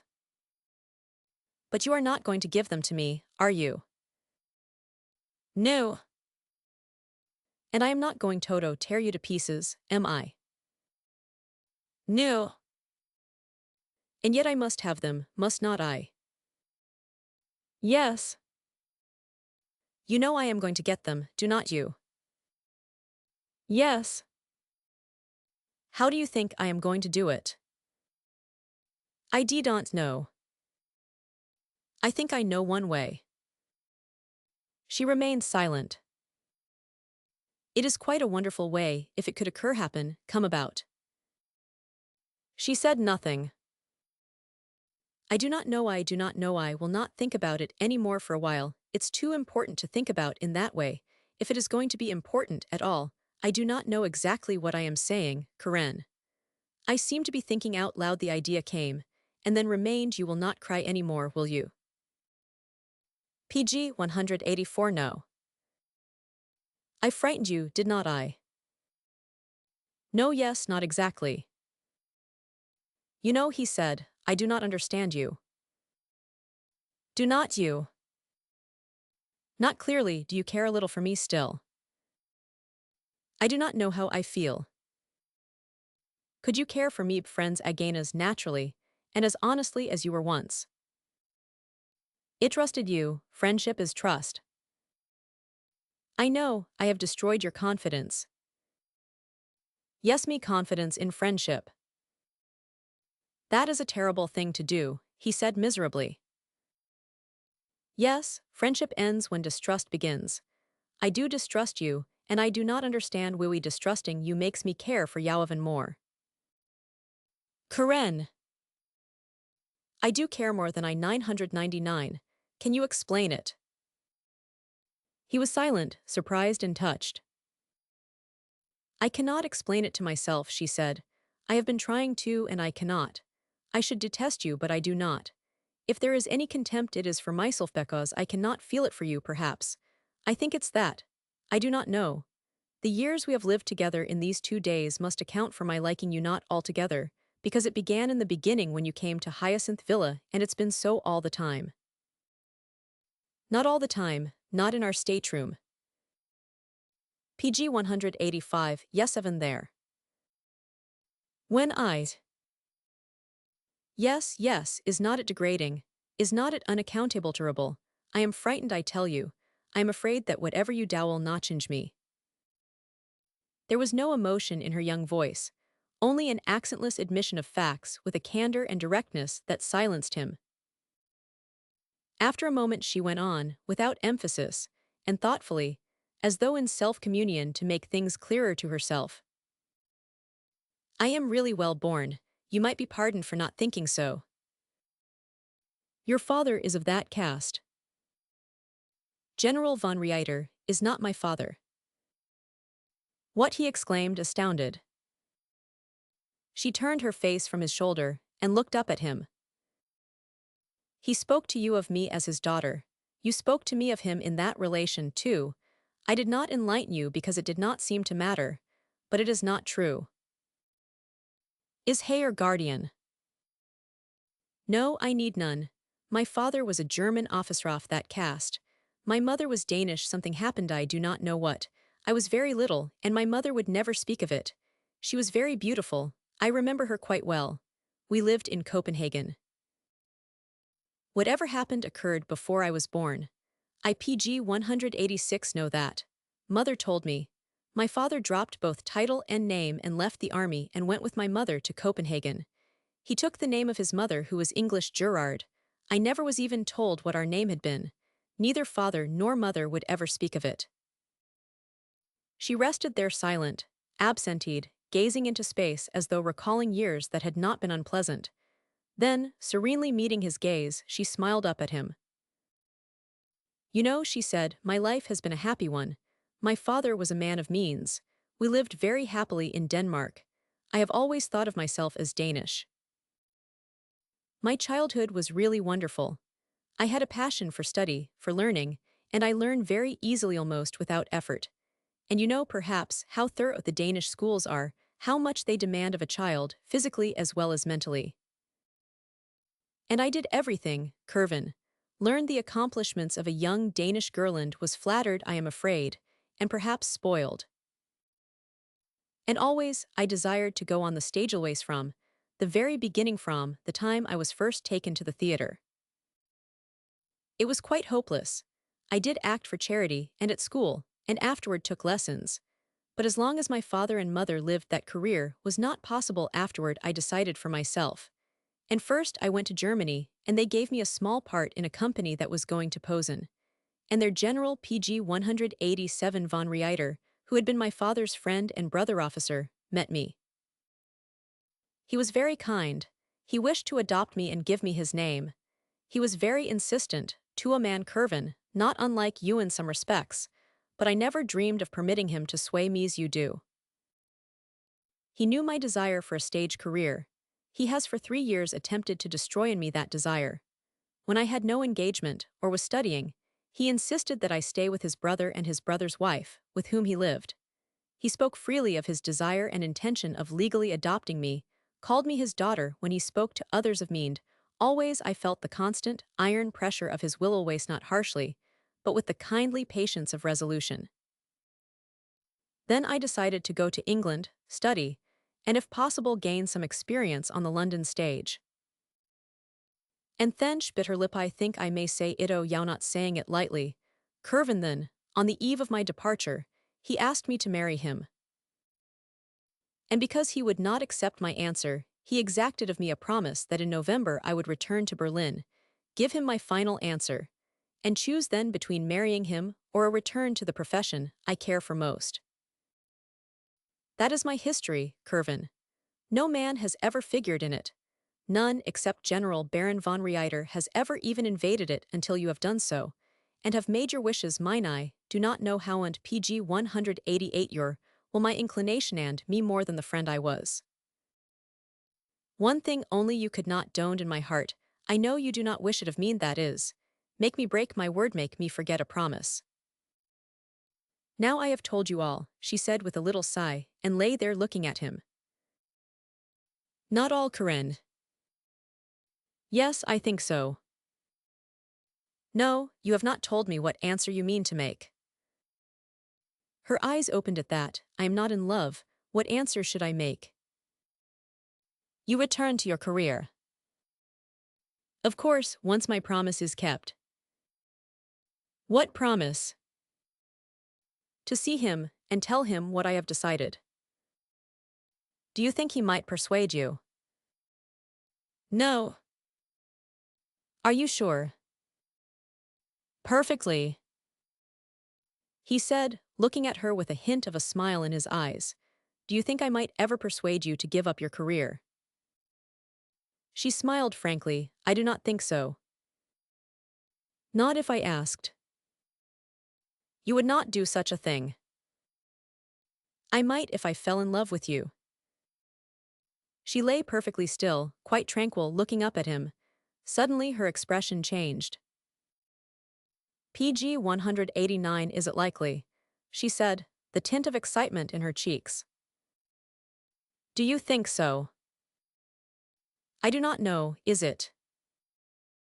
It's perfectly possible, I imagine. That you could fall in love with me. Yes. After a moment, she laughed as a child laughs at the prospect of beholding wonders. Curvin, she said, please do so.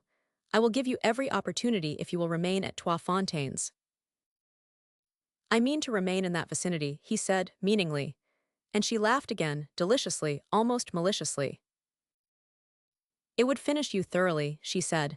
It would be poetic justice with a vengeance. Your vengeance. Yes, mine. Oh, if you only did do that.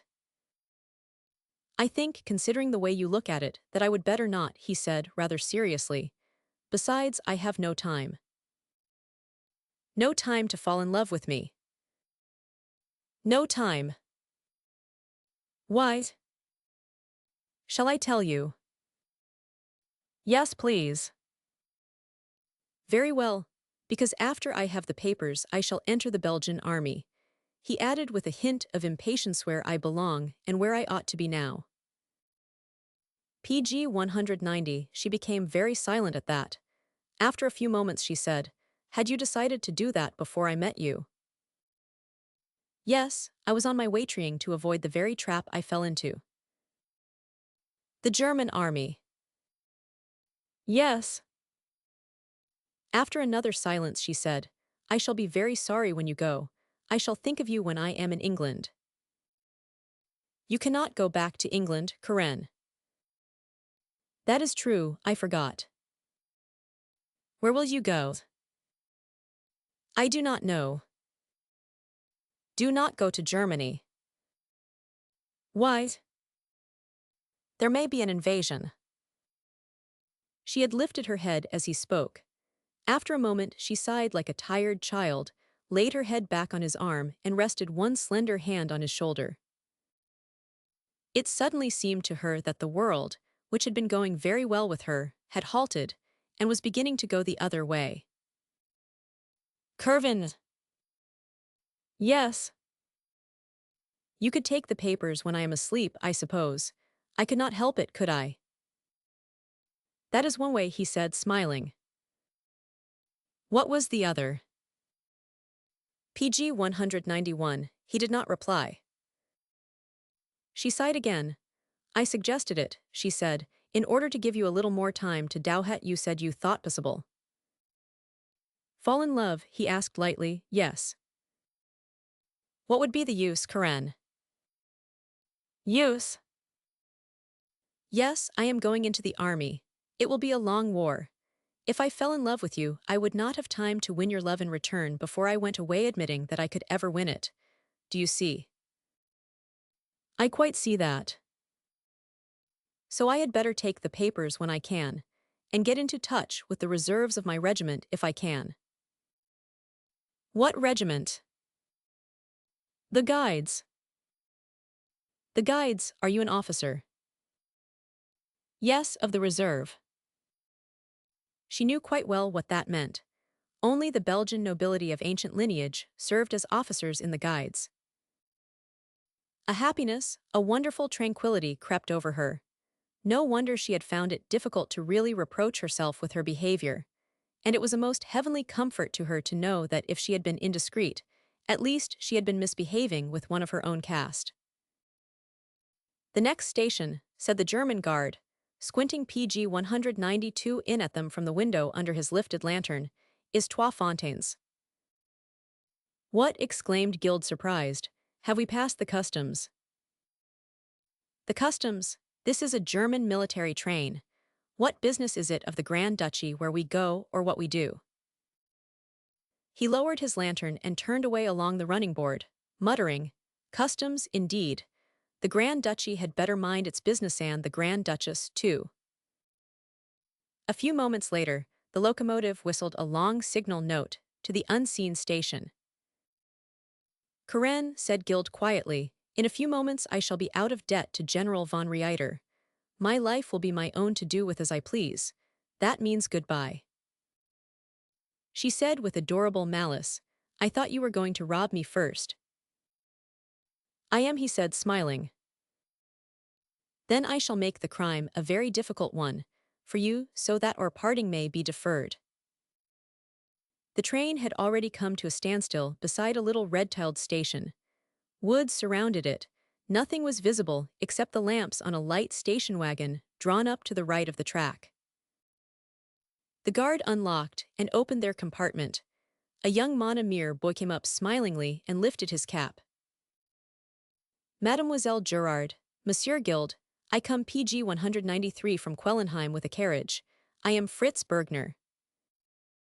He took their luggage, and they followed to the covered station wagon. When they were seated, the boy stepped into the front seat, turned his horses, and they trotted away into the darkness of a forest through which ran the widely winding road. Fresh and aromatic with autumn perfume, the unbroken woods stretched away on either hand beneath the splendor of the stars. Under little stone bridges streams darkled, hurrying to the valley. A lake glimmered through the trees, all lustrous in the starlight.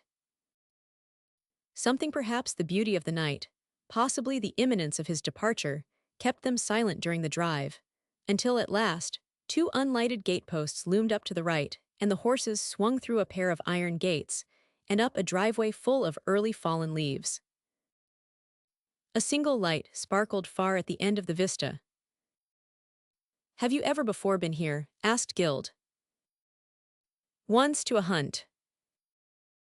Presently Guild could see the long, two-storied hunting lodge of timber and stucco construction with its high-peaked roof and dormers, and a great pair of antlers spreading above the hood of the door. Out of the doorway came a stout, pleasanted, brown-skinned woman who curtsied to them smilingly and welcomed them in German. Everything was ready, they had been expected. There was a fire in the hall and something to eat. PG 194 Guild asked to be driven to an inn, and the housekeeper seemed surprised. There was no inn. Her orders were to prepare a room for Herr Guild, who was expected to remain overnight. She regretted that she could not make them more comfortable, but the lodge had been closed all summer, and she had remained alone with her son Fritzl to care for the place. There seemed to be nothing for him to do but to stay overnight. Karen, waiting for his decision, looked pale and tired. Very well, he said to Frau Bergner, who curtsied and went away for their candles. Then he walked over to where Karen was standing, lifted her hand and touched the slender fingers with his lips. Good night, she said. I hope your dreams will be agreeable.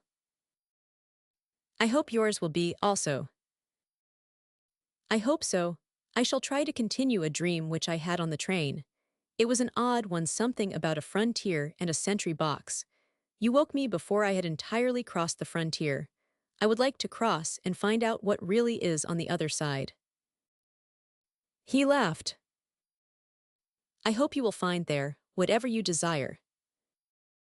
I hope so, because if I should cross the boundary and find Nabother, it might make me unhappy for the rest of my life. And she looked up at him with a slight blush on her cheeks. Then her features grew grave, her eyes serious, clear, and wistful.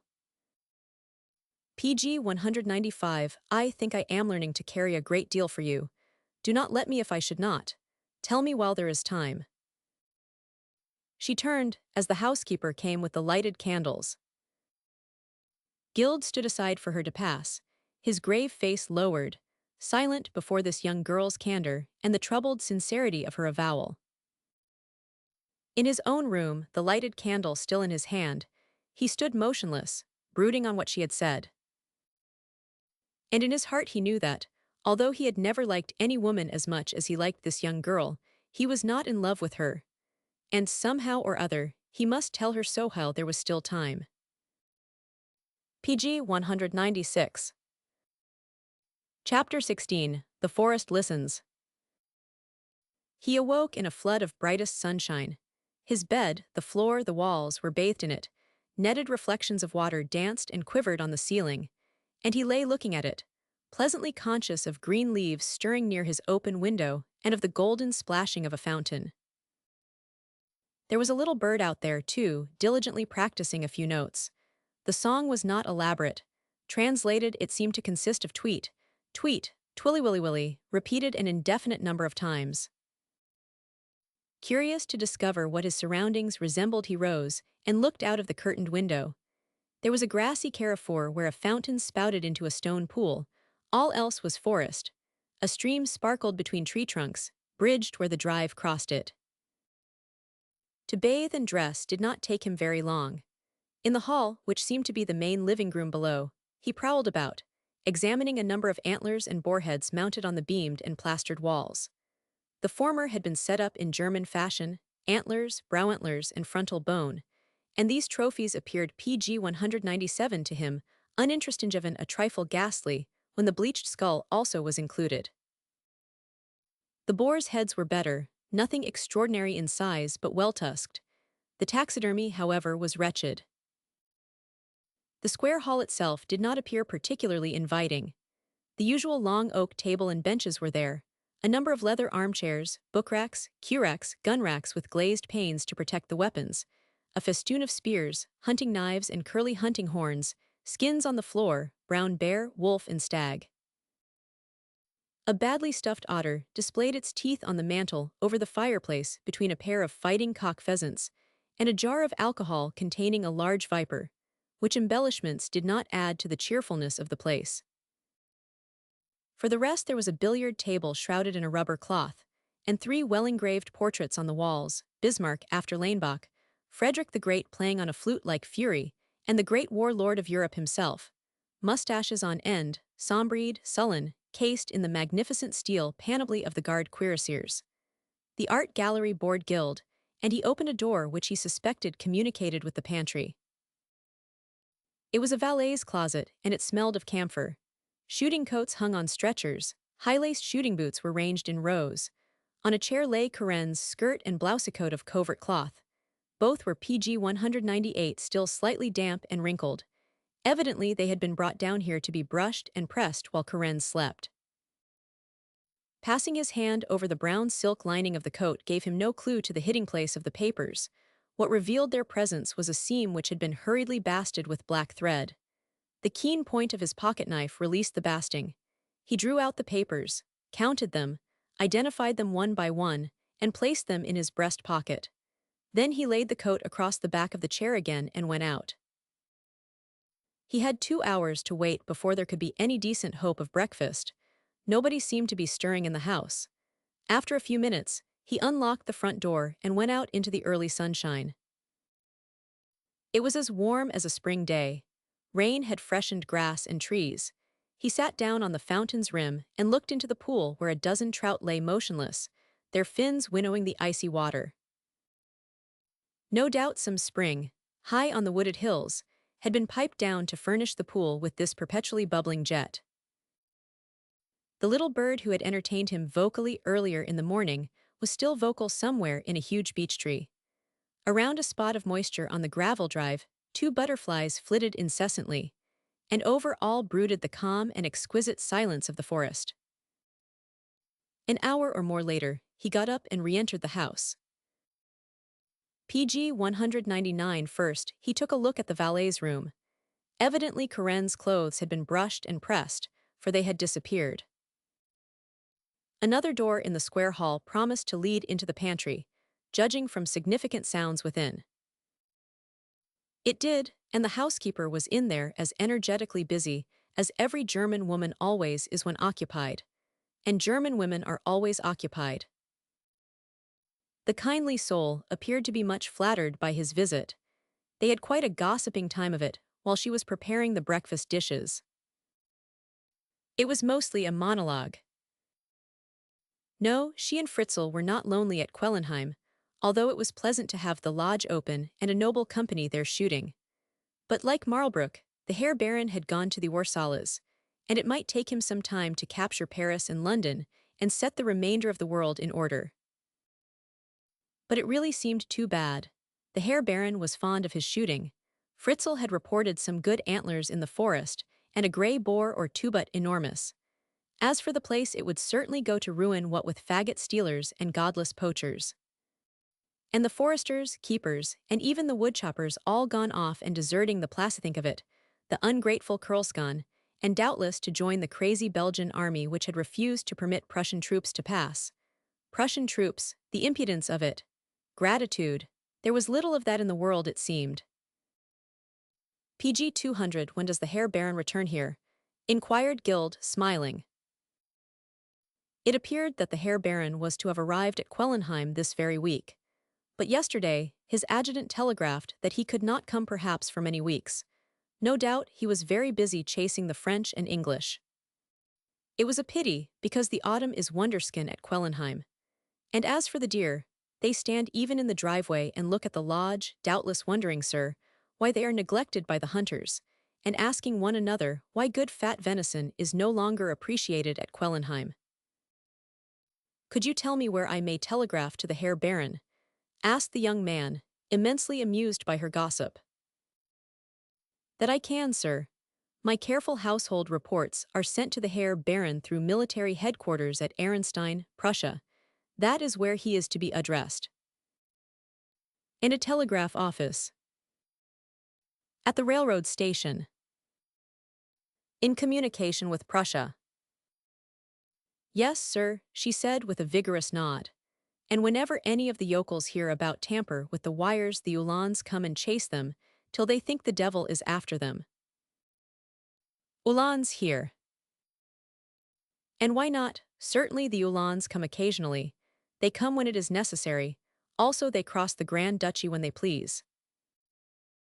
PG 201 then, if I write out a telegram here. Fritzl will take it, never fear, sir. Leave it on the billiard table. Any telegrams or lettersand, they shall be sent when Fritzl drives to the station. Where, he inquired, is Les Forest, and could he send a messenger? Les Forest? Why, the Chasse wall separates the range of the Les Hills from Quellenheim.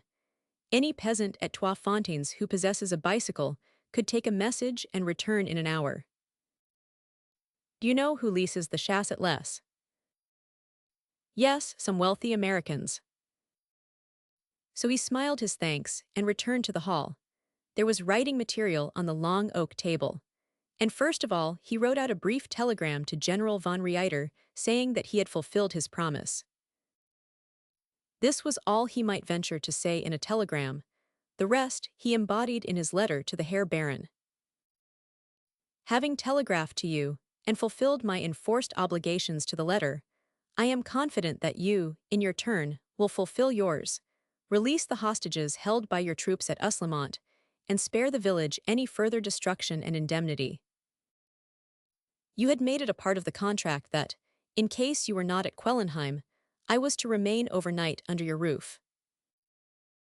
I therefore have done so.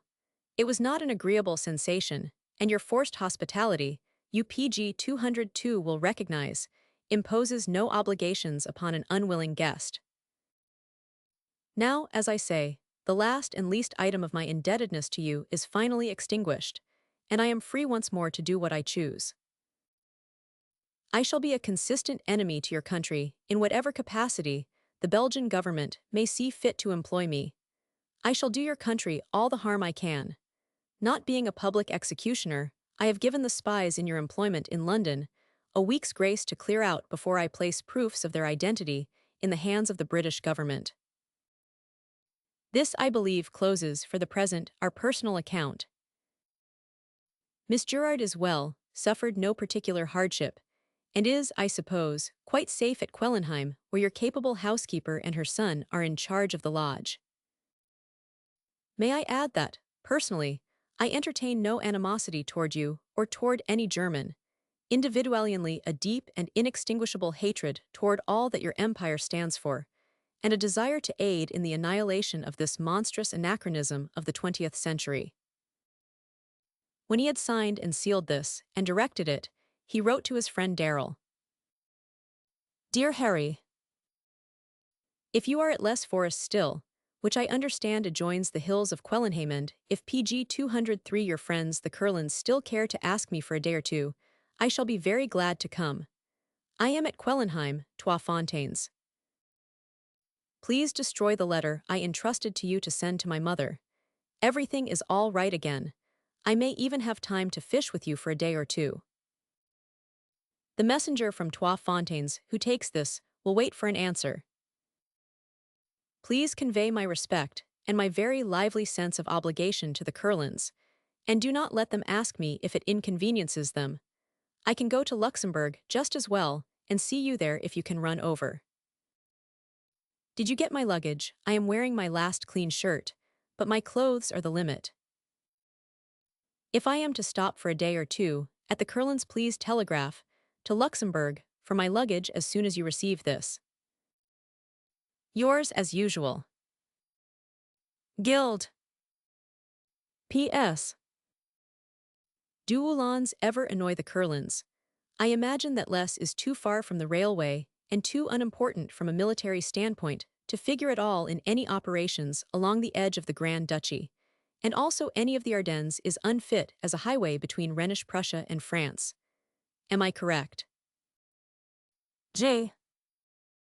He had sealed and directed this letter, and was gazing meditatively out of the diamond-leaded windows at PG 200 for the splashing fountain in the court, when a slight sound attracted his attention and he turned, then rose and stepped forward. Corinne gave him her hand, smiling. In the other hand she held the last of her orchids. Are you rested? He asked. Yes, are you? Perfectly, thank you. Really, it is beautiful outside the house. She lifted her lovely eyes and stood gazing out into the sunshine. There is no word from General von Reiter? She asked, absently caressing her cheek with the fragrant blossom in her hand. Not yet, he said. If none comes, what are you going to do? I am free anyhow to leave now. Free? Free of my engagement with Baron von Reiter. Free of your obligations, Tome? She asked in a low voice. He turned to her seriously. My allegiance to you needs no renewal, Corinne, because it has never been broken. You have my friendship if you wish for it. It is yours always as long as you care for it. I do. Are you going to leave Quellenheim? Yes. When? When a messenger brings me an answer to a letter, which I shall send this morning. PG 205. She stood caressing her lips with his flower and gazing dreamily into the forest. So you really are going, she said. I cannot help it. I thought, forced a smile, that you intended to rob me first. He did not answer. Had you forgotten? She asked, still with the forced smile. No. Do you still mean to do it? I told you that I had to have the papers. Yes, and I told you that I should make it as difficult as I could for you, and I am going to, because I do not want you to go. She laughed, then sighed very frankly. Of course, she added, I do not suppose I could keep them very long if you have made up your mind to take them. Is that your idea of me? He asked, laughing. She nodded thoughtfully. You take what you want sooner or later. There is no hope in opposing you. You are that kind of man. I have learned that. She touched the orchid to her chin meditatively. It surprised me, she added. I have not been accustomed to authority like yours. I am my own mistress, and I supposed I was accountable to myself alone. But she lifted her eyes. It appears that I am accountable to you, and the realization does not seem to anger me very deeply. PG 206. He looked away. I do not try to control you, Karen, he said in a low voice. You have done so whether or not you have tried. I do not know what has happened to me. Do you? Nothing, he said, forcing a laugh. Except you are learning that the greatest pleasure of friendship is a confidence in it which nothing can disturb. Confidence in friendshipize. But confidence in you, that ended in our stateroom. Without confidence I thought friendship impossible, and here I am asking you not to go away because I shall miss you. Will you tell me what is the matter with a girl who has no confidence in a man and who desires his companionship as I do yours? Her cheeks flushed, but her eyes were steady, bright, and intelligent. Am I going to fall in love with you, Kervin? He laughed mirthlessly. No, not if you can reason with yourself about it, he said. It merely means that you are the finest, most honest, most fearless woman I ever knew, capable of the most splendid friendship, not afraid to show it. That is all it means, Karen.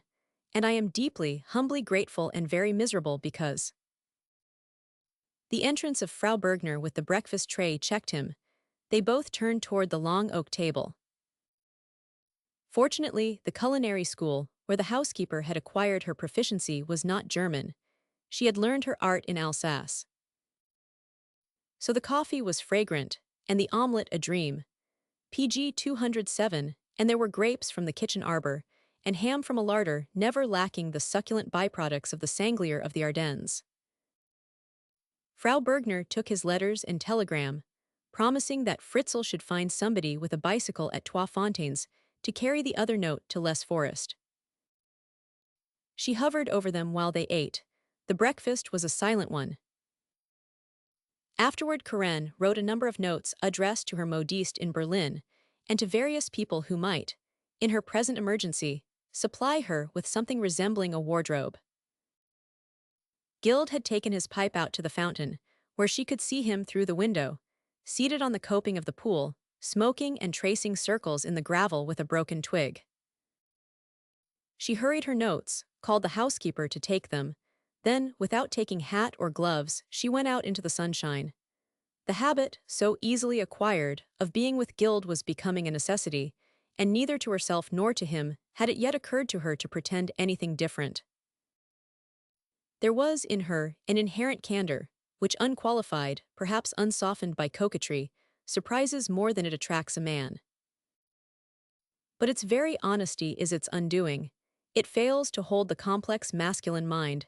Its attractiveness is not permanent.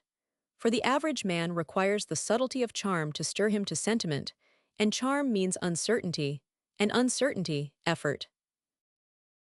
PG 208. No effortless conquest means more to a man than friendship, and friendship is nothing new to a man. But it was new to Karen. She had opened her mind to it. She was opening her heart to it, curious concerning it, interested as she had never before been, sincere about it, sincere with herself. Never before had the girl cared for a man more than she had cared about any woman. The women she had known had not been inferior in intelligence to the men she knew. And a normal and wholesome mind and heart harbor little sentiment when the mind is busy and the body sound. But since she had known this man, she knew also that he had appealed to something more than her intelligence. Vaguely realizing this in the crisis threatened by his violence, she had warned him that he was violating something more than friendship. Then the episode had passed and become only an unquiet memory, but the desire for his companionship had not passed. It increased, strengthening itself with every hour in his company, withstanding self-analysis, self-reproach, defying resentment, mocking her efforts to stimulate every tradition of Pridivin pride itself.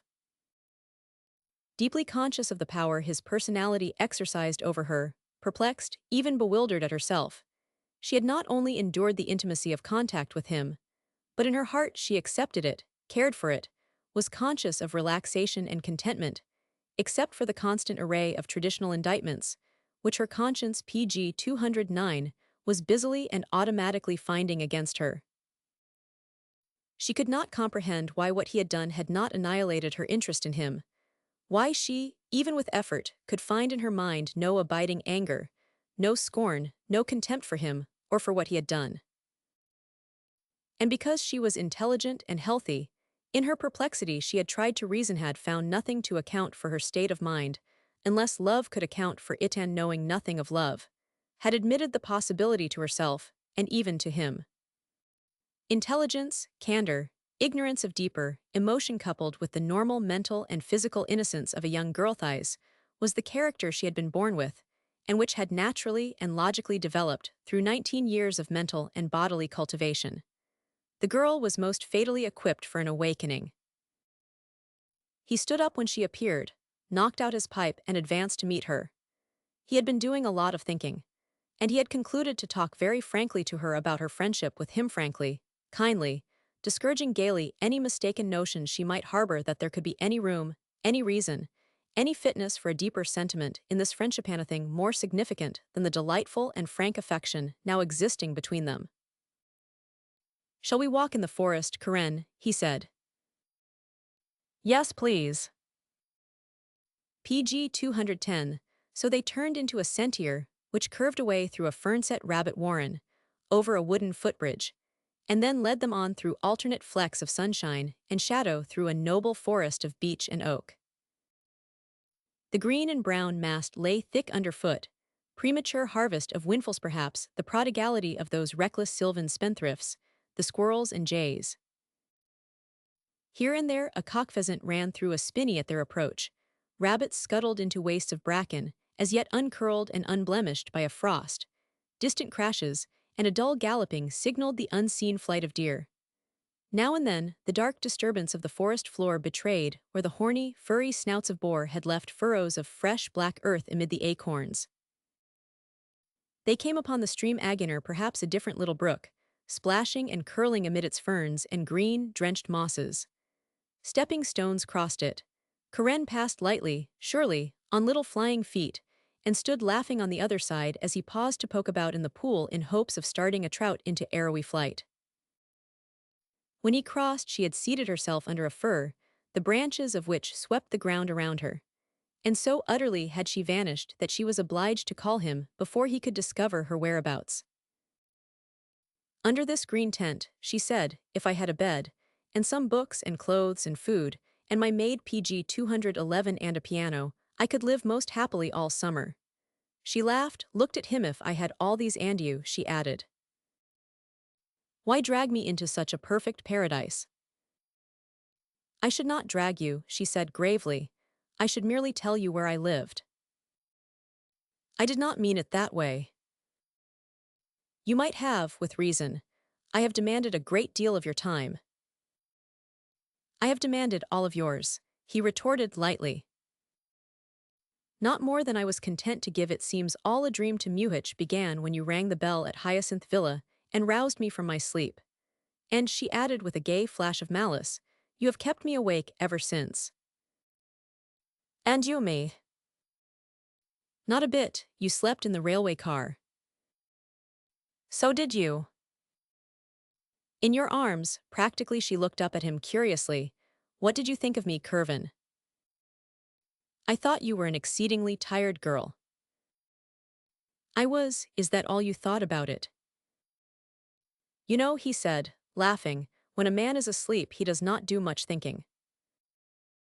"What did you think afterward?"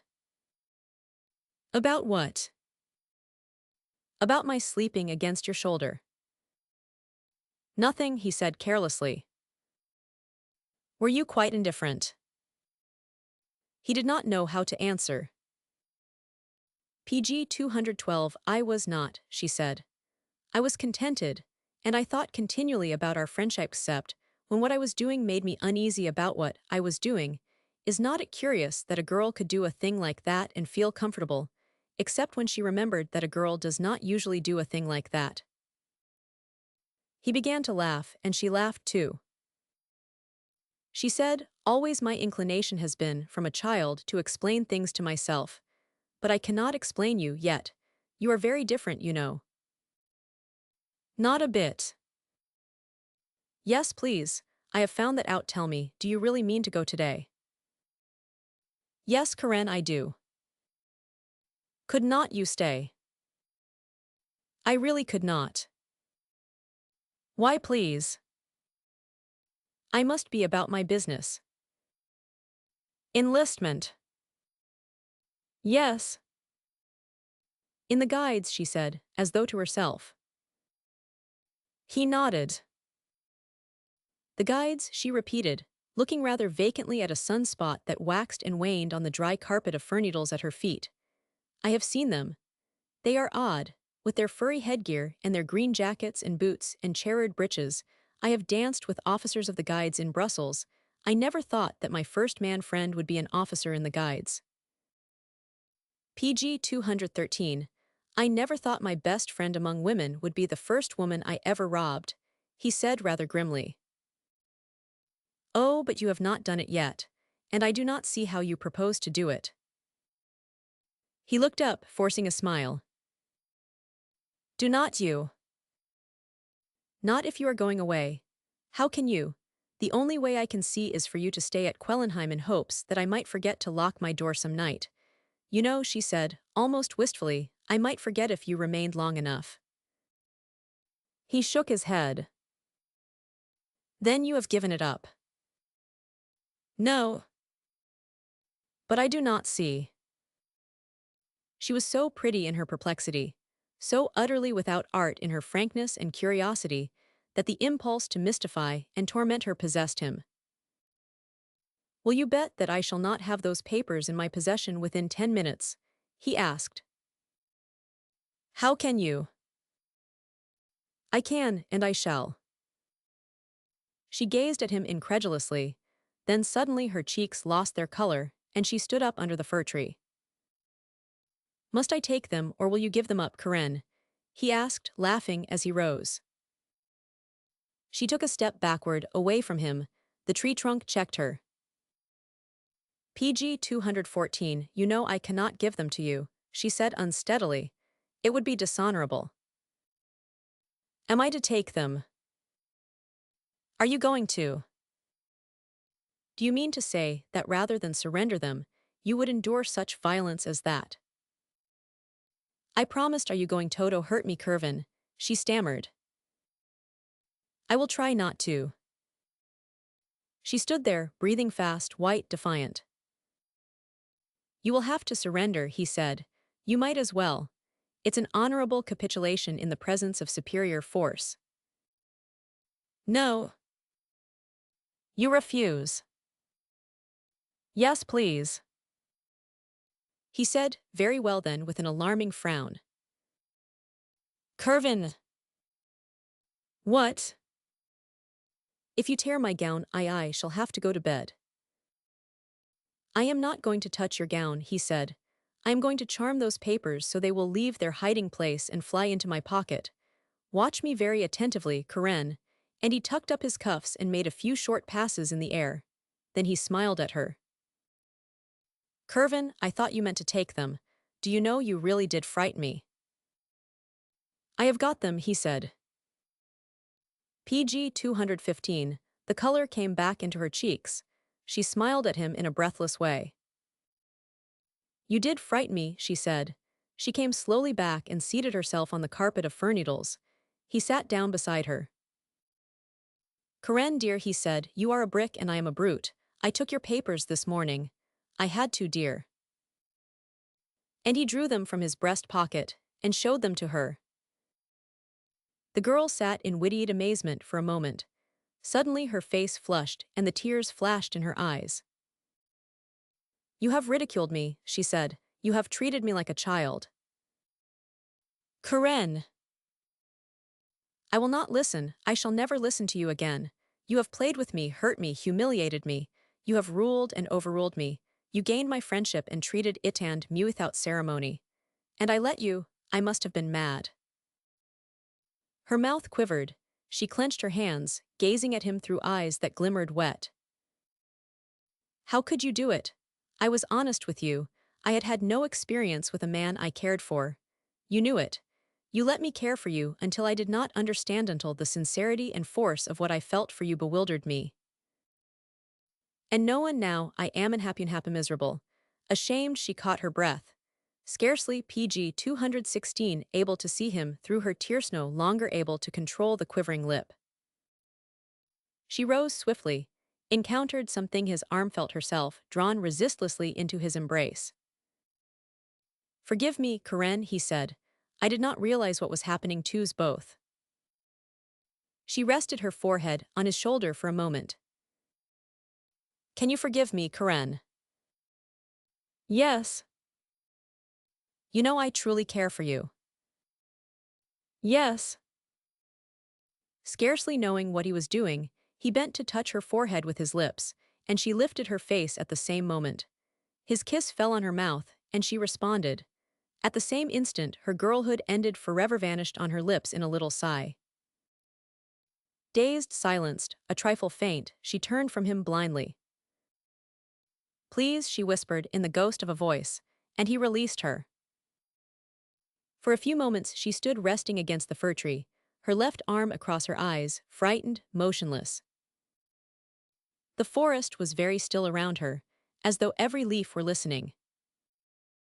PG 217.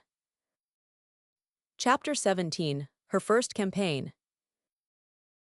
Karen, she heard him say, in a constrained and unfamiliar voice, I love you. If he thought he was still speaking to the same girl whose soft and fragrant lips he had touched a moment before, he was mistaken. He spoke too late. The girl had vanished with her girlhood. And now it was with a very different sort of being he had to deal with, a woman whose mind had quickened under shock, whose latent emotions had been made conscious, whose spirit, awakened by a crisis, was already armored and in arms. Aroused, alert, every instinct awake, proud of a new and radiant knowledge, new motives germinated, new impulses possessed her, a new and delicious wisdom thrilled her. She was ready, and she realized it. Karen! She heard him perfectly. Deep within her something was laughing. There was no hurry, she knew it. Karen, he said very humbly. Conscious of the change within herself, still a little surprised and excited by it, and by a vaguely exquisite PG 218 sensation of impending adventure, of perils charmingly indefinite, of the newness of it all, deep, deep within her, she felt the certainty, the tranquility, the sweet intoxication of power. Power, she knew she was using it now. She knew she was exercising it on this man. And for a second, the grasp of the new weapon almost frightened her, for it was her first campaign, and she had not yet reconnoitered the adversary or fully developed his strength and position. Man, as an adversary, was still unknown to her. Karen, he ventured rather anxiously. Instantly, she lost a large portion of her fear of him. Oh, but she had a long, long reckoning to settle yet with him.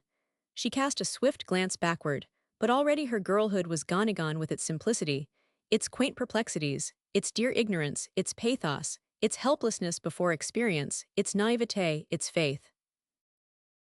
It had gone, slipped away, exhaled in a deep, unconscious sigh, and suddenly she flushed hotly, remembering his lips. Truly, truly, there was a long reckoning still to come, but there seemed to be no hurry.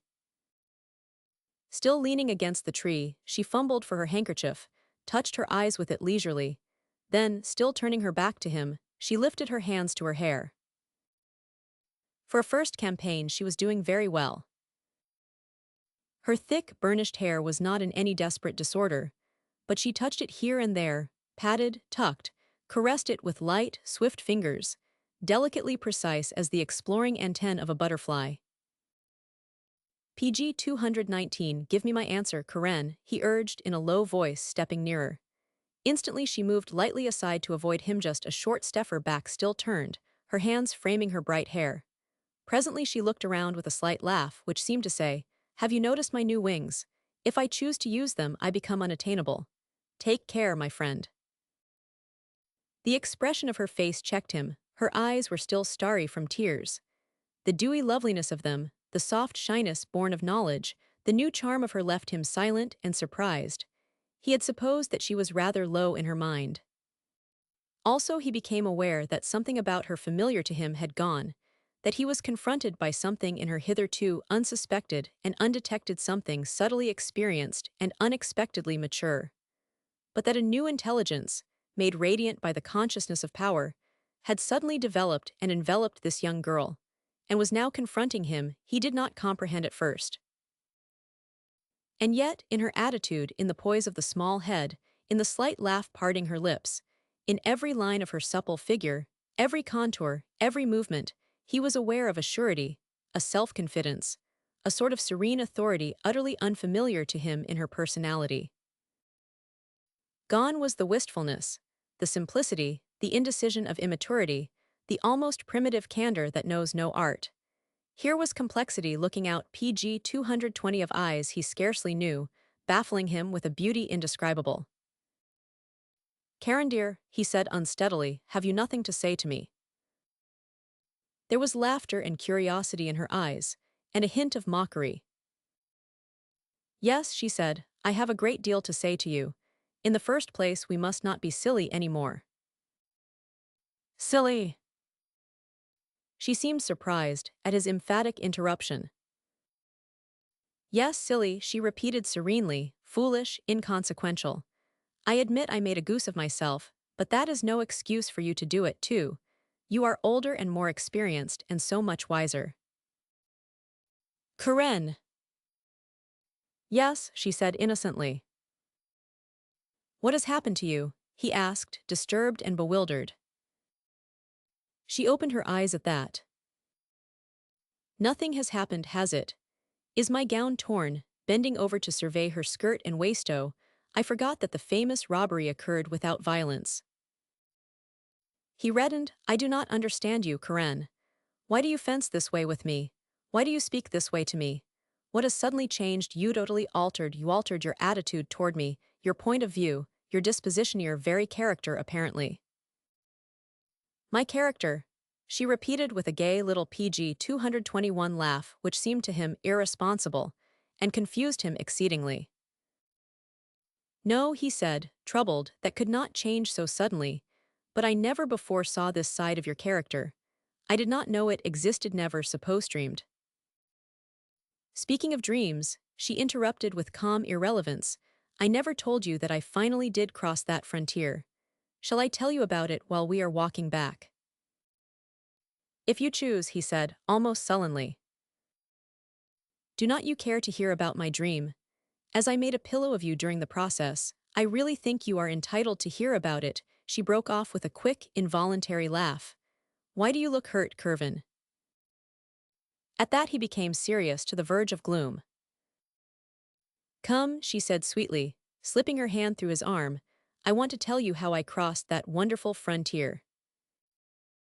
"I told you," he said gravely, "that I love you. Am I not entitled to an answer?" "Entitled, Kervin? I do not know to how many things you are entitled. All I know is that you are titled several times, aren't you?" He reddened and bit his lip. "Because," she went on gaily, "you served your time in the guides. That is a very natural deduction, is not it?" He said nothing. He was very seriously upset. His stern mouth and darkened face betrayed it. And deep PG 222 in Karen's heart, the little imps of laughter danced to its mischievous beating. After they had walked through the forest for a while in silence, she halted and withdrew her arm. "You know," she said, "we're not nearly well enough acquainted for you to be moody and unamiable." "I did not mean to be either," he said. "What is it that has come between us, Karen?" "Why, nothing, I hope," she said fervently. "I hope so, too. You have been different since." He hesitated, and she turned her head carelessly and looked back at the little brook they had crossed. When her blush had cooled, she resumed her leisurely walk and glanced up at him inquiringly. "Since when have you thought me different?" "Since Weckest." "Please, Kervin, not we. I think it was you who performed that very childish rite." "Is that the way you regarded it?" "Did not you?" "No." You did not take it seriously, she exclaimed with an enchanting laugh. Did you really? I am so dreadfully sorry. The dark flush on his face frightened her. It was her first campaign, and she was easily alarmed, but she was wise enough to say nothing. Yes, he said with an effort, I did take it very seriously. And I took you seriously, too. I do not understand your new attitude toward meta-word life PG 223 itself. Until today, I had never seen any lightness in you, any mockery. Lightness, you saw plenty in me. I was not very difficult, was I, on the train, not very reticent about my views concerning friendship and my fears concerning love. Why should you be surprised at the frivolity of such a girl? It has taken so many years for me to learn to laugh. 19, I think.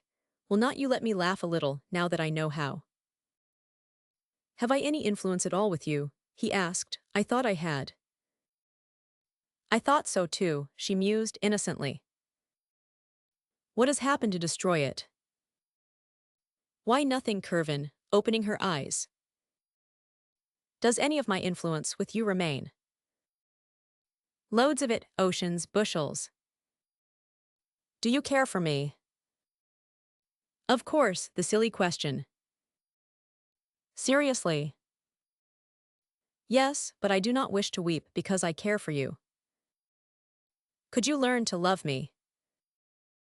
Learn, I do not know, she mused aloud, apparently much interested in the novelty of the suggestion. I learn some things easily, mathematics I never could learn. Why are you scowling, Curvin? Could you ever love me? He persisted doggedly. I do not know. Do you desire to pay your court to me? As PG 224, you appear to be uncertain. It seems to me that a man ought to know whether or not he desires to pay his addresses to a girl. Cannot you be serious, Karen? Indeed I can, you ought to know it too. I was serious enough over you once. I followed you about so faithfully and persistently that even when you took a nap I did it too. Karen, do you love me? I do not know. Will you try? I am always willing to try anything once. Then suppose you try marrying me once, he said bluntly. But oughtn't a girl to be in love before she tries that? Besides, before I am quite free to converse with you on that subject, I must converse with someone else. What? Had you forgotten? Do you mean thus? Yes, she said hastily, you do remember. That is a prior engagement. Engagement. An engagement to converse on the subject of engagements. I told you about it in the days of my communicative innocence. He was patient because he had to be. After you have made your answer clear to him, may I ask you again? Ask me what? PG 225, to marry me. Would not that permission depend upon what answer I may give him? Good heavens, he exclaimed, is there any doubt about your answer to him? She lifted her eyebrows. You are entirely too confident. Must I first ask your permission to fulfill my obligations and then accomplish them in a manner that suits your views? It sounds a little like dictation, Curvin. He walked beside her, cogitating in gloom and silence. Was this the girl he had known? Was this the same ungrateful and capricious creature upon whom he had bestowed his protection, his personal interest, his anxious thoughts? That he had fallen in love with her had surprised him, but it did not apparently surprise her. Had she instinctively foreseen what was going to happen to him? Had she deliberately watched the process with wise and feminine curiosity, coolly keeping her own skirts clear? And the more he cogitated, the deeper and more complex appeared to him her intuitive and merciless knowledge of man. Never had he beheld such lightning change in a woman. It could not be a change. All this calm self-possession, all the cool badinage, all this gaiety, this laughing malice, this serene capacity for appraising man and his motives must have existed in her hidden, not latent, concealed, not embryotic. He was illogical and perfectly masculine. She was only a young girl, awakened, and making her first campaign. PG 226. Chapter 18, Less Forest. As they came out of the forest and crossed the grassy circle, where the fountain was splashing, they saw an automobile standing in the drive by the front door. "What does that mean?" exclaimed Guild under his breath. Both had halted, checked by the same impulse. "Is it likely to be Baron von Reiter?" he asked coldly.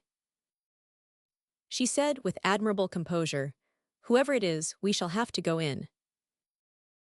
"Yes, of course, but if it happens to be the Baron?" "Well," she asked, looking away from him. "In that event, have you nothing to say to Menno?" "Not now." "Have not you, Karen?" She shook her head, gazing steadily away from him. "All right," he said, controlling his voice. "Then I can make my adieus to you indoors as well as here." PG 227. Are you leaving immediately? Yes, I should have left this morning. After a moment's silence, shall I hear from you? Have I your permission to write if I can do so? I do not know yet. I shall write you first. Are you to be at Les Forest for a few days? Yes, a note will reach me in care of Mrs. Kurland. Her pretty head was still averted. We ought to go in now, she said. Guild glanced sharply at the car as they passed it, and the chauffeur touched his cap to them. It was a big, dark blue, three-seated touring car, and there seemed to be nothing at all military in its appointments or in the chauffeur's livery. He opened the front door for Karen, and they walked into the hall together. A man rose quickly from a leather chair, as though he were a little lame. "Hello, Curvin," he said gaily, advancing with hand extended. "How are you, old top?" "Harry," exclaimed Guild, "I am terribly glad to see you." They stood for a moment smiling at each other, hand clasped in hand. Then Darrell said, "When your note came this morning, we decided to motor over Miss Kurland, and he turned toward a brownied, blonde young girl. Valentine, this is the celebrated vanishing man I have been worrying PG 228 over so long. You may not think he is worth worrying over, now that you see him, and maybe he is not. But somehow or other I like him." Miss Kurland laughed. "I think I shall like him, too," she said. "Now that I know he is not merely a figment of your imagination." She turned her brown eyes, pleasantly and a trifle curiously, toward Karen, who had paused beside the long table, a lithe and graceful figure in silhouette against the brilliancy of the sunlit doorway.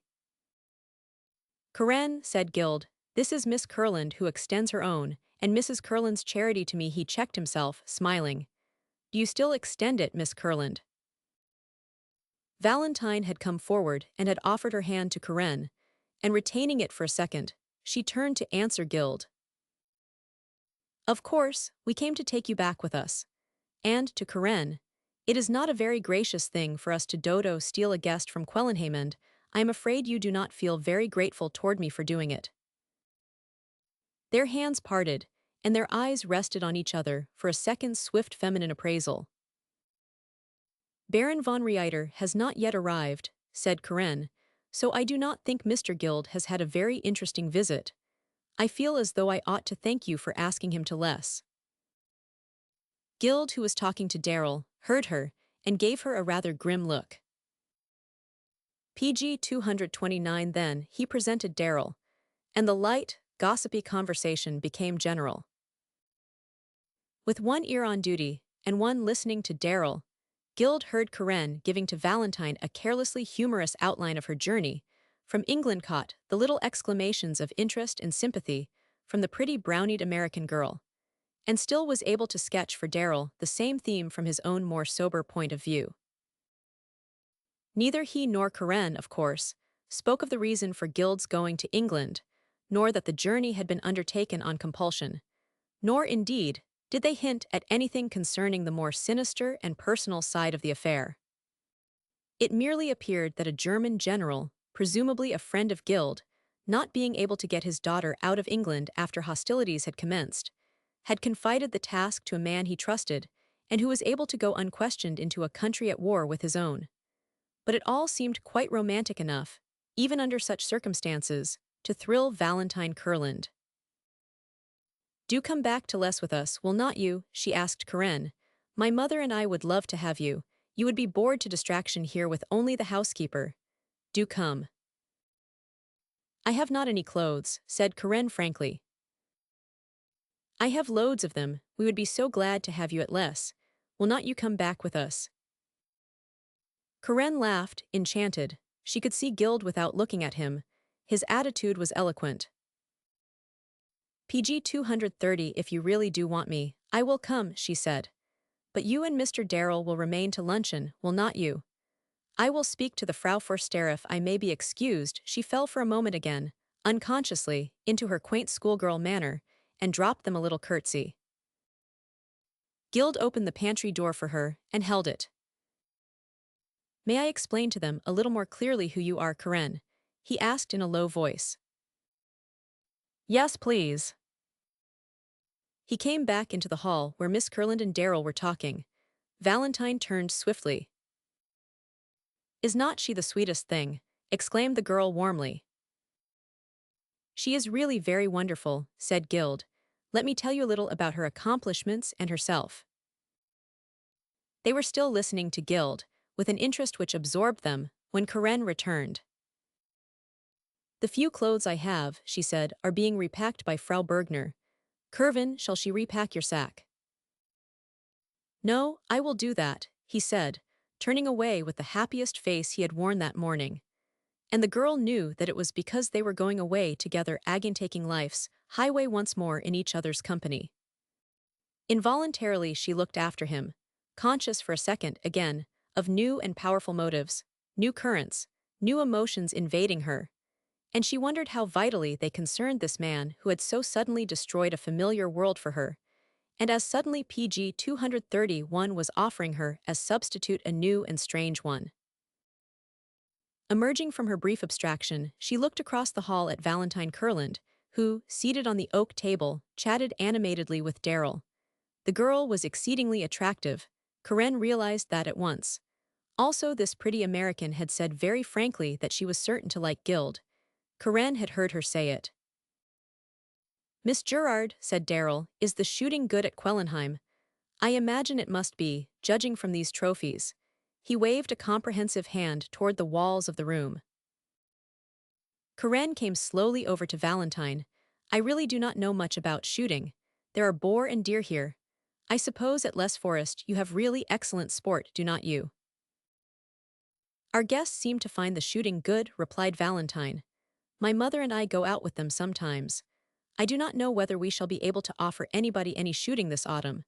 We are exceedingly worried about Les Forest. You see, every autumn we renew the lease, but our lease expired last week, and we cannot renew it because nobody seems to know where our landlord is or where to find him." "Is your landlord Belgian?" "Yes, he is a wealthy brewer at Wiltsla Valley. And the Germans bombarded and burnt Eitverding is in ruins, and the people fled or dead. So we are really very much concerned about the possible fate of our PG 232 landlord, Monsieur Paillard, and we do not exactly know what to do."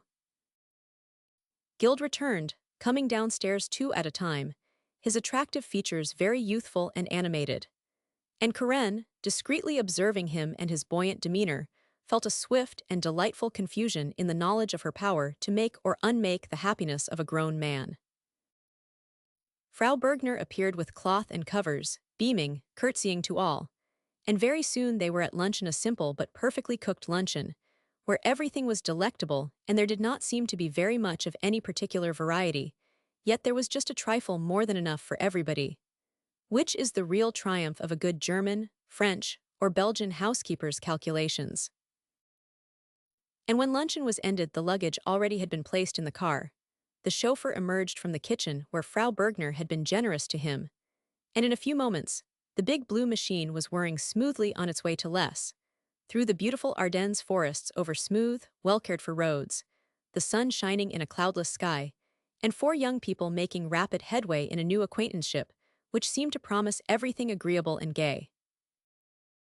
At the huge, moss-grown gateposts of Les, a forester lifted his gray felt hat and opened the gates. and around the first curve appeared the celebrated and beautiful old lodge of weather-stained stone and slate.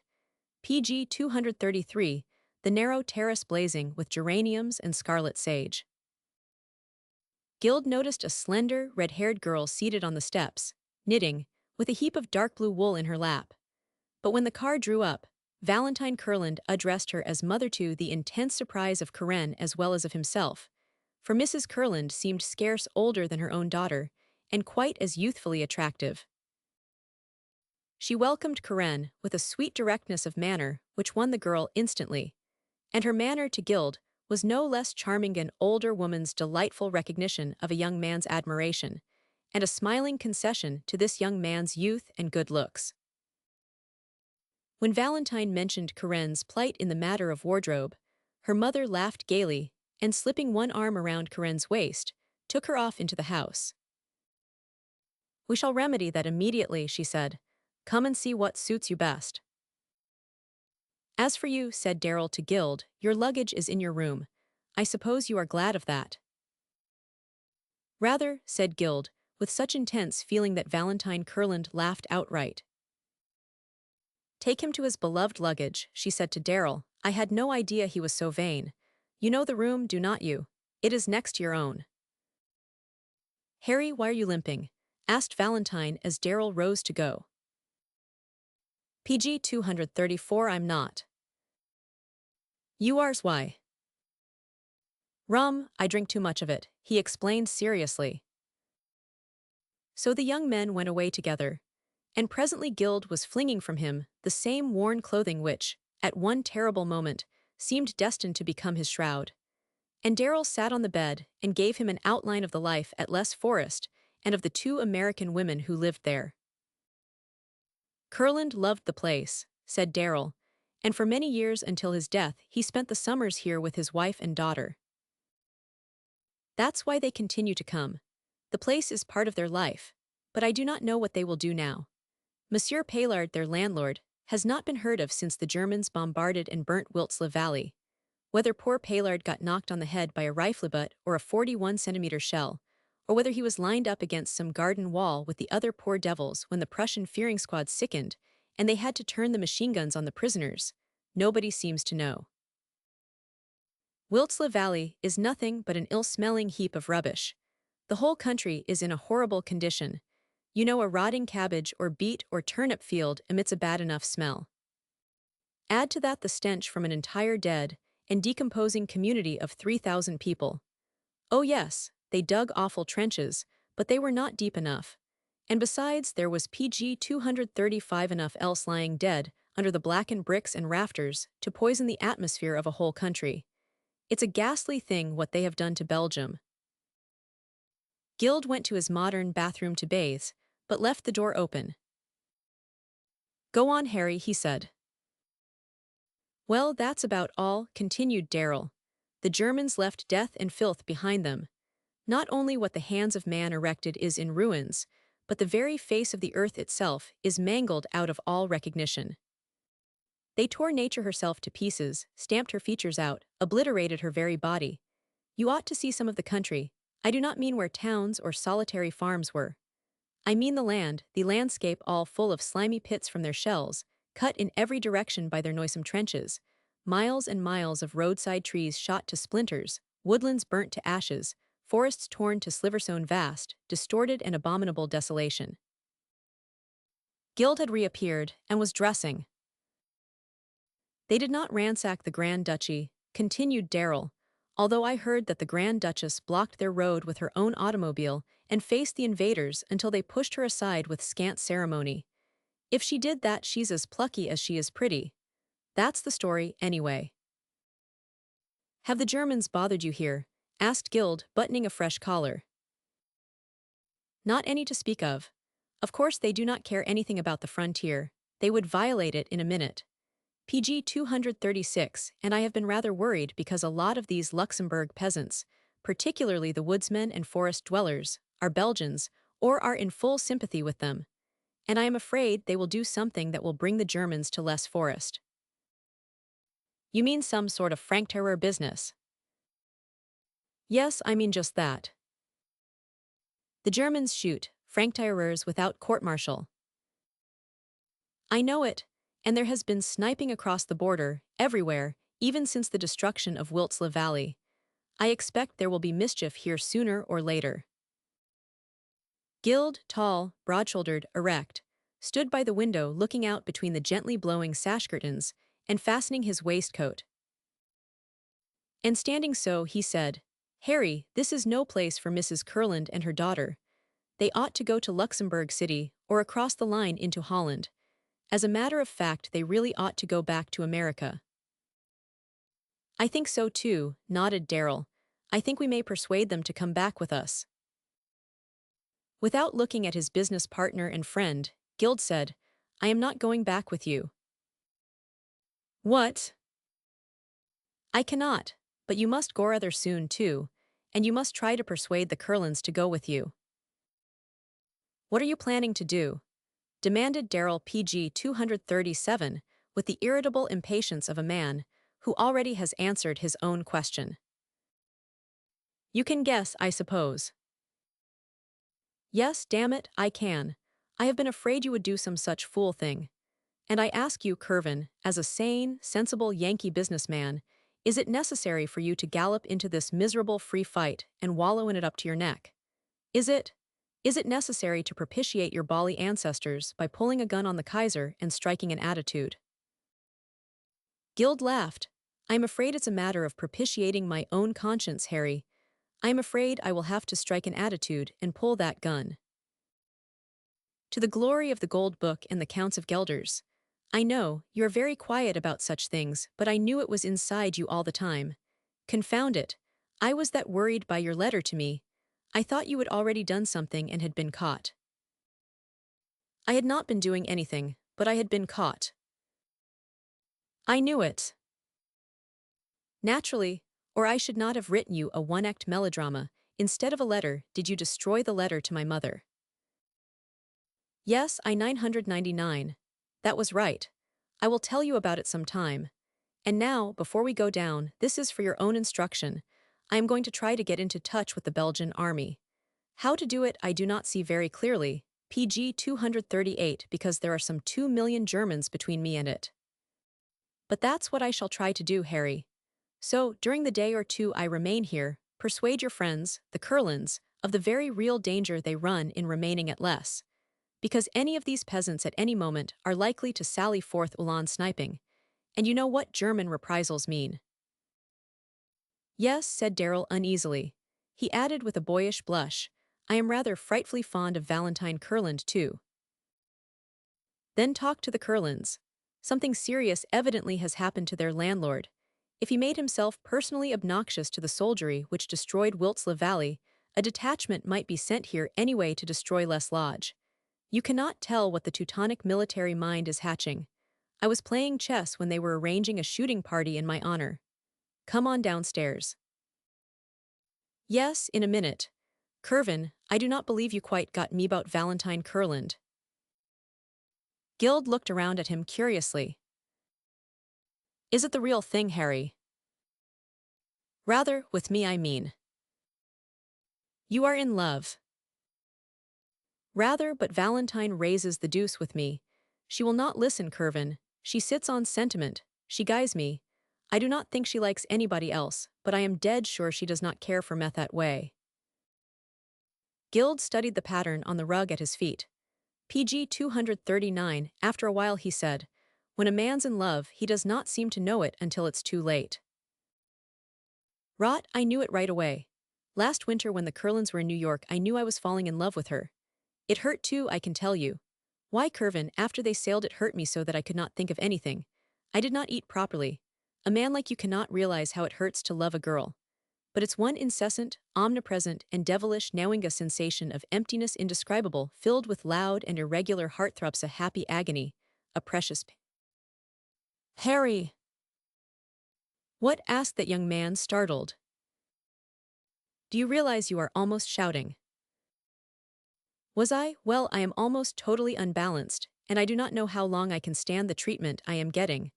I have told her mother, and she laughs at me too. But I honestly think she likes me. What would you do, Curvin, if you cared for a girl and you could not induce her to converse on the subject. Guild's features grew flushed and somber. I have not the faintest idea what a man should do, he said. The dignified thing would be for a man to drop the matter. I know, I have dropped it 100 times a week, but she seems to be glad of it, and I cannot endure that. So I reopen the subject, and she recloses it and sits on the 549. I tell you, Curvin, it's amounting to a living nightmare with me. I am so filled with tenderness and PG 240 sentiment that I cannot digest it unaided by the milk of human kindness. Do you talk this way to her? Asked Guild, laughing. If you compare unrequited love to acute indigestion, no girl on earth is going to listen to you. I have to use some flights of imagination, said Darrell, sulkily. A girl likes to hear anything when it's all dolled out with figures of speech. What the deuce are you laughing at? All right, wait until you fall in love yourself. But you will not have time now. You will enlist in some fool regiment and get your bally head knocked off. I thought I had troubles enough with Valentine, and now this business begins.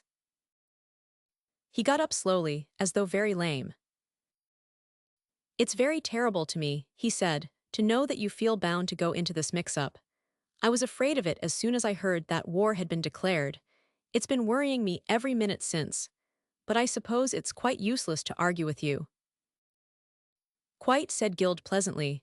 What's the matter with your leg? Bark the shin. Listen, is there any use reasoning with you? No, Harry. Well then, exclaimed Darrell in an irate voice, I will tell you frankly that you and your noble ancestors give me a horrible pain. I am full of all kinds of pain, and I am sick of it. Guild threw back his blond head and laughed, outright a PG 241 clear, untroubled laugh that rang pleasantly through the ancient hall they were traversing. As they came out on the terrace where the ladies sat in the sun knitting, Valentine looked around at Guild. What a delightfully infectious laugh you have, she said. Was it a very funny story? I can scarcely believe Mr. Darrell told it. But he did, said Guild, seating himself beside her on the edge of the stone terrace and glancing curiously at Karen, who wore a light gown and was looking distractingly pretty.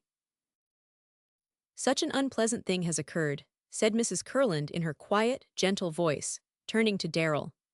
Our herdsman has just come in to tell Michaud that early this morning, a body of German cavalry rode into the hill pastures and drove off the entire herd of cattle and the flock of sheep belonging to Monsieur Paillard. There was a moment's silence. Darrell glanced at Guild, saying, Was there any explanation offered for the requisition, any indemnity? Nothing, apparently. Schultz, the herdsman, told Michaud that an Ulan officer asked him if the cattle and sheep did not belong to the Paillard estate at Les. That was all. And the shepherd Jean Pascal tried to argue with the troopers about his sheep, but a cavalryman menaced him with his lance. The poor fellow is out in the winter fold, weeping like Bo-Peep, and Schultz is using very excited language. All our forest guards and woodchoppers are there. Michaud has PG 242 gone to Trois Fontaines. They all seem so excited that it has begun to disturb me a little. You see, said Valentine to Guild, our hill pastures are almost on the frontier. We have been afraid they would take our cattle. He nodded. Do you suppose anything can be done about it? Asked Mrs. Kurland. I feel dreadfully that such a thing should happen at Les while we are in occupation. May I talk with your head gamekeeper? Asked Guild. Yes, indeed, if you will. He ought to return from Trois Fontaines before dark. I will talk to him, said Guild briefly. Then his serious face cleared, and he assumed a cheerfulness of manner totally at variance with his own secret convictions. Troops have got to eat, he said. They are likely to do this sort of thing. But the policy of the Germans, when they make requisition for anything, seems to be to pay for it with vouchers of one sort or another. They are not robbers when unmolested, but they are devils when interfered with. Most troops are. The conversation became general. Darrell, sitting between Karen and Mrs. Kurland, became exceedingly entertaining, to judge from Karen's quick laughter and the more subdued amusement of Catherine Kurland. Darrell was explaining his lameness. But the trouble with Darrell was that his modesty inclined PG 243 him to be humorous at his own expense. Few women care for unattractive modesty, few endure it, none adores it. He was too modest to be attractive. I was sauntering along, he said, minding my own business when I came face to face with a wild boar. He was gray, and he was far bigger than I ever again desire to see. Before I could recover my breath, his eyes got red and he began to make castanet music with his tusks, foxtrot time. And do you know what happened in your forest, Mrs. Curland? I went up a tree, and I barked my shin in doing it. If you call that hospitality, my notions on the subject are all wrong. Did not you have a gun? Asked Karen. I 999. I admit it without a blush. Why did not you use it? Asked Mrs. Curland. Use it how? A gun does not help a man to climb a tree. It is in the way. I shall carry no more guns in your forest. A light extension ladder is all I require, and a book to pass away the time when treed. They all laughed. Really? Asked Guild curiously, why did not you shoot? First of all, said Darrell serenely, I do not know how to fire off a gun. Do you want any further reasons? You looked so picturesque, said Valentine scornfully, I never dreamed you were such a dub. And you do not seem to care, either. I do not, I like to catch little fish, but my ferocity ends there. Curvin, shall we try the trout for an hour this afternoon?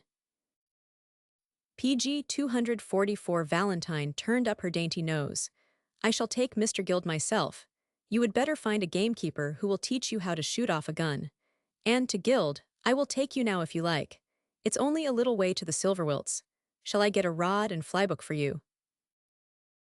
Karen, watching her, saw the frank challenge in her pretty brown eyes, saw Guild's swift response to that gay defiance. It was only the light, irresponsible encounter of two young people who had liked each other at sight, and who had already established a frank understanding. So Valentine went into the house, and returned presently switching a light fly rod and a cast of flies, and Guild walked over and joined her. To Karen, he looked very tall and sunburned, and unfamiliar in his blue serge lounging clothes-free, perfectly groomed, very severe and unapproachable. And so much older, so much more mature, so much wiser than she had thought him. And as her eyes followed him from where she was seated among the terrace flowers, she realized more than ever that she did not know what to say to him, what to do with him, or how to answer such a man. Her face grew very serious. She was becoming more deeply impressed with the seriousness of what he had asked of her own responsibility. And yet, as far as love was concerned, she could find no answer for him. Friendship, swift, devoted, almost passionate, she had given him a friendship which had withstood the hard PG 245 shocks of anger and distrust, and the more bewildering shock of his kiss. She still cared for him, relied on him, wished for his companionship. But beyond that, what had happened, followed by his sudden demand, had startled and confused her, and so far she did not know whether it was in her to respond. Love loomed before her, mighty and unknown, and the solemnity of its pledges and of its overwhelming obligations had assumed proportions which awed her 19 years. In her heart always had towered a very lofty monument to the sacredness of love, fearsomely chaste, flameless, majestic. So pure, so immaculate was this solemn and supreme edifice, she had already builded that the moment's thrill in his arms had seemed to violate it.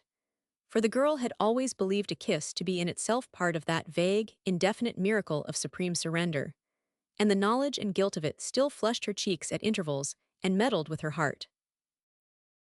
She had forgiven, had tried to readjust herself before her mystic altar. There was nothing else to do, and the awakened woman in her aided her and taught her, inspiring, exciting her with a knowledge new to her, the knowledge of her power.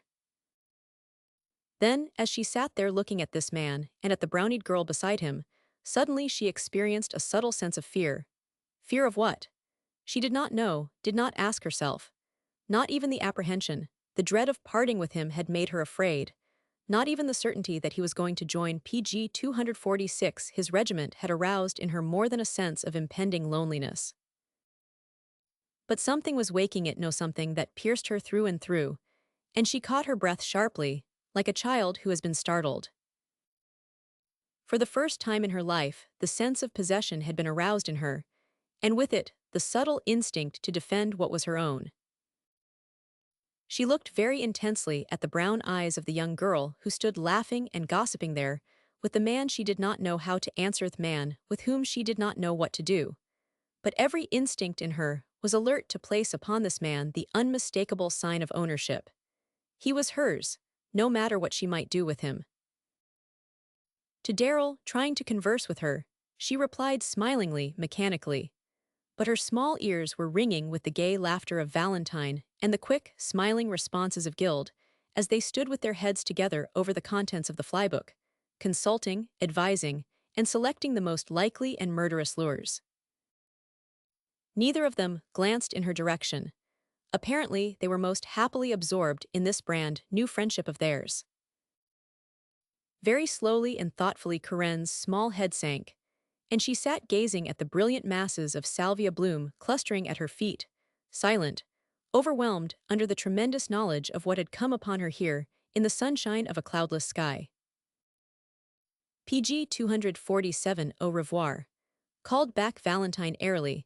We shall return before dusk with a dozen very large trout. Guild turned to make his adieus, hat in hand, caught Corinne's eye, nodded pleasantly, and walked away across the lawn, with Valentine close beside him, still discussing and fussing over the cast they had chosen for the trout's undoing. PG 248. Chapter 19, The Liar. The lamps had not yet been lighted in the big, comfortable living room and late sunlight striped wall and ceiling with rose where Corinne sat sewing, and Darrell, curled up in a vast armchair, frowned over a book. And well he might, for it was a treatise on German art. His patience arriving at the vanishing point, he started to hurl the book from him, then remembering that it was not his to hurl, slapped it shut. Which caused Corinne to lift her deep violet eyes inquiringly. Teutonic Kultur, I have got its number, he said, which observation conveyed no meaning to Corinne. German art, he explained. It used to be merely ample, adipose, and indigestible. Now the moderns have made it sinister and unclean. The ham-fist has become the mailed fist, the fat and trickling source of Teutonic inspiration has become polluted. There is no decadence more hideous than the brain cancer of a Hercules. Corinne followed him with intelligent interest. She PG 249 said with hesitation, The moderns, I think, are wandering outside immutable boundaries. Frontiers are eternal. If any mind believes the enclosed territory exhausted, there is nothing further to be found outside in the waste placenly chaos. And the mind must shift to another and totally different pasture which also has its boundaries eternal and fixed. Right, exclaimed Darrell. No sculptor can find for sculpture any new mode of expression beyond the limits of the materials which have always existed. No painter can wander outside the range of black and white, or beyond the surface allotted him. The composer can express himself in music only within the limits of the audible scale. The writer is a prisoner to grammatical expression, walled always within the margins of the printed page. Outside, as you say, lies chaos, possibly madness. The moderns are roaming there, and some of them are announcing the discovery of German Kultur where they have barked their mental shins in outer darkness. Corinne smiled. It is that way in music, I think. The dissonance of mental disturbance warns sanity in almost every bar of modern music.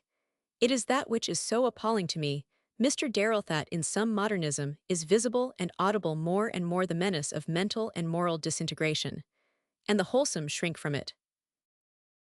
Darrell said, 3 insane thinkers have led Germany to the brink where she now stands swaying. God help her in the end. To convalescence he stared at the fading sunbeams on the wall, and staring, quoted. PG 250. Over broken oaths and through a sea of blood. He looked up. I am sorry, I forget you are German. I forget that I am supposed to be, too, but you have not offended me. I know war is senseless. I know that war will not always be the method used to settle disputes. There will be great changes beginning very soon in the world, I think. I believe so, too. It will begin by a recognition of the rights of smaller nations to self-government, It will be an area of respect for the weak. Government by consent is not enough. It must become government by request. And the scriptures shall remain no more sacred than the tiniest scrap of paper in the archives of the numerically smallest independent community on earth. The era of physical vastness, of spheres of influence, of scope is dying. The supreme wickedness of the world is force. That must end for nations and for men. Only one conflict remains inevitable and eternal, the battle of minds, which can have no end. For an American and an operator in real estate, Darrell's philosophy was harmlessly respectable if not very new. But he thought it both new and original, which pleased him intensely. As for Corinne, she had been thinking of Guild for the last few minutes. Her sewing lay in her lap, her dark, curly head rested in the depths of her armchair. Sunlight had almost faded on the wall. PG 251. Through the window she could see the trees. The golden-green depths of the beechwood were growing dusky. Against the terrace masses of salvia and geraniums glowed like coals on fire. The brownied girl had been away with him a long while. Mrs. Kurland came in, looking more youthful and pretty than ever, and seated herself with her knitting. The very last ray from the sinking sun fell on her ruddy hair. "Think you are right, Harry," she said quietly to Darrell. "I think we will sail when you do. The men on the place are becoming very much excited over this Ulan raid on the cattle. I could hear them from my bedroom window out by the winter fold, and they were talking loudly as well as recklessly." "There's no telling what these forest people may do," admitted Darrell. "I am immensely relieved to know that you and Valentine are to sail when I do. As for Curvin Guild, he made a hopeless gesture. His mind is made up, and that always settles it with him. He will not return with you." "No, he's joining the Belgians." "Really?" "Yes, you see his people were Belgians some generations back. It's a matter of honor with him and argument is wasted. But it hits me pretty hard." "I can understand. He is a most delightful man." "He is as straight and square as he is delightful. His mother is charming. His younger brother is everything you would expect him to be after knowing Curvin. There's PG 252 is a very united family, but do you know I am as certain as I am of anything that his mother absolutely approves of what he is about to do. She is that sort. It may kill her, but she will die smiling." Mrs. Kurland's serious, sweet eyes rested on him, solemn with sympathy for the mother she had never met. "The horrid thing about it all," continued Darrell, "is that Curvin is one man in a million. And in a more terrible sense, that is all he can be in this frightful and endless slaughter, which they no longer even pretend to call one battle or many. He's a drop in an ocean, only another cipher in the trenches where hell's hail rains day and night, beating out lives without distinction, without the intelligence of choice, just raining, and beating out life. I can scarcely endure the thought of Curvin ending that way, such a man-me friend." His voice seemed hoarse, and he got up abruptly and walked to the window. Ashes of roses lingered in the west. The forest was calm, not a leaf stirred in the lilac-tinted dusk. Corinne, who had been listening, stirred in the depths of her chair and clasped her fingers over her sewing. Mrs. Kurland said quietly, "It is pleasant for any woman to have known such a man as Mr. Guild." "Yes," said Corinne. "If the charm of his personality so impresses us who have known him only a very little while, I am thinking PG 253, what those who are near and dear to him must feel." "I too," said Corinne faintly. "Yet she loves him best, who would not have it otherwise, it seems." "Yes, he must go," said Corinne. "Some could not have it otherwise." A man came to light the lamps, and a little while after they were lighted, Mrs. Kurland quietly looked up from her knitting. One swift, clear glance she gave, saw in the young girl's eyes what she had already divined must be there, then bent again above her ivory needles. After a while she sighed, very lightly. "They are late," remarked Darrell from the window. "They are probably strolling up the drive. Valentine knows enough not to get lost," said her mother. After a few moments Corinne said, Would my playing disturb you? No, dear, please. So Karen rose and walked to the piano. Presently Darrell turned and seated himself to listen to the deathless sanity of Beethoven flowing from the keys under a young girl's slender fingers. She was still seated there when Valentine came in and turned her head from the keyboard, stilling the soft chords. We had such a good time, said Valentine. We caught half a dozen trout, and then I took him to the pulpit where we sat down and remained very quiet. And just at sunset 3 boar came out to feed on the oak PG 254 mast, and he said that one of them was worth shooting. You evidently have had a good time, said Darrell, smiling. What happened to Gild? Did the boar tree him? I think he would be more likely to tree the boar, remarked the girl. And to her mother she said, he went on toward the winter fold to talk to Michaud, who has just returned from Trois Fontaines. There were a lot of men there, ours and a number of strangers. So I left him to talk to Michaud. What have you all been doing this afternoon? Turning to Karen, and from her, involuntarily to Darrell. Miss Gerard and I have conversed philosophically and satisfactorily concerning everything on earth, he said. I wish my conversations with you were half as satisfactory. Valentine laughed, but there was a slight flush on her cheeks, and again she glanced at Karen, whose lovely profile only was visible where she bent in silence above the keyboard. Your mother, remarked Darrell, has decided to sail with me. Would you condescend to join us, Valentine? Mother, are you really going back when Harry sails? Yes, I do not quite like the attitude of the men here, and Harry thinks there is very likely to be trouble between them and the Germans across the border. The girl looked thoughtfully at her mother, then at Darrell, rather anxiously. PG 255 mother, she said, I think it is a good idea to get Harry out of the country. He is very bad-tempered, and if the Germans come here and are impudent to us, he will certainly get himself shot.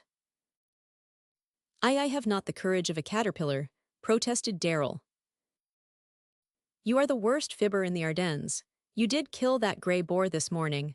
What do you mean by telling us that you went up a tree? Maxwell, the garde-chasse at the Silverwilts gate, heard your shot and came up, and you told him to dress the boar and send a cart for it, which he did, you senseless prevaricator.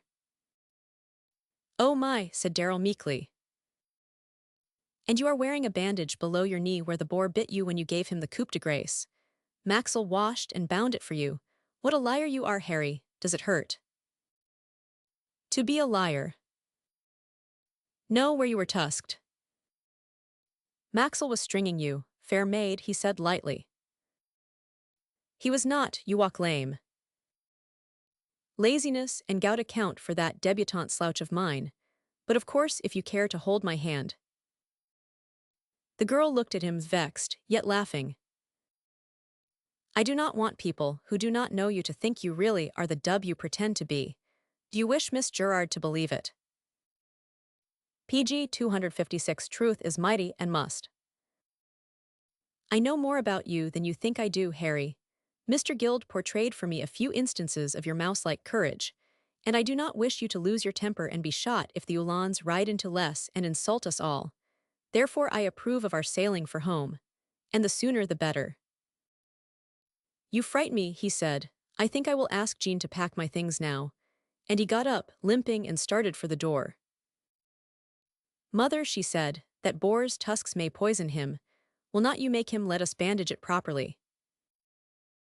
I think you had better, Harry, said Mrs. Kurland, rising. Oh no, it's all right. Harry, that was all Valentine said, but he stopped short. Take his other arm, mother, said the girl with decision. She looked over her shoulder at Karen. The two young girls exchanged a smile, then Valentine marched off with her colossal lyre. PG 257. Chapter 20, Before Dinner. Michaud, head forester, had taken off his grey felt hat respectfully when Valentine introduced him to Gild, there in the lantern light of the winter sheepfold. A dozen or more men standing nearby in shadowy groups had silently uncovered at the same time. Two wise-looking sheep dogs, squatted on their haunches, looked at him. Then the girl had left Gild there and returned to the house. "I should like to have a few moments' quiet conversation with you," said Gild. And the stalwart, white-haired forester stepped quietly aside with him, following the younger man until they were out of earshot of those gathered by the barred gate of the fold. "You are Belgian?" inquired Gild pleasantly. "De Trois Fontaines, monsieur." It was a characteristic reply. A Belgian does not call himself a Belgian. Always he designates his nationality by naming his birthplaces, though the world must know that it is in Belgium.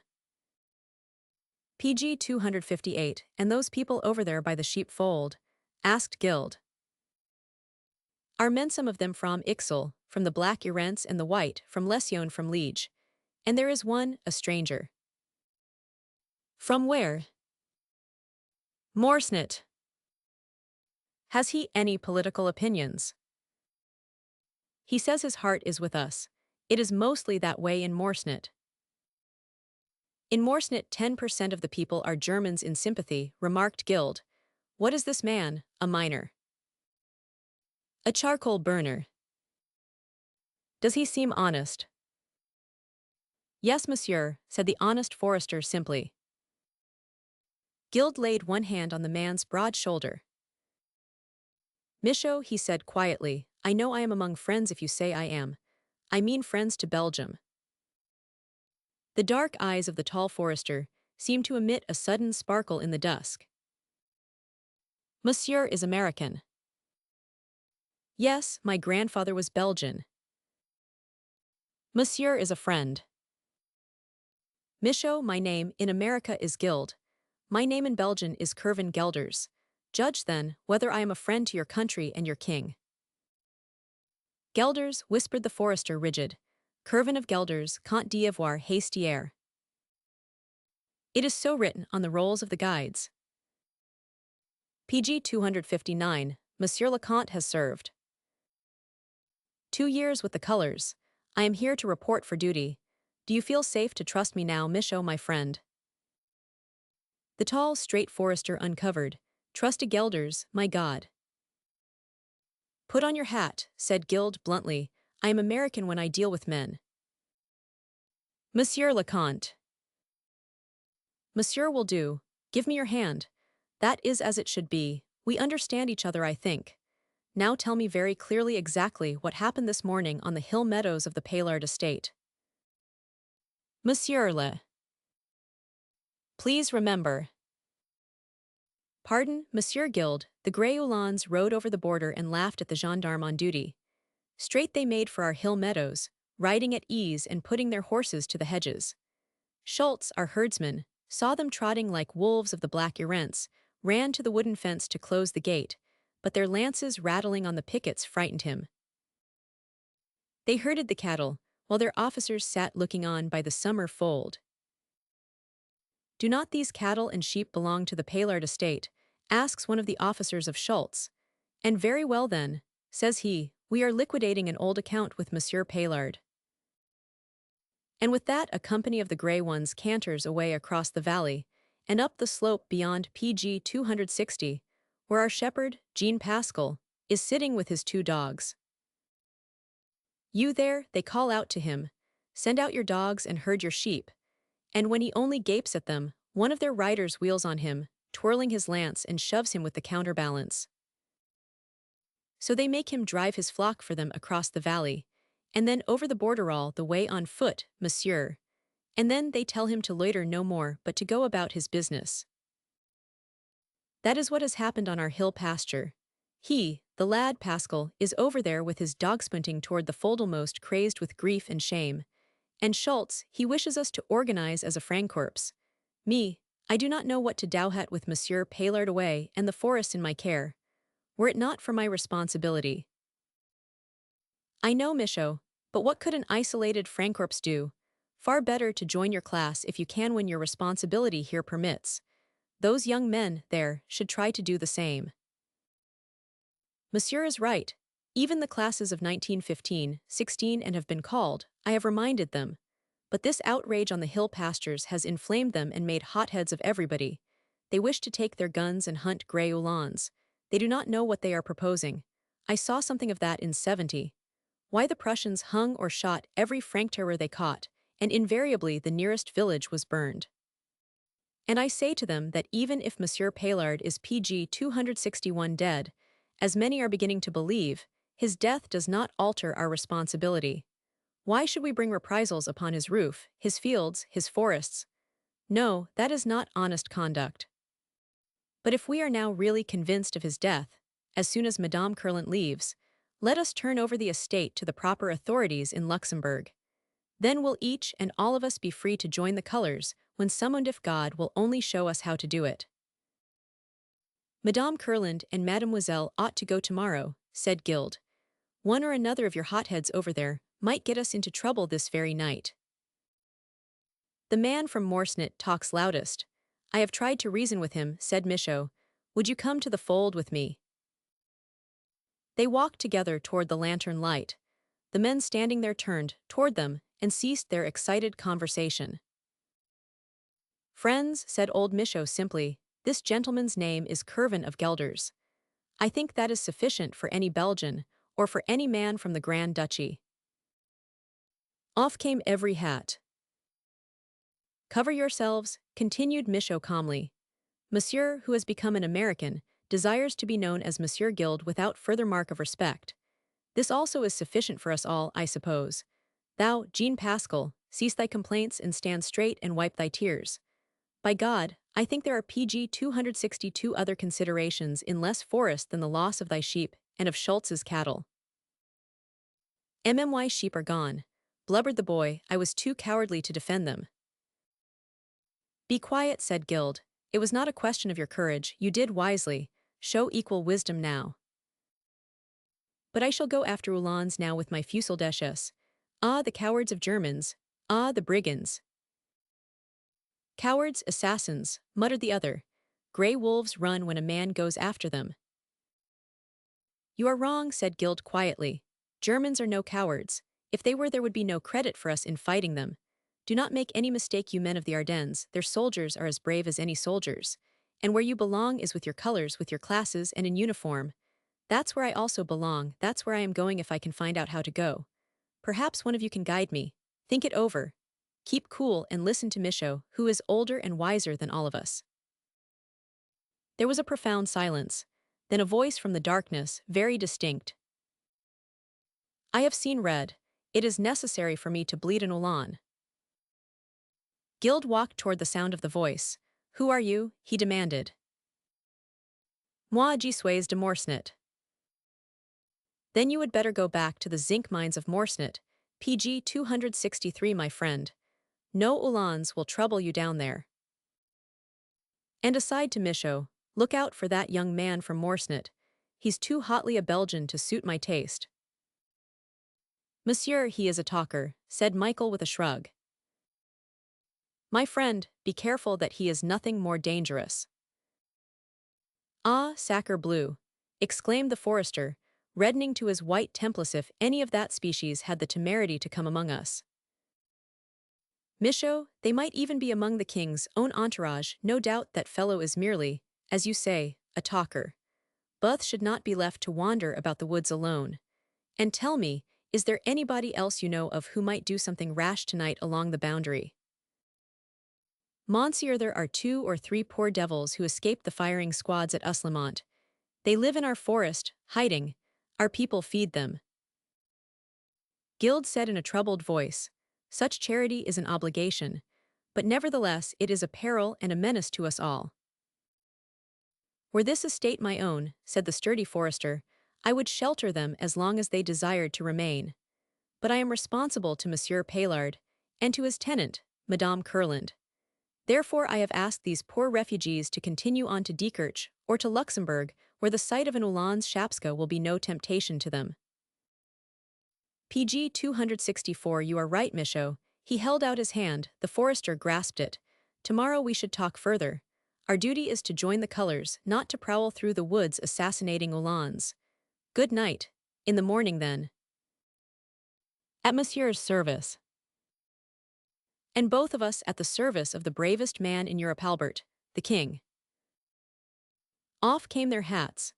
And as they stood there in silence under the stars, from far away across the misty sea of trees came the sound of a gunshot. "One of your men?" asked Guild sharply. "I do not know, monsieur. Big boar feed late, a poacher perhaps. Perhaps a garde-duchesse at Trois Fontaines. I hope nothing worse. I pray God not." They continued to listen for a while, but no other sound broke the starry silence. And finally Guild turned away with a slight gesture and walked slowly back to the lodge. Lights from the tall windows made brilliant patches and patterns across terrace and grass and flowers. The front door was open, and the pleasant ruddy lamplight streamed out. Valentine, passing and mounting the stairs, caught sight of him and waved her hand in friendly salute. "We are sterilizing Harry's Shinsmother and one. The foolish boy was rather badly tusked." "Is he all right?" "PG 265 perfectly, and bored to death by our fussing." She ran on up the stairs, paused again. "We're not dressing for dinner," she called down to him and vanished. Guild said, "All right," glanced at the hall clock, and sauntered on into the big living room so unmistakably American in its brightness and comfort. But it was not until he had dropped back into the friendly embrace of a stuffed armchair that he was aware of Karen, curled up in the depths of another, sewing. "I did not know you were here," he said coolly. "Have you had an agreeable afternoon?"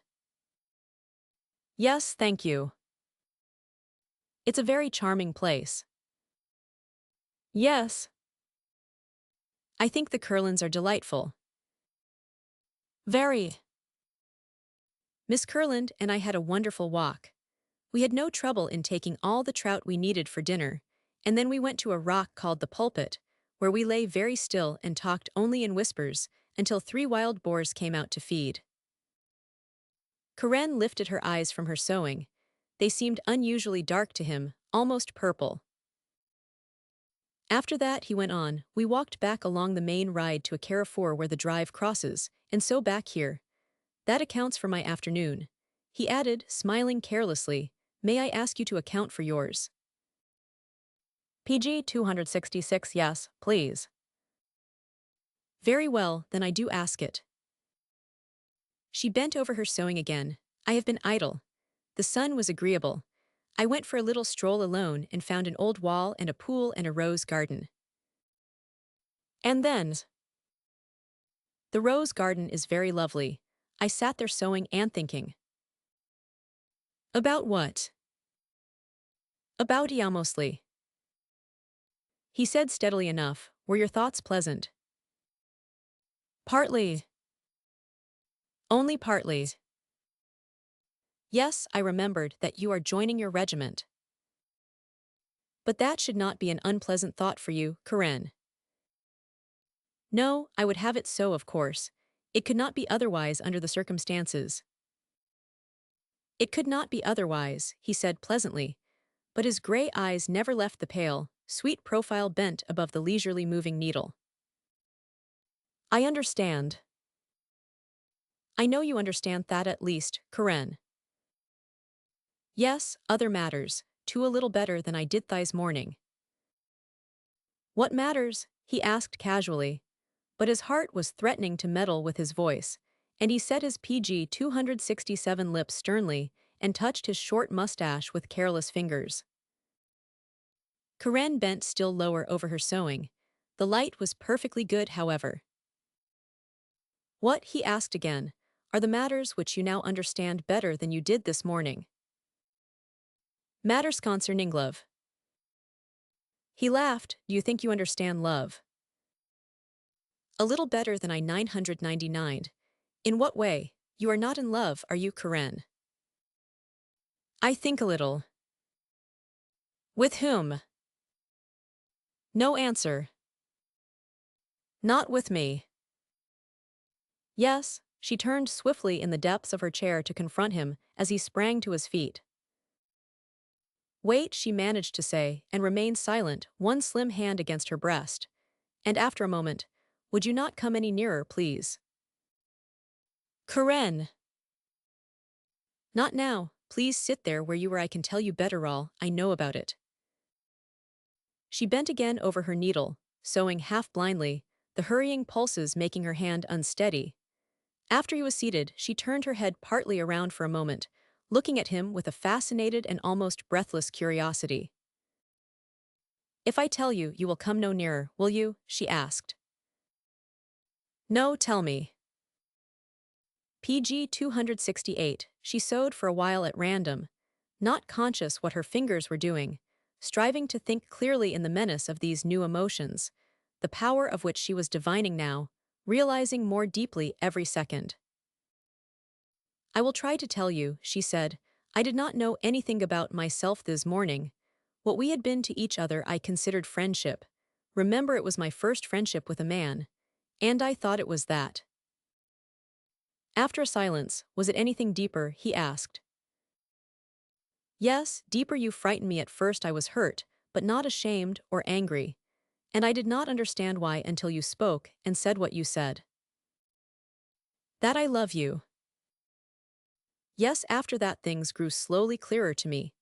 I do not know what I said to Yauhaf, the things I said on the way back only, that I made you angry, and I continued, knowing that you were angry, and that I was almost laughing. I do not know why only, that I needed time to try to think. You cannot understand, can you? I think so. She looked up, then bowed her head once more. That is all, she said under her breath. Nothing more, Karen. Only that after you had gone away this afternoon, I began to be a little in love. Will it grow? I think so. PG 269, may I tell you that I love you? Yes, please. His clasped hands tightened on his knees. He said in a low, unsteady voice, all my heart is yours. Karen, all there is in me of love and loyalty, honor and devotion is yours. Into my mind there is no thought that comes which is not devoted to you or influenced by my adoration of you. I love you every word you utter, every breath you draw, every thought you think. I love. The most wonderful thing in the world would be that you should love me, the greatest miracle that you might marry me. Dare I hope for you, Karen? Yes, please. That you will grow to really love me. Yes. With all your heart. I think so. In the tremulous silence, she turned again and looked at him, bending very low over her work. Will you be gentle with me, Kervin? Dearest. I mean, considerate at first. There is a great deal I do not know about men, and being in love with one of them, brought up as I have been, I could not understand that you should take me in your arms. I was not angry, not even ashamed, only, never having thought of it and taking it for granted that, among people of your caste and mine, to touch a man's lips was an act of betrothal, perhaps of marriage. PG 270, dearest, it was. Yes, I understand now. But for a while I felt strangely overwhelmed. You can understand having no mother and suddenly face to face with you. She leaned her cheek against the back of the chair and rested so, her small white hands folded over her sewing. I have yet to see Baron Kurt, she said half to herself. I shall say to him that I care for you. After that, when you come back, and if you wish me to marry you, ask me. He stood up. How near may I come to you, Karen?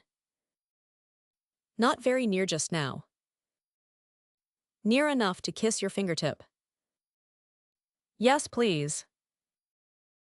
Without turning her head, she extended her arm. His lips touched lightly the fragrant skin, and she pressed her fingers a trifle closer. A second only, then her arm fell to her lap. After dinner, she said, I shall show you the roses in the garden. They are no sweeter than your hand, Karen. She smiled, her flushed cheek still resting against the cushions. It is very wonderful, very gentle after all, she murmured to herself. What, Karen? I meant love, she said dreamily. PG 271. Chapter 21, Snipers. Dinner was ended. Darrell lay on a lounge in the sitting room, a victim against his will to romance. Beside him on a low footstool sat Valentine, reading aloud to him when she thought he ought to be read to, fussing with his pillows when she chose to fuss, taking his cigarette from his lips and inserting a thermometer at intervals, and always calmly indifferent to his protests or to her mother's laughter. For she had heard somewhere that a wild boar's teeth poisoned like a lion's mauling, and the sudden revelation of a hero, under the shattered shell of modesty and self-depreciation, which so long obscured the romantic qualities in this young man, determined her to make him continue to play a role which every girl adores, the role of the stricken brave. Never again could Darrell explain to her how timidity, caution, and a native and unfeigned stupidity invariably characterized his behavior at psychological moments.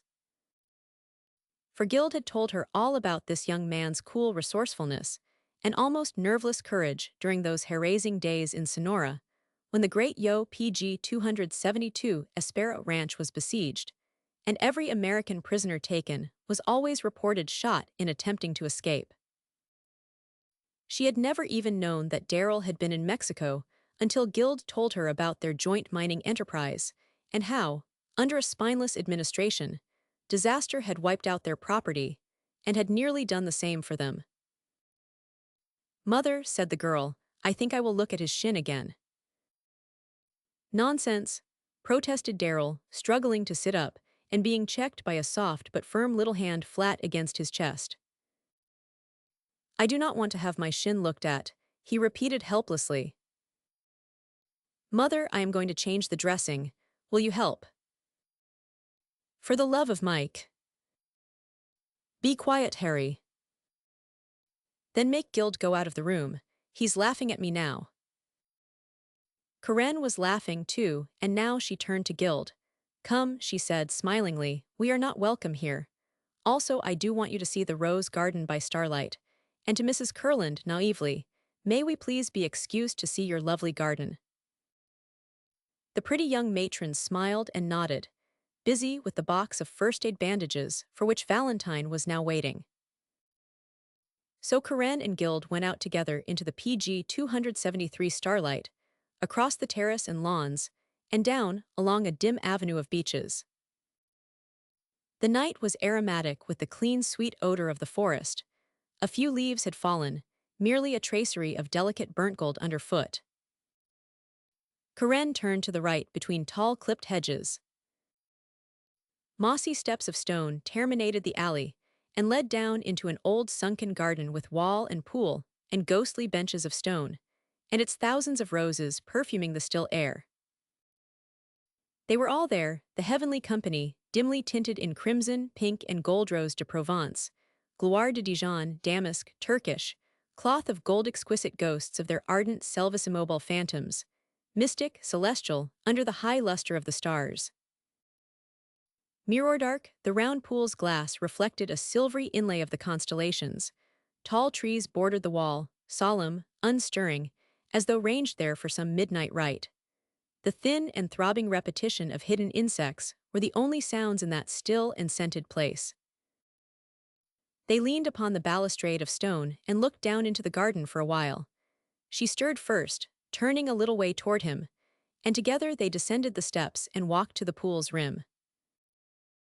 Once, while they stood there, she moved away from his side and strolled away among the roses, roaming at random, pausing here and there to bend and touch with her face some newly opened bud.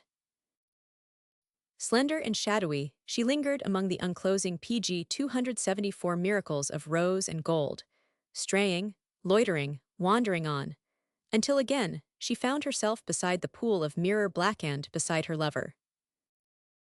"Your magic garden is all you promised," he said in a low voice, very wonderful, very youthful in its ancient setting of tree and silvered stone. "And now the young enchantress is here among her own, and the spell of her fills all the world." "Do you mean me?" "You, Karen, matchless enchantress, sorceress incomparable, who has touched with her wand the old familiar world, and made of it a paradise." "Because I said I loved you, a little has it become a paradise. You know I only said a little." "I remember." "Of course," she added with a slight sigh, "it has become more now since I first said that to you. I should not call it a little now, I should call it," she hesitated. Much?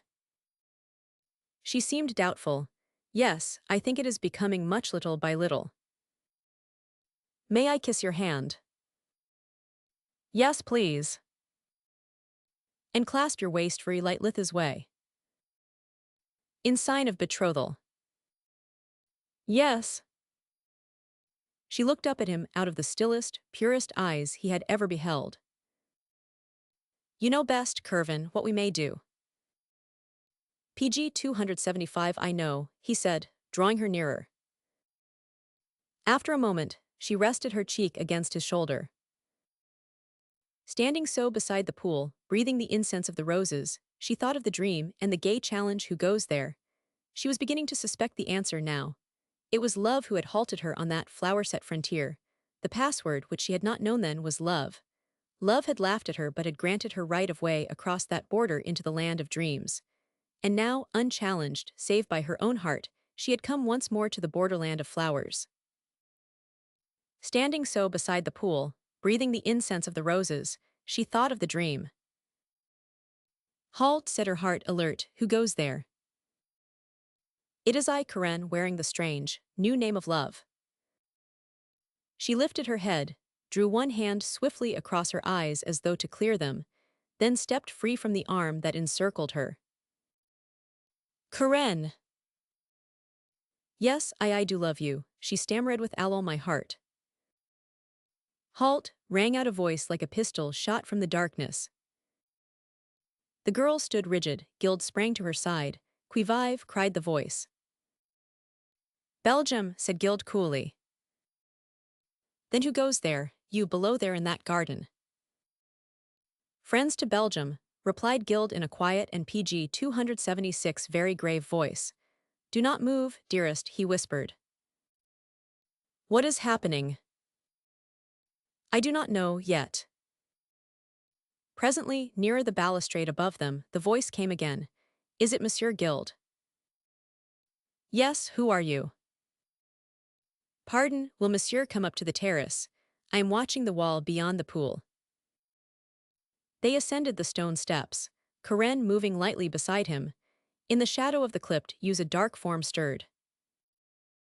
Pardon, I did not recognize Monsieur Guild nor Mademoiselle. There is trouble. It was Schultz the herdsman. His rifle was in his hand, and he wore 2 cartridge belts crossed over his smock and bandolier. He touched his hat to Karen, but turned immediately toward the starlit skyline, where the dark coping of the wall cut it. What is the trouble? Asked Guild with a sinking heart.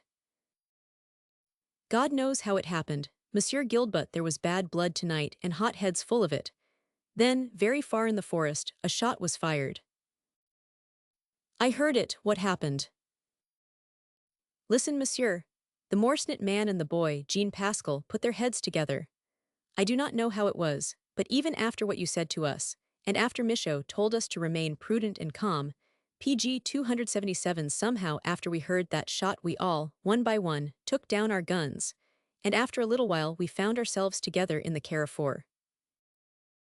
And from there we went, without saying a word, to the Calvary on the hill pasture road. It was as though each of us understood without telling each other, without even hinting at a plan. And by we went down by the rivulet at the foot of the hill pastures, and there, as we expected, were 2 of the Uslimont refugees. They had their guns, and one of them had a spiked helmet. Go on, said Guild, compressing his lips. He had taken it near Trois Fontaines, not below the hill. We all examined it. We saw red, monsieur. Then a calf which had escaped the grey wolves moved in the bushes near us. The Morse-knit man caught it, and he and the shepherd, little Jean Pascal, took the dumb beast and tied it to a sapling near the road, on our side of the boundary, but we all knew what might happen. There was a silence, then Schultz said in a low, hoarse voice, it was fated to be. We took both sides of the road in the long grasses of the ditches, and the calf bawled for company. The company came after a Waltwo grey wolves. First we heard the clink-clink of their horses' feet, then we saw their lances against the sky. They came on, picking their way. And of a sudden the electric breasttorch on one of them breaks out like a blinding star, plays over the road. Then PG 278 lights up the calf, which is terrified and backs into the hedge. He drives his lancebut into the sod and gets out of his saddle. His comrade sits the other horse, pistol lifted, elbow on thigh. And there comes then another Ulan, walking and leading his horse, three of the dirty brigands, monsieur, across the border and on our side. Go on. Eh bien, we bled them. You killed them. Yes, Monsieur wo there by the hedge in the grassy ditch. The other hung to his horse for a while but came off sideways. One spur caught, and his horse took him back that way across the border. Go on. We took their shapskas. Jean Pascal wished to go across the border after more wolves. He was crazy, and the blood made us all a little drunk. And then we found that the morsnit man had gone. That chilled us. He wiped his face with his sleeve, never taking his eyes from the wall across the garden. After that, he said, we lay very still, watching. And in a little while an Ulan crossed the hill pasture walking his horse slowly against the stars. Then there were others moving across the sky up there, and we also heard others on the road. So we have been quietly falling back into the forest where, if they follow, they shall not go back, please God. PG 279, where is Michaud? He was very angry, but, since the affair has really begun, he is with us, of course. Where is he? He went to the house to find you an hour ago. Guild bit his lip in silence. The stupidity of what had been done, the utter hopelessness of the situation sickened him. The slow, groping peasant mind, occupied always with the moment's problem only, solving it by impulse and instinct alone, what could be done with such a mind, what could be hoped from it, except under patiently inculcated military discipline? Loosened from that, and defending its property from actual or threatened aggression, it became a furtive, fierce, and quickened mind, alternately cunning and patiently ferocious. But of reason or of logic it reckons nothing, knows nothing. Trouble had begun. Trouble was abroad already in the starlight, moving, menacing. What is your word? He asked bluntly. Uslemont. He turned to Karen, who stood quietly beside him. The ladies must leave this house tonight. There is no time at all to waste. There is going to be real trouble here by morning, and I am going to ask you if you will give these American ladies shelter tonight at Quellenheim. Will you, Karen? Of course. From there they can go to the city of Luxembourg, PG 280 tomorrow, and so into Holland. But they ought to go now. And you, Kervin? I shall be very busy, he said. Come back to the house now. They walked away together, moving quickly along the beechwoods. She with that youthful, buoyant step as lithe as a young boy's. He beside her with grave, preoccupied face and ears alert for the slightest sound. Kervin! Yes. Will you come back to Quellenheim too? I cannot do that, dearest. May I ask you what you are going to do? Dear, I do not know yet. I have not formed any plan at all. Is it not very dangerous for you to remain here? No, I think not. That is, I shall see how this matter threatens to develop. He felt her hand lightly on his arm, looked around, halted. She came to him, laid her cheek against his breast in silence. You must not be afraid for me, Karen. I shall try to remember. He lifted one of her hands. It was cold and delicately fragrant. He kissed it. The bank at Diekirch is my address. I shall try to write you. I shall come back some day and marry you. Do you love me, Karen? With Allo Meisel. PG 281, and you will marry me. Yes, Kervin. She looked up, her eyes brilliant as wet stars. And very gently, almost timidly, they exchanged their betrothal, lip to lip. He drew her to him, a little closer, held her so a moment, scarcely in contact. Then they turned again to the grassy ride, and moved swiftly forward toward the drive. Every light in the house had been lit, apparently.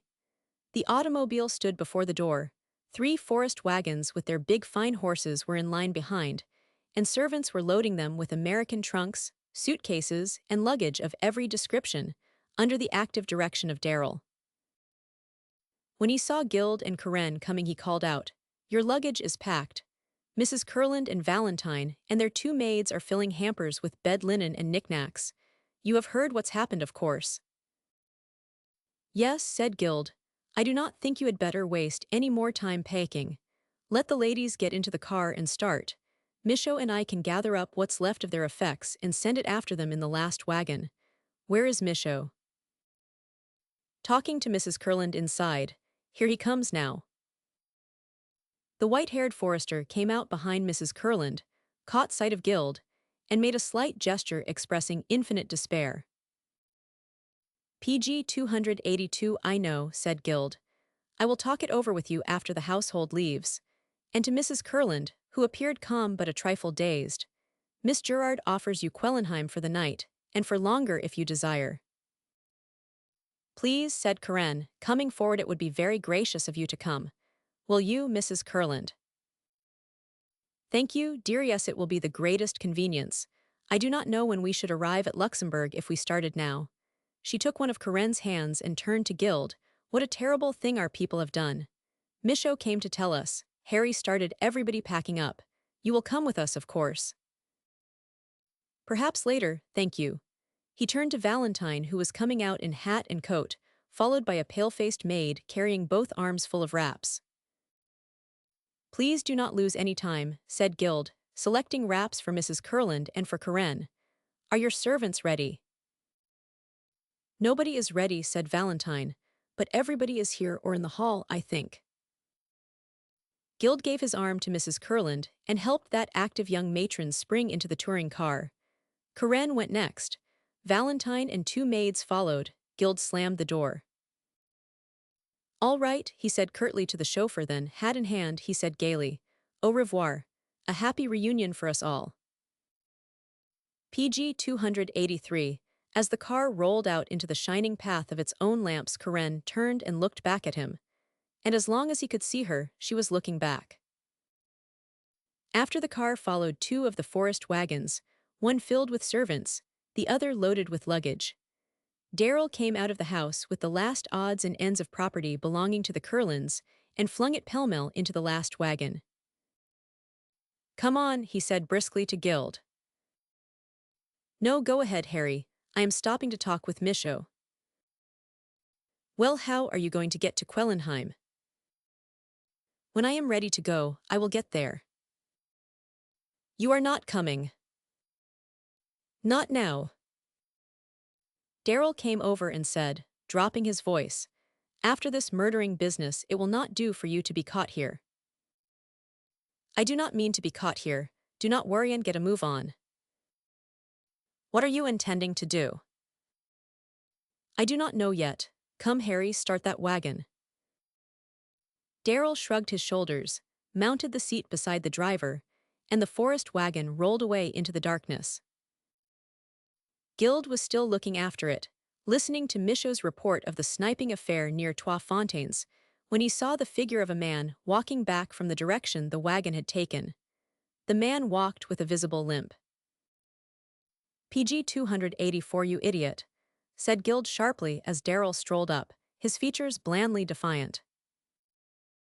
"Go on with what you were saying to Michaud," insisted Darrell, unruffled by his reception. "Come, Harithas is downright damn foolishness.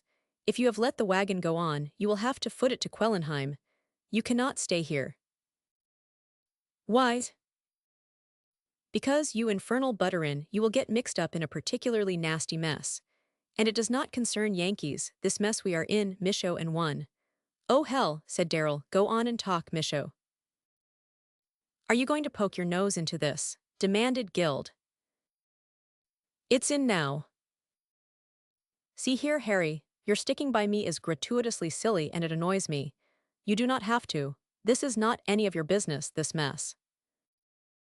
Darrell lighted a cigarette and sat down on the terrace steps. Guild glared at him. "Will you go to the devil?" he snapped out. "No, I will not." Michaud, perplexed, had remained silent. If things go wrong, they will make a clean sweep of us all, I tell you, said Guild. Once more, Harry, will you mind your own business? No, said Darrell blandly. Guild turned to Michaud. What were you saying? The forester, controlling his anger and emotion, continued the story of the sniper near Trois Fontaines.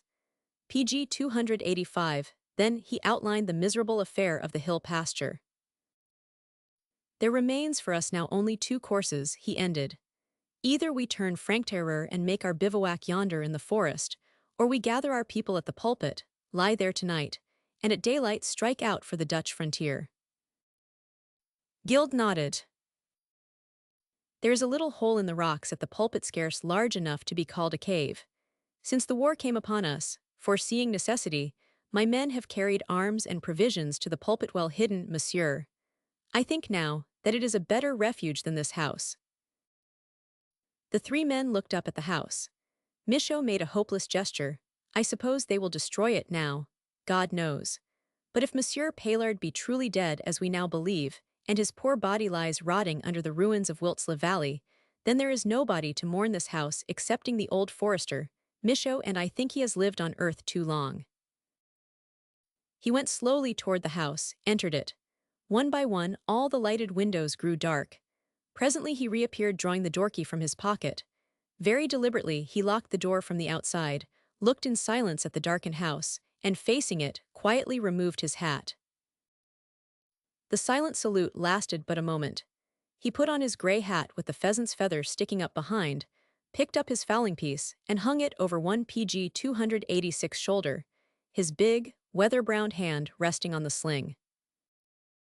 "Eh bien, messieurs?" he inquired calmly. "Bring in your men, Michaud," said Guild. "I know where the pulpit is, but I could not find it at night. I will wait at the carrefour for you. And to Darrell, what did you do with my luggage?" "Sent it to Quellenheim." "That rucksack too?" "Yes." "Damnation," said Guild very calmly. "It had papers in it which are enough to hang anybody." "You would better go and get it then." "I will have to, that's all." They walked across the lawn and out along the dark drive in silence. Where the ride crossed at the carrefour they halted. There was a dilapidated shrine there to Our Lady of Less. They seated themselves on the stone base. "Harry," said Guild, "how long do you intend to follow me about in this absurd way?" "I would like to see you safe, across the Dutch frontier." "Thanks," said Guild dryly. "Do not mention it. I really can reconcile myself to your having your bally head knocked off in uniform, but this sort of thing seems rather ghastly." "It is. Will not you go on to Quellenheim to oblige me?" "I will wait till tomorrow morning," replied Darrell pleasantly. PG 287 Guild was silent. They sat there for an hour or more scarcely exchanging a word. Then somebody whistled, cautiously, very near them, and another carefully modulated whistle answered.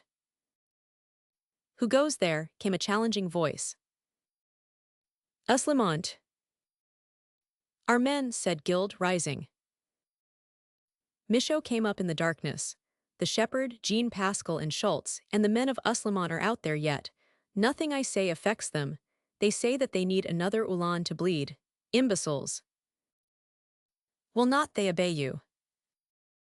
"No, by God. The two sheep-dogs of Jean are there, grave and wise as two big-eared devils squatting. And the half-crazed lad is teaching them to track Ulans, making them sniff the bloody shapskas like a hunter who trains pups with a dead hare." He looked around at the dozen shadowy figures gathering in the carrefour. The starlight sparkled on guns and belts and slings, and here and there on the visor of a casquetted echesse. "The grey wolves," said Michaud, "can never find us in the pulpit. If Monsieur is ready." "Quite ready," said Guild, and the shadowy file, led by Michaud, moved straight into the woods. PG 288. Chapter 22, Driven Game. The stars had faded. A watery grey light glimmered through the forest. Deer crossed the grassy carrefour by the shrine, picking a dainty way toward forest depths. Rabbits hopped homeward through dew-drenched ferns and bracken. A cock-pheasant saluted the dawn.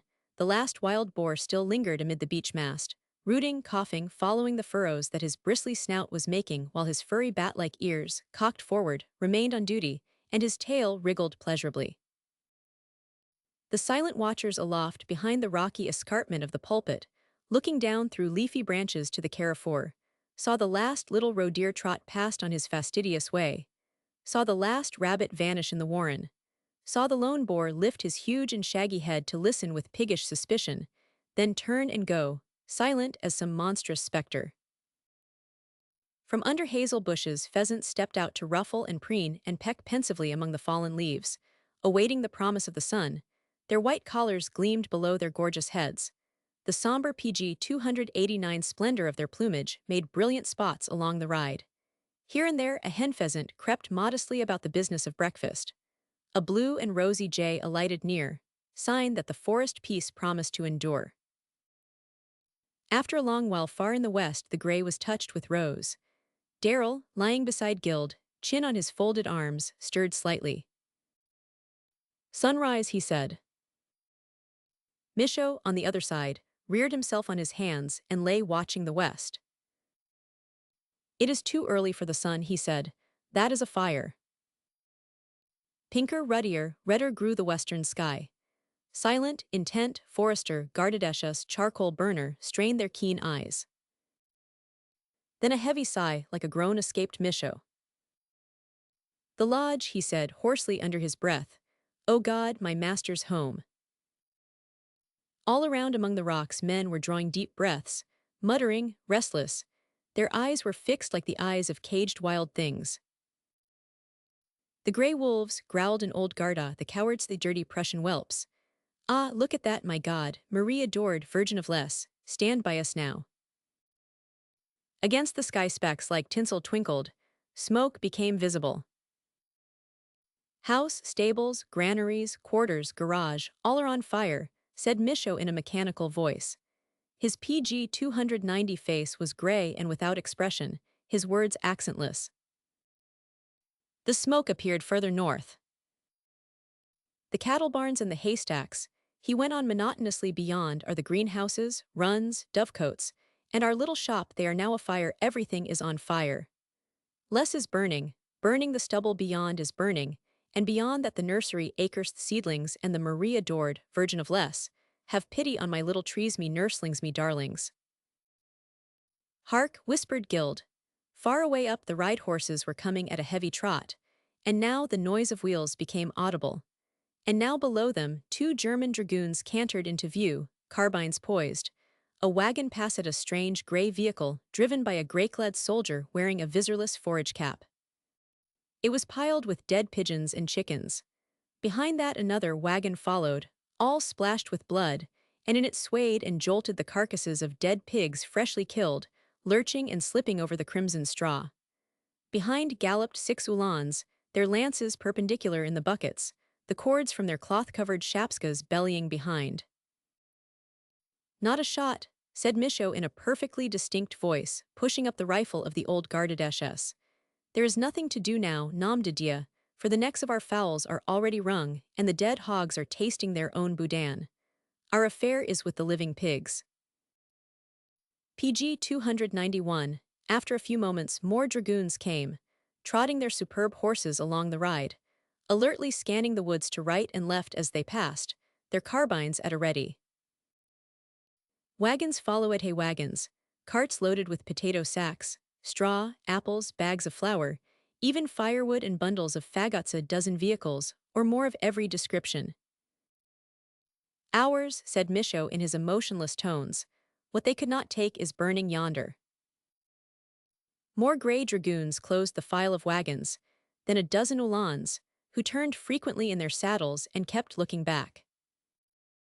"Scoundrels," muttered the Gardedeshus, laying his rifle level, but Michaud turned on him and struck up the weapon.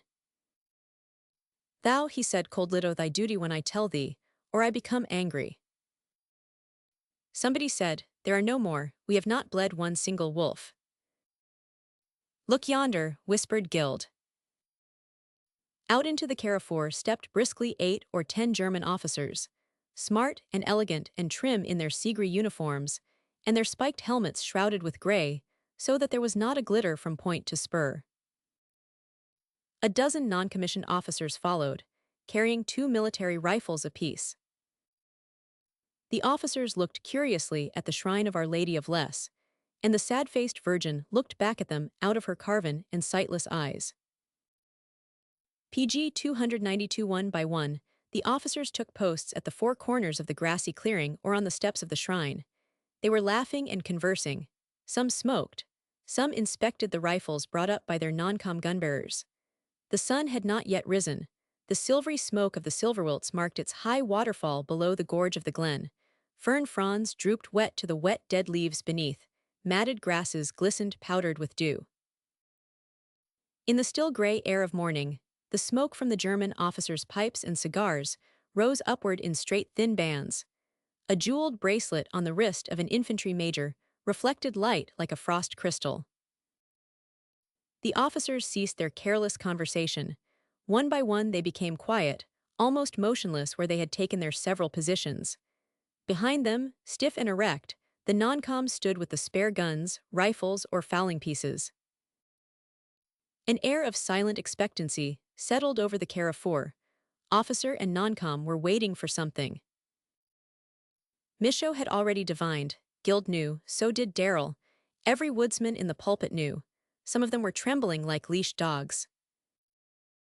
Then in the forest a sound became audible like a far halloo. Distant answers came through the woodland silence, from north, from south, then from west and east. Guild whispered to Darrell, "They are driving the forest. They have a regiment out to beat it." The German officers at their stands no longer moved PG 293 as much as a finger. Against the gray trees, they were all but invisible. Suddenly out into the carrefour stepped a superb red stag, ears alert, beautiful head half turned at gaze. Instantly a rifle spoke, and the magnificent creature was down in the ride, scuffling, scrambling, only to fall and lie panting with its long neck lifted a little. Crack, the antlered head fell. Then out of the wood trotted 3 bewildered pigs, an old boar, a yearling on which the stripes were still visible, and a huge fierce sow. A ripple of rifle shots checked them. The old boar stood swinging his great furry head right and left. The yearling was down, twitching. The sow ran, screaming horribly. 2 shots followed. The old boar kneeled down very quietly like a trick horse in a circus, still facing his enemies. He did not look as though he were dead. The yearling had ceased its twitching. The sow was down, too, a great lump of coarse black fur in the ditch. Then the rifles began again. A company of little roe deer whirled into the ride, and went down or stumbled with delicate limbs dangling broken, or leaped to a height incredible in the agony of a death wound. Pell-mell after them galloped a whole herd of red deer. The German rifles rattled steadily. Now and then blasts from fowling pieces dropped running or incoming pheasants, cock and hen alike, or crumpled up some twisting rabbit or knocked a great harehead over heels. Faster and faster came the terrified wild things, stag, roe, boar, and hare. Steadily the German rifles cracked PG 294 and rattled out death. Thicker and swifter pelted the meteor flight of pheasants. Birds of all sorts came driving headlong in their flight.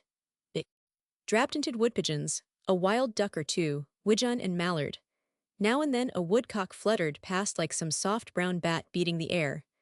Now and then a cock-de-labrier, planing on huge bowed wings above, collapsed and fell heavily to the loose roar of the fowling pieces. Crippled, mutilated creatures were heaped along the ride. Over them leaped their panic-stricken comrades, only to stumble in the rifle fire and lie struggling or inert.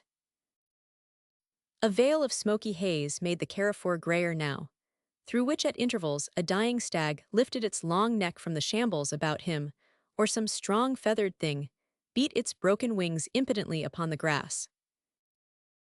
Once a great boar charged, and was shot to pieces, spattering the steps of the shrine with blood. Once a wounded hare dragged its tortured body to the shrine, as though for sanctuary. A non-com swung it crashing against the granite cross. And now a more sinister thing occurred. Out from the forest, amid the stampeding game, reeled a man. His blue smock hung in ribbons, one bleeding fist grasped a rifle, the cartridge's end bandolier glittered. For a second he stood there, swaying, panting, bewildered in the smoke haze. Then three noncoms fired at him at once. At that he straightened up, stood so for a second as PG 295 though listening, then he took one uncertain step and pitched into a patch of briars on his face. Presently some German foot soldiers appeared in the ride, moving cautiously, scanning every ditch, every hollow, every thicket, their rifles poised for a snapshot. A roebuck floundered up and went off before them like the wind, unnoticed. Then one of the soldiers fired, and a boy jumped out from behind a hazel bush and started to run along the edge of the woods. He was followed by two sheep dogs. "Jean Pascal," said Michaud calmly, "may God pardon him now." As the little shepherd ran, the soldiers stood and fired at him, aiming carefully. They broke his leg as he passed the carrefour. The lad raised himself from the ground to a sitting position and was sobbing bitterly when they shot him again. That time he fell over on his side, his hands still covering his dead and tear-wet face. His dogs trotted around him, nuzzling him and licking his hands. An officer shot them both. Schultz broke cover in a few moments, his rifle at his cheek, and dropping to one knee in the ride, he coolly opened fire on the officers by the shrine. But he had time only for a single shot, which jerked a spiked helmet from a cavalry major's clipped head. Then they knocked him flat. As the herdsman lay gasping in the roadway with a bullet in his stomach, looking with dull and glazing eyes at the rifle flashes, three men from Uslamont blackened. PG 296 haggard, ragged creatures burst out, fighting like wildcats with the beaters behind them. Two were bayoneted and clubbed to death in the briars. The last man ran like a crazed hare, doubling, dodging, twisting among the trees, where the rifle hail filled the air with twigs and splinters and tattered leaves. After him lumbered a dozen foot soldiers, clumping along in their hobnailed ammunition boots. Then, high above on the pulpit, Guild spoke sharply to Michaud, who gave a jerk to his white head and made a little gesture to the others behind him. "Now," added Guild in a low voice. "Fire," said Michaud calmly. The rocky glen roared with the volley. The foot soldiers below halted in astonishment and looked up. One fell sideways against a tree, another dropped to his knees and remained motionless, the spike of his helmet buried deep in the soft earth. They were shouting down by the carrefour now. Clear, mellow whistle signals sounded persistently. Horses were coming, too, the ride reverberated with their galloping. And all the while the pulpit resounded with the rifle fire of its little garrison, and soldiers were dropping along the carrefour and the ride. The pulpit resounded with the rifle fire of its little garrison. "Pigs of Prussians," shouted the old Gardes, "does a Belgian game drive suit you now? Ah, scoundrels, bandits, sound the mort on your imbecile whistles, for the swine of the north are dying fast." "Be silent," said Michaud coldly, "you tarnish your own courage." PG 297 Guild and Darrell had taken rifles. They stood firing down at the carrefour, where the horses of the Ulan advanced guard were plunging about in disorder under a confusion of lances and fluttering pennons. But the confusion lasted only a few moments. Horsemen whirled their mounts and cleared out at full speed. The carrefour was empty of officers now. Not a German was visible in the early sunshine. Only the steady clatter of their rifle fire continued to pelt the heights where bullets cracked and smacked on the rocks. "Enough," said Michaud quietly. "It is time to leave. André, bring thou a bar to me." A charcoal burner ran to the hole in the rocks and drew out a crowbar. Michaud took it, shoved it under the edge of the ledge, found a fulcrum, motioned the men back. Two other men threw their weight on the bar. The ledge lifted easily. Suddenly the entire parapet gave way, crashing like an avalanche into the glen below. "They shall need wings who follow us," said the old man grimly. "Monsieur," turning calmly to Guild, "if we cross the Dutch border unarmed, will they internee us?" "No, I think not. And from there, we may be free to find our way to the colors." "Yes. By sea." By land and sea to Dunkirk. I know of no easier or quicker way. PG 298, Monsieur goes with us. First I must stop at Quellenheim, he added in a low voice. By mistake my papers were sent there last night. Our king must see those papers. Bien, said Michaud. We bivouac near Quellenheim tonight time for a crust, monsieur, while you go to the house and return. Is it agreeable to monsieur? Perfectly, and to Darrell. Take your chance while it remains and join the Curlins when they leave Quellenheim. Will you promise? I will see, said Darrell, carelessly tossing his rifle across his shoulder and stepping into the silent file of men, which was already starting across the ridge. PG 299. Chapter 23, Candle Light. It was nearly 11 o'clock at night, before they bivouacked, without fires in the woods behind the lodge at Quellenheim. The circuitous forest route had wearied the men. They threw themselves on the dead leaves and moss. Some slept where they lay, others groped in sacks with toll-stiffened fingers searching for crusts, which they munched slowly, half asleep. Gild drew Darrell and Michaud aside. To go by Luxembourg and Holland is too long and too uncertain, he said.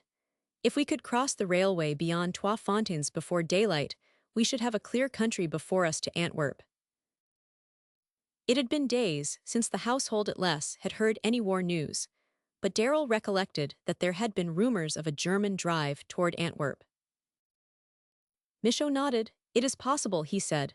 Brussels they may have taken, I do not know, but Antwerp never. I know, monsieur. I served my time with the artillery in the Scheldt forts.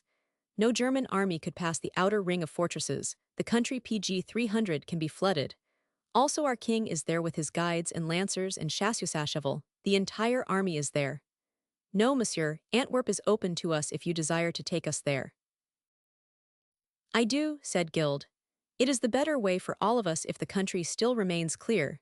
It is better for us than to engage in a chasse aux uhlans. If I could lead a dozen sturdy recruits into Antwerp, it would be worthwhile. And, except for the post at Trois Fontaines and the troops patrolling the railway, I cannot see why the country is not open to us north of Liege. I know this country. It is my country, said Michaud, and troops or no troops I can take you across the railroad before daylight. He shrugged his massive shoulders. What is a Prussian patrol to a head forester?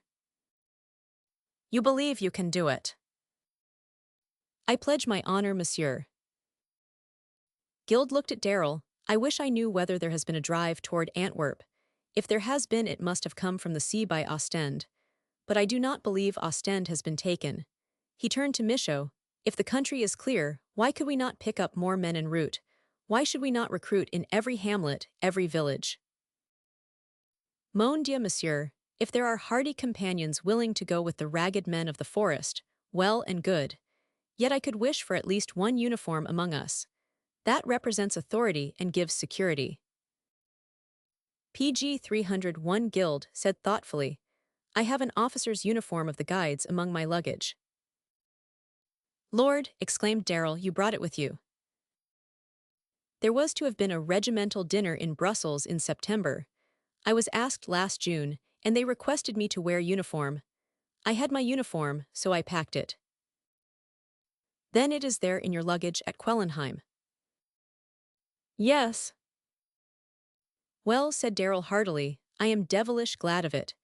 If they catch you in uniform, they cannot court-martial you with a jerk of their thumbs.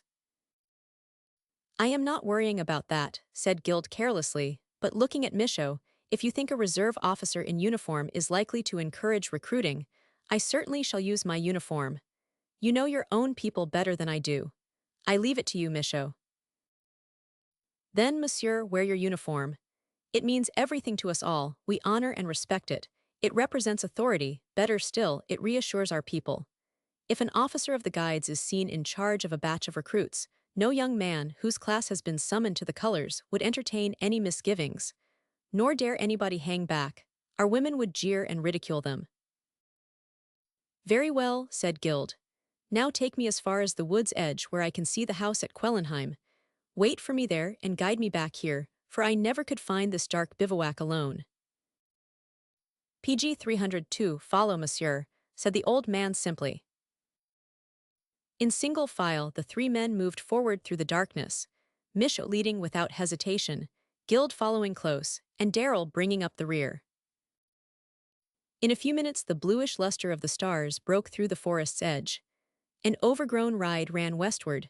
Beyond, the highway from Trois Fontaines bisected it, and out of this curved the lodge road. It was dark and deserted, and when Guild came in sight of the lodge, that too was dark. Up the long avenue he hastened to the house. The fountain splashed monotonously in the starlight. The circle of tall trees looked down mournfully. The high planets twinkled. He walked around the house, hoping to find a light in the kitchen. All was black, silent, and wrapped in profoundest shadow. He picked up a few pebbles from the driveway, counted the windows until he was certain which one was Corinne's. Her window was open. He tossed a pebble against it, and then another into the room itself. Suddenly, the girl appeared at the window. "Corinne," he called.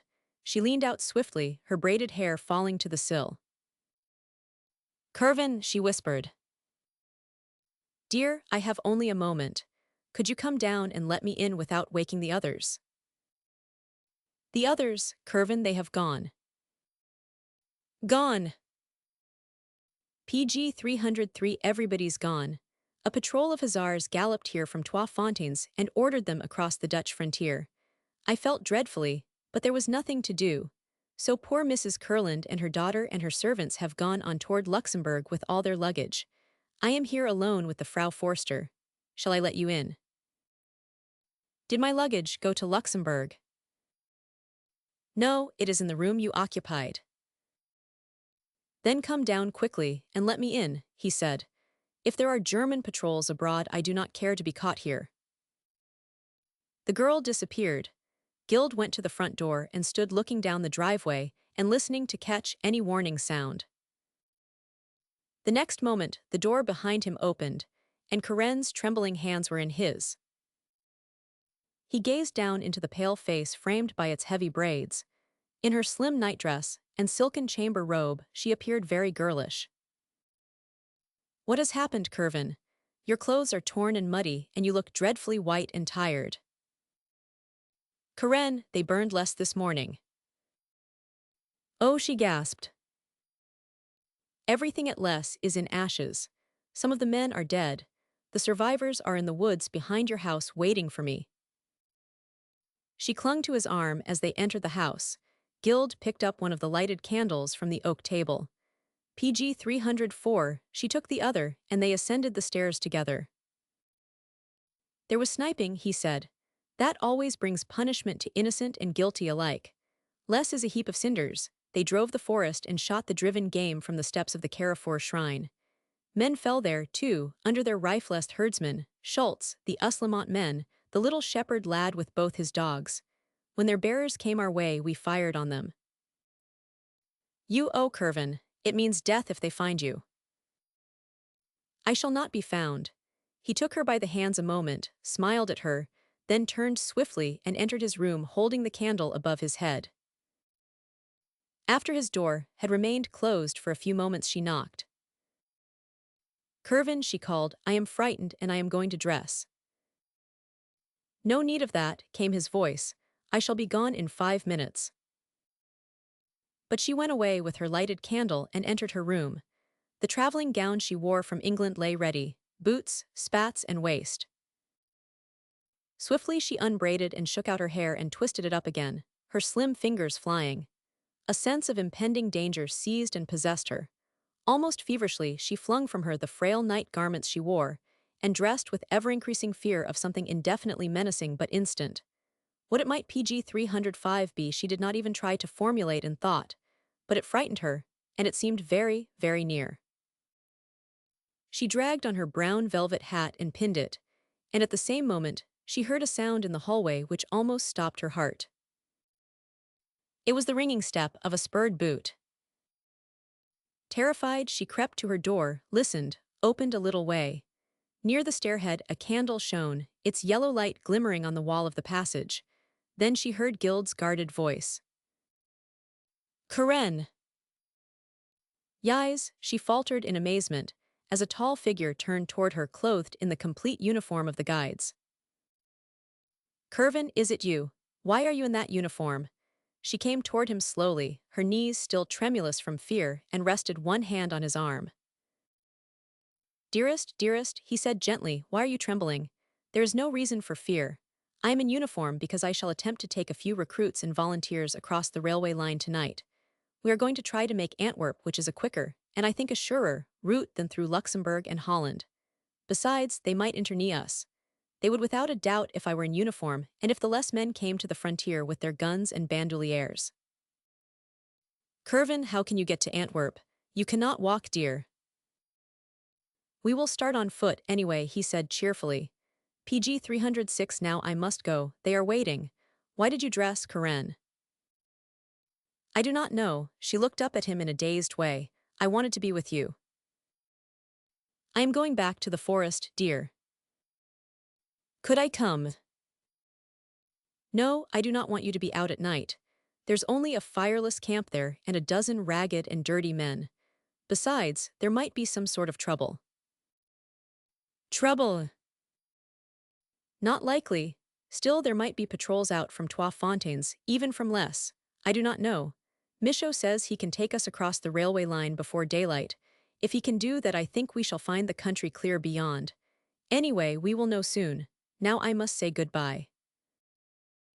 She laid her cold hands in his, tried to speak, but could not.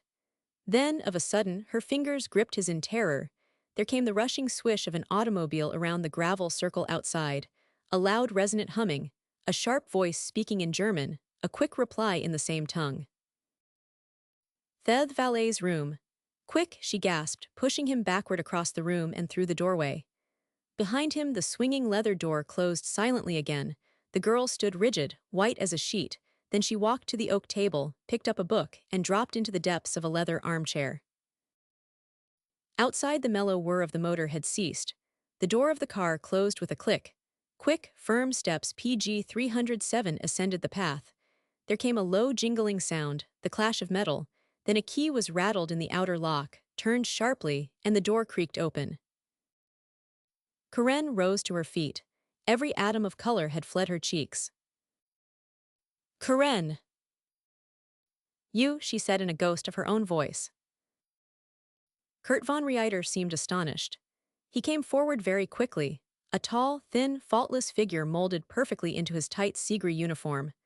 Bending only a very little from the waist as though too tightly buttoned in, he bowed above the icy hand she extended, paid his respects with flawless courtesy, straightened up, placed his shrouded spiked helmet on the table. I had scarcely expected to find you awake, he said. It is after 2 o'clock in the morning. She made a supreme effort at self-control. I have been a trifle nervous, Kurt. There was trouble at Les Forest last evening. Yes, who told you? I was there. At Les? Yes, a guest of Mrs. Curlendon, American lady. I know about her, she is a friend of Mr. Guild. Karen nodded. A painful and fixed smile quivered in her colorless lips. Was Mr. Guild there also? Inquired von Reiter. Yes. He left with the others, I suppose. She said, everybody was in a panic. I invited PG 308 them to come here, but a patrol from Trois Fontaines galloped up and ordered them to go through Luxembourg across the Dutch frontier. It seemed very harsh. The girl had seated herself again. Von Reiter drew up a chair beside the table opposite her and sat down. Candle light played over his dry, sandy-blonde face and set his blue eyes glittering. Are you well, Karen? Quite, thank you, and you? God be thanked, in perfect health. He did not mention 3 broken ribs still bandaged and which had interfered with the perfectly ceremonious bow of a German officer. He said, I took this opportunity to come. It was my first chance to see you. Been traveling since noon. You're remain tonight. I cannot, I came for one reason only. You know what it is, Karen? She did not answer. He waited a moment, looked absently around the room, glanced up at the stag's antlers. Then his gaze returned to her. "Were you much frightened by what happened at Les?" he asked. "You do not look well." "I am well." "Did you experience any trouble in leaving England?" "Yes, some." "And Mr. Guild was useful?" PG 309 Yes. Von Reiter gazed at the girl thoughtfully. One elbow rested on the table corner, the clenched fist supporting his chin. In the other hand, he continued to crumple his gloves between lean, powerful, immaculate fingers. "Karen," he said, "did you bring with you whatever papers you happened to possess at the time?" After a moment, the girl answered in a low voice, "No." "Did you destroy them?" "No." "What became of them?" he insisted. A mottled flush gathered on his cheekbones. After a few seconds, the carefully scrubbed features of the man grew pink. "What papers had you?" he asked. She looked up at him in silence, and a deeper color stained his face so that in contrast his pale mustache, and croc, and his clipped hair appeared almost white. "Kurt," she said, "how could you permit me to be involved in such matters?" "Karen, do you imagine I supposed that war with England was imminent? I never dreamed that England would intervene. And when she did, and when it was already too late to reach you, the anxiety concerning you, and concerning what papers might still be passing from the Edmeston agency through your hands, nearly drove me insane. Yet you instructed me to bring back with me any papers I might have in my possession. I tell you I did not count on war with England. PG 310, nobody 999. I meant only that you were to bring with you what papers you had when you returned. Did not Gratz instruct you to destroy your papers?" "No." Von Reiter's lean jaws snapped. "Then what did you do with them?" "I put them into my satchel. On board the steamer the satchel was opened and the papers taken." Anger, apprehension, twitched at his thin lips. Then a deeper emotion softened the grim lines of his features. "God be thanked," he said, "that you were not involved in England. It was a living nightmare to met that constant uncertainty concerning you. I could not reach you. I could do nothing, make no arrangements. Cipher code was forbidden even from neutral countries. It was only at the last moment I found a secret wireless lane still open to us. In that way, I managed to notify Gratz that this man Guild was on his way to find you and bring you back here, that no more papers were to be sent through you to me, and that what you had were to be destroyed. Did you hear from him at all?" "He telephoned that my maid had been arrested on a serious charge and that I was to leave Hyacinth Villa at once with Mr. Guild. He said nothing about papers. But I remembered what I had promised you, and I put into my satchel what papers I had. They nearly lost me my life," she added, gazing steadily at him. "Do you mean to say that you knew the papers were PG 311 compromising, and still you undertook to bring them? Were you insane to attempt such a thing?" "Had I not promised you, Kurt? Circumstances alter conditions and absolve promises, however solemn. Common sense decides where honor is involved." She flushed brightly. "There I am more English than German, Kurt. A promise is a promise," and Notch looked at him musingly at what the British press reproaches us for calling a scrap of paper. He said grimly, "When a supposed friend suddenly aims a blow at you, strike first if you can and discuss the ethics afterward. We tore up that scrap of paper before the dirty fingers of England could clutch it, that's all. And lost the world's sympathy, oh Kurt. But we retained the respect born of fear. We invaded Belgium before the others could do it. That's all. I do not care to discuss the matter. The truth is known to us, and that is sufficient. It is not sufficient, if you desire the sympathy of the world." Von Reiter's eyes became paler and fixed, and he worried the points of his upbrushed mustache with powerful, lean fingers. "Make no mistake," he said musingly. "America's turn will come for all the insolence she has offered in our time of need. Surely, surely the time is coming for our reckoning with her. We have not forgotten von Dieterichs. we shall not forget this crisis. PG 312, all shall be arranged with method and order when we are ready. Where is that American or Belgian? As he seems to think his honor of the moment requires him to be. Mr. Guild. Yes. He did not come here when the others arrived from Les Forest. He's a firebrand, said von Reiter coldly. Our system of information informed us sufficiently. I should have had him extinguished at Uslamont had he not been the one man who stood any chance of getting into England and bringing you back. Also you trusted him, she said quietly. Yes, I 999. He is a Gelders of Ivoire. The Gelders have never lied. When he said he would return, that settled the matter. Von Reiter's eyes had an absent look as though following a detached idea, and his features became expressionless. When the war ends, he said, and if that man ever comes to Berlin, it would afford me gratification to offer him my hand or my card. Either extreme would suit me. He is not a man to leave one indifferent. It is either friendship or enmity, hand or the card. And I do not know yet which I might prefer. He looked up and around at her, his somber, blonde features hardening. I need not ask you whether his attitude toward you was respectful. It was respectful. PG 313, that question, of course, answered itself. The record of that family is part of Belgian history. Do you know where he went after he kept his word and delivered you here? He went to Les. And then? She remained silent. Do you know, he repeated. Yes. Is there any reason why you should not tell me? She was mute. Karen, he said gently, is there any reason why your confidence should be withheld from me? I have come here tonight for my answer. I have only an hour to stay. It was a long way to come for one single word from a young girl.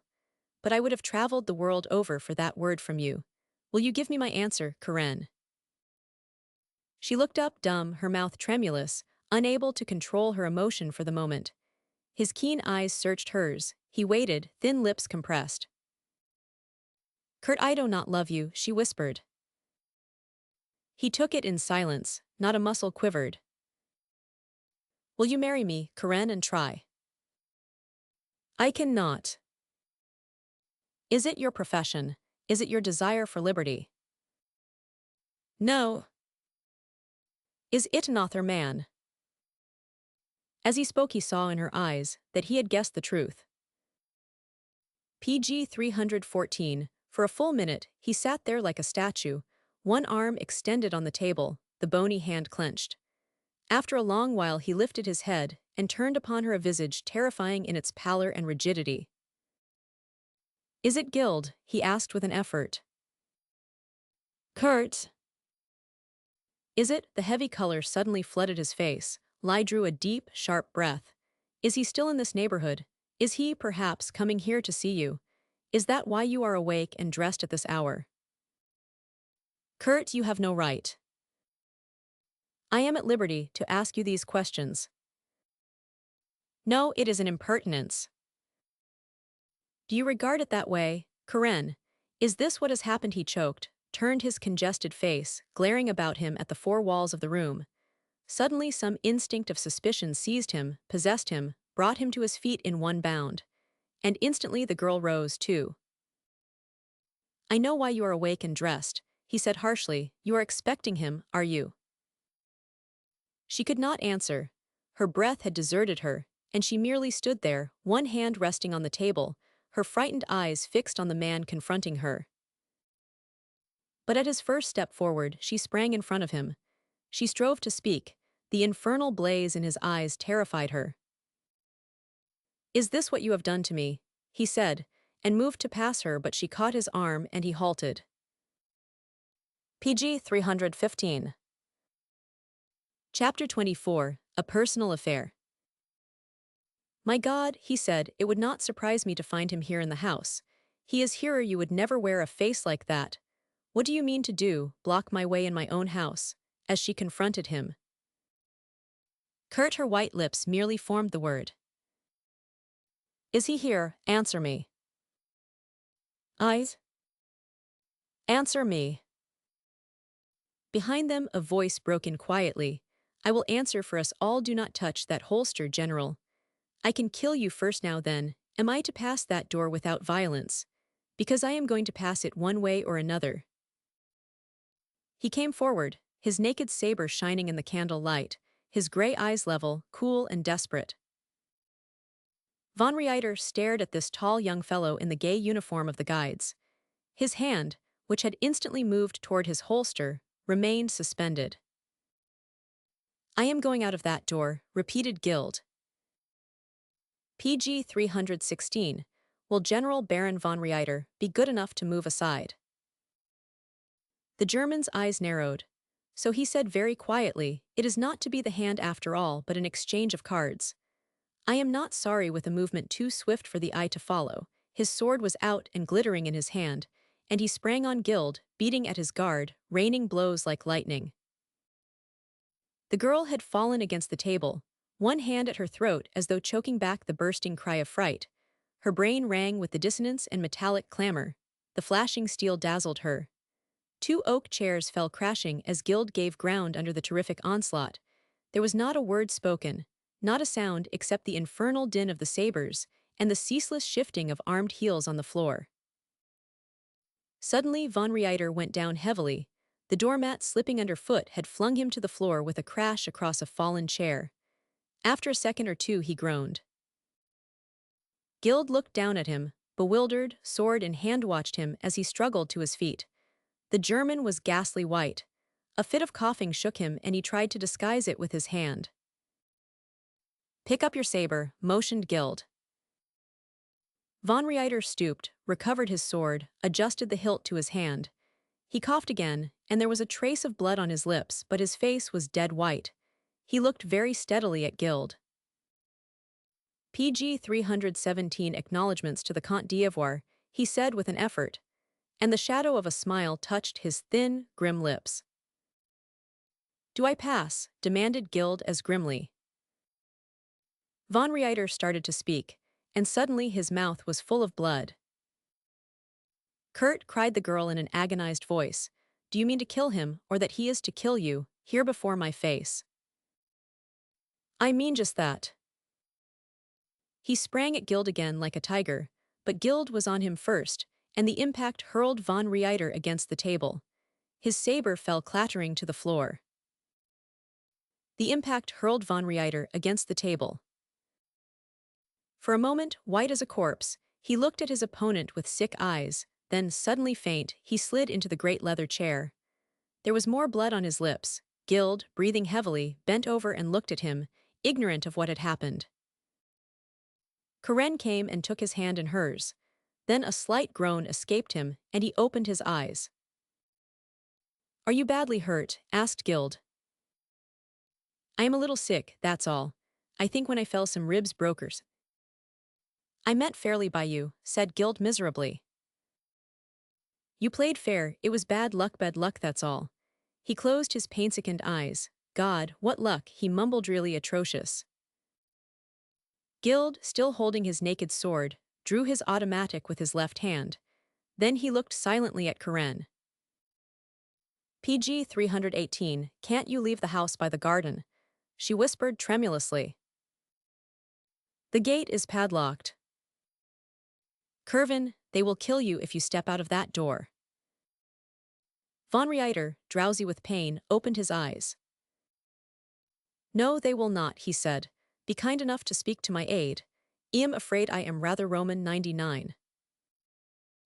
He glanced at Guild. Honor of an officer, he added weakly. Karen stepped to the door and flung it open. Captain, she called sharply. A moment later, the young Hussar aide-de-camp, who had escorted Guild to the British lines, came clanking in. He glanced obliquely at Guild and at Karen, but when his eyes fell on von Reiter he stared, astonished. Nevertheless, his spurred heels clicked together at salute. Von Reiter's eyes became ironical. He looked for a moment at his aide, then his gaze wandered to Karen and to Guild. Where do you desire to go? He asked with an effort. To Antwerp. The road is still open. And to the Hussar, safe conduct for Captain the Comte d'Ivoire across the railway, write it now. And for my comrade, Mr. Darrell and 10 recruits, said Guild quietly. And for his comrade, Mr. Darrell and 10 recruits, PG 319 repeated von Reiter in a failing voice. But he was smiling. And for me, said Karen. Von Reiter's eyes had almost closed. He opened them again heavily as she spoke. Karen bent over him. Kurt, I must go. I cannot remain here now. Besides, I want me husband. Think well, he said drowsily. Think diligently. At this moment solemn supreme he raised himself a little, then relapsed. God, he murmured, what luck to meet with under your own roof. And to the Hussar, write it that Miss Karen Gerard goes also if she so desires. There was a silence. The Hussar scribbled on the stamped paper in his tablets. After he had finished, he laid the tablets and the fountain pen on von Reiter's knees. Very slowly the latter affixed his signature. He said to the Hussar, I am 99. Go to Trois Fontaines and bring me a medical officer. When the Hussar had gone, and when the whir of the automobile had died away down the drive, Guild aided the hurt man to a sofa, and Karen brought pillows from a bedroom. He was very thirsty too, and she gave him water continually. At intervals there were slight signs of mental wandering, perhaps symptoms of pneumonia, from his crushed ribs, for he coughed a great deal, and the fever already reddened his blonde skin. But in the main his mind seemed to be clear. He opened his light blue eyes and glanced at Guild continually. PG 320 bad luck, old chap, he said in English, but no reflection on you. Just bad luck, bad, very bad. We Germans usually have an ally in God. But the Trinity is incomplete without luck. Guild said in a low voice, I am really sorry, von Reiter. I hope you will come out all right. God knows I bear you no ill will. Many thanks, I shall come out all right. There is much work to do. A ghost of the ironical smile touched his feverish lips again. And much work to be done after this business in Europe is settled, I mean in America. She must pay her reckoning. She must settle with us Germans. I wish it might come sooner. While their present administration remains well, yet this dull president, and his imbecile and grotesque cabinet ministers, are in power. I beg your pardon, seeing you, in that uniform, made me forget that you are also Mr. Guild. But the irony in his wearied eyes made it very plain that he had not forgot. Karen, he said presently. She leaned forward in her chair beside him. It was just bad luck, very bad luck, he muttered. But yours is luck. He turned his dulled eyes toward Guild. Luck to be envied someday. I hope it may Beth hand. It is now, if you wish, said Guild. The other shook his head. Too soon, he muttered. Even a German officer has his limits. Between PG 321, you and my luck, I am in a bad way, a very bad mess. Karen bent over his hand and touched it with her lips. The fever was gaining. He began to roll his blond head from side to side, muttering of love and luck and of the glory of God and the German Empire. A slight smile remained on his lips. Before the automobile arrived from Trois Fontaines, the fever seized him fiercely. His coughing racked him incessantly now, and the first heavy hemorrhage soaked his gray tunic and undershirt. They eased him all they could, laying open his broad blond chest, and the ribs now terribly discolored, where his fall had crushed them in again under the bandage. How the man could have risen and come at him again, Guild could not understand. He was terribly shocked. Dreadful sounds came from his labored breathing. He lay with eyes closed now, one burning hand lying in Karen's. Toward 4 o'clock in the morning, a far, faint sound penetrated the room. Von Reiter's eyes opened. Halt, he whispered, who goes there? It was Death. He seemed to understand that, for he sighed very lightly, his hand closed on Karen's, and he lay gazing straight upward with brilliant eyes. A few moments later there came a rush, a crunching of gravel, the loud purr of the motor outside. Then Karen opened the door, and a medical officer entered the room in haste. PG 322 Guild turned to Karen. I must go to the woods and bring in my men and Daryl. Dearest, are you decided to go with me? I could not remain here now. I do not wish to. Then wait for me, he said, and went out into the night.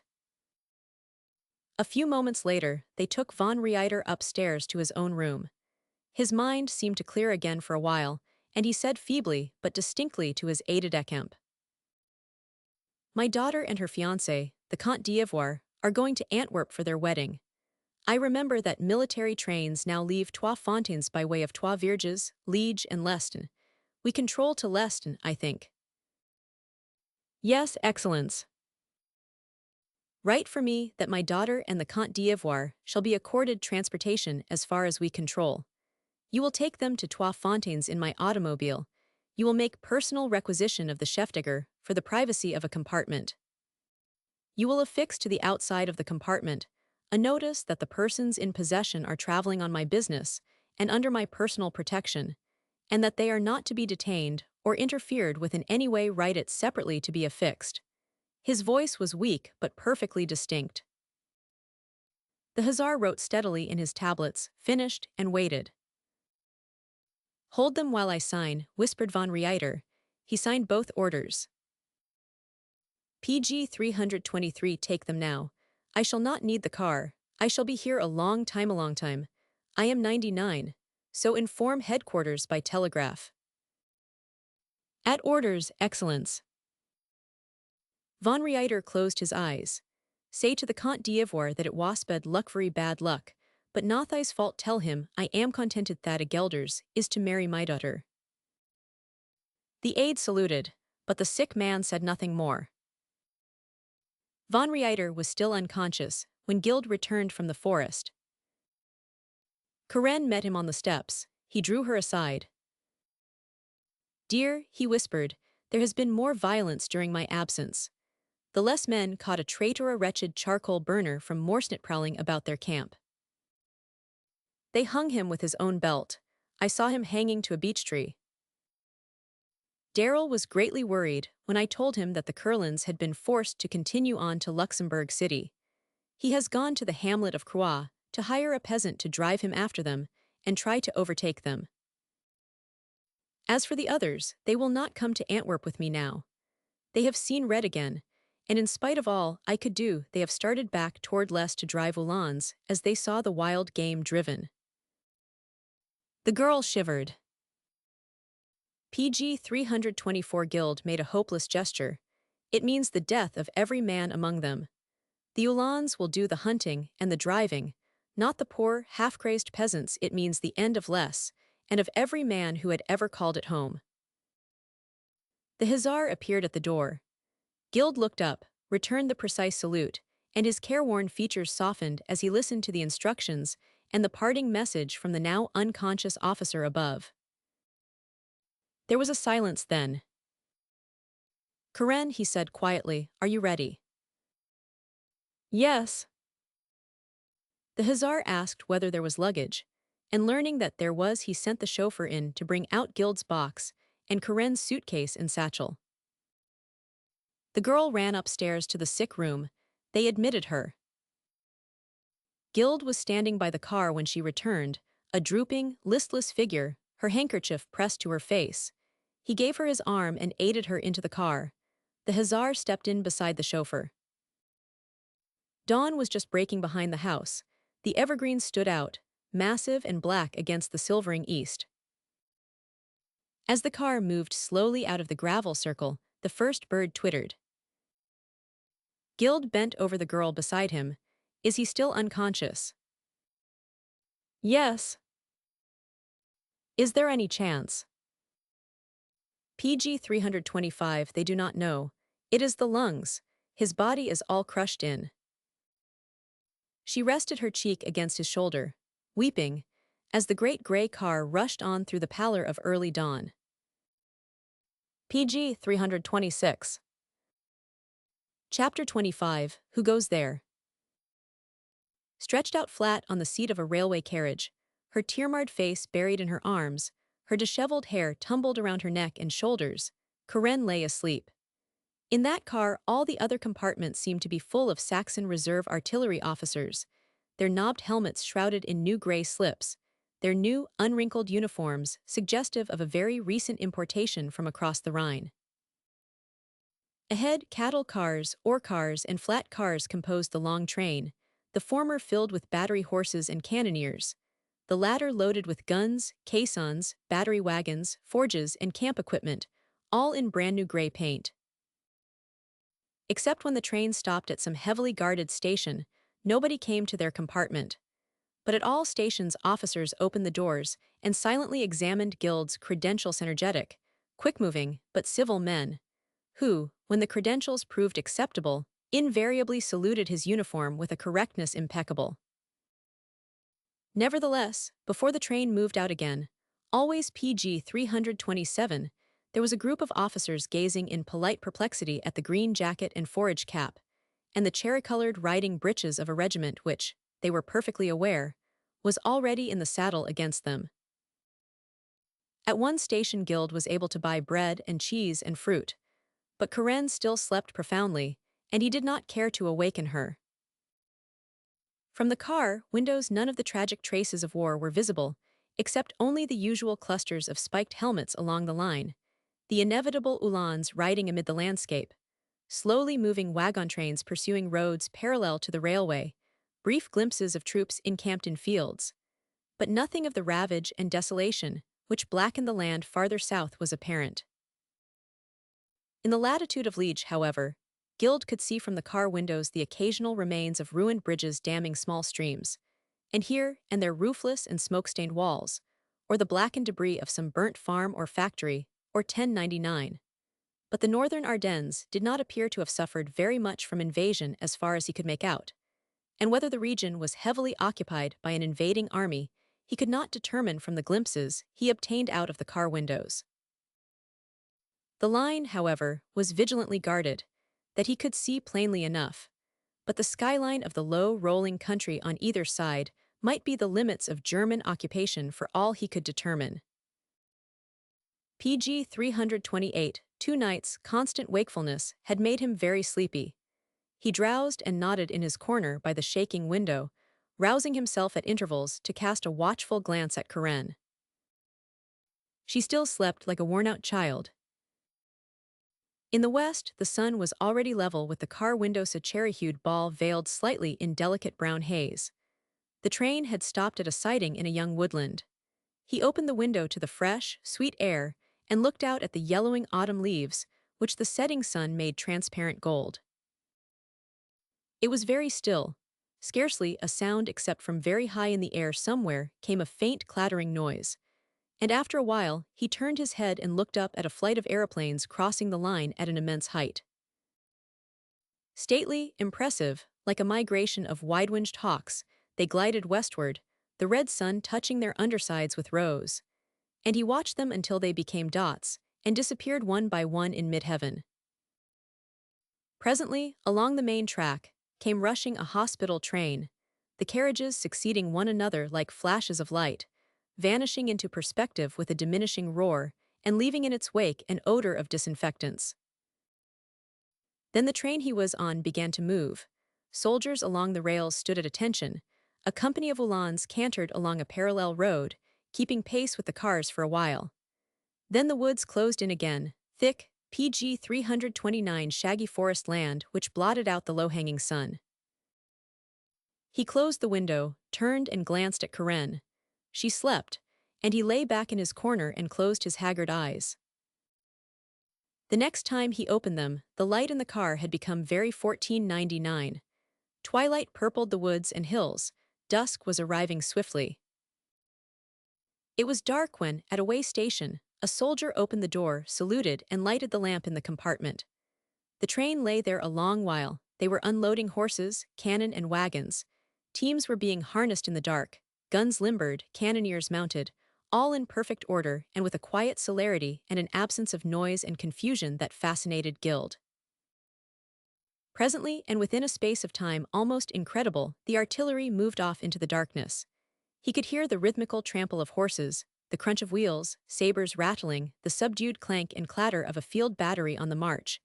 But he could see no lights, distinguish no loud voices, no bugle calls. Now and then a clear whistle note sounded, now and then a horse snorted, excited by the open air.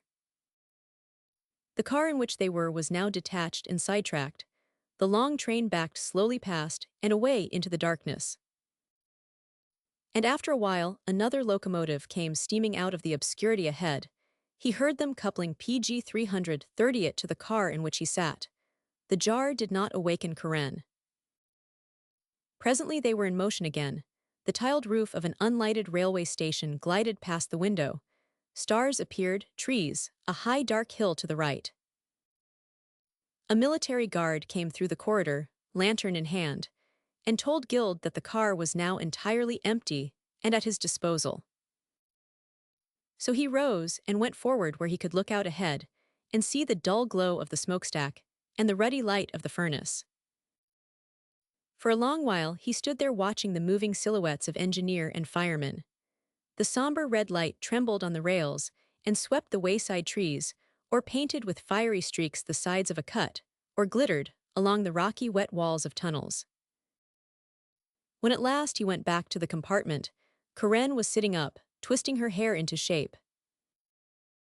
"Do you feel rested?" he asked cheerfully, seating himself beside her. "Yes, thank you. Where are we, Curvin?" "I do not know." She was still busy with her hair, but her eyes remained on him. "Can I do anything for you? Do you need anything?" he asked. "I seem to need almost everything," she protested, "including a bath and a clergyman.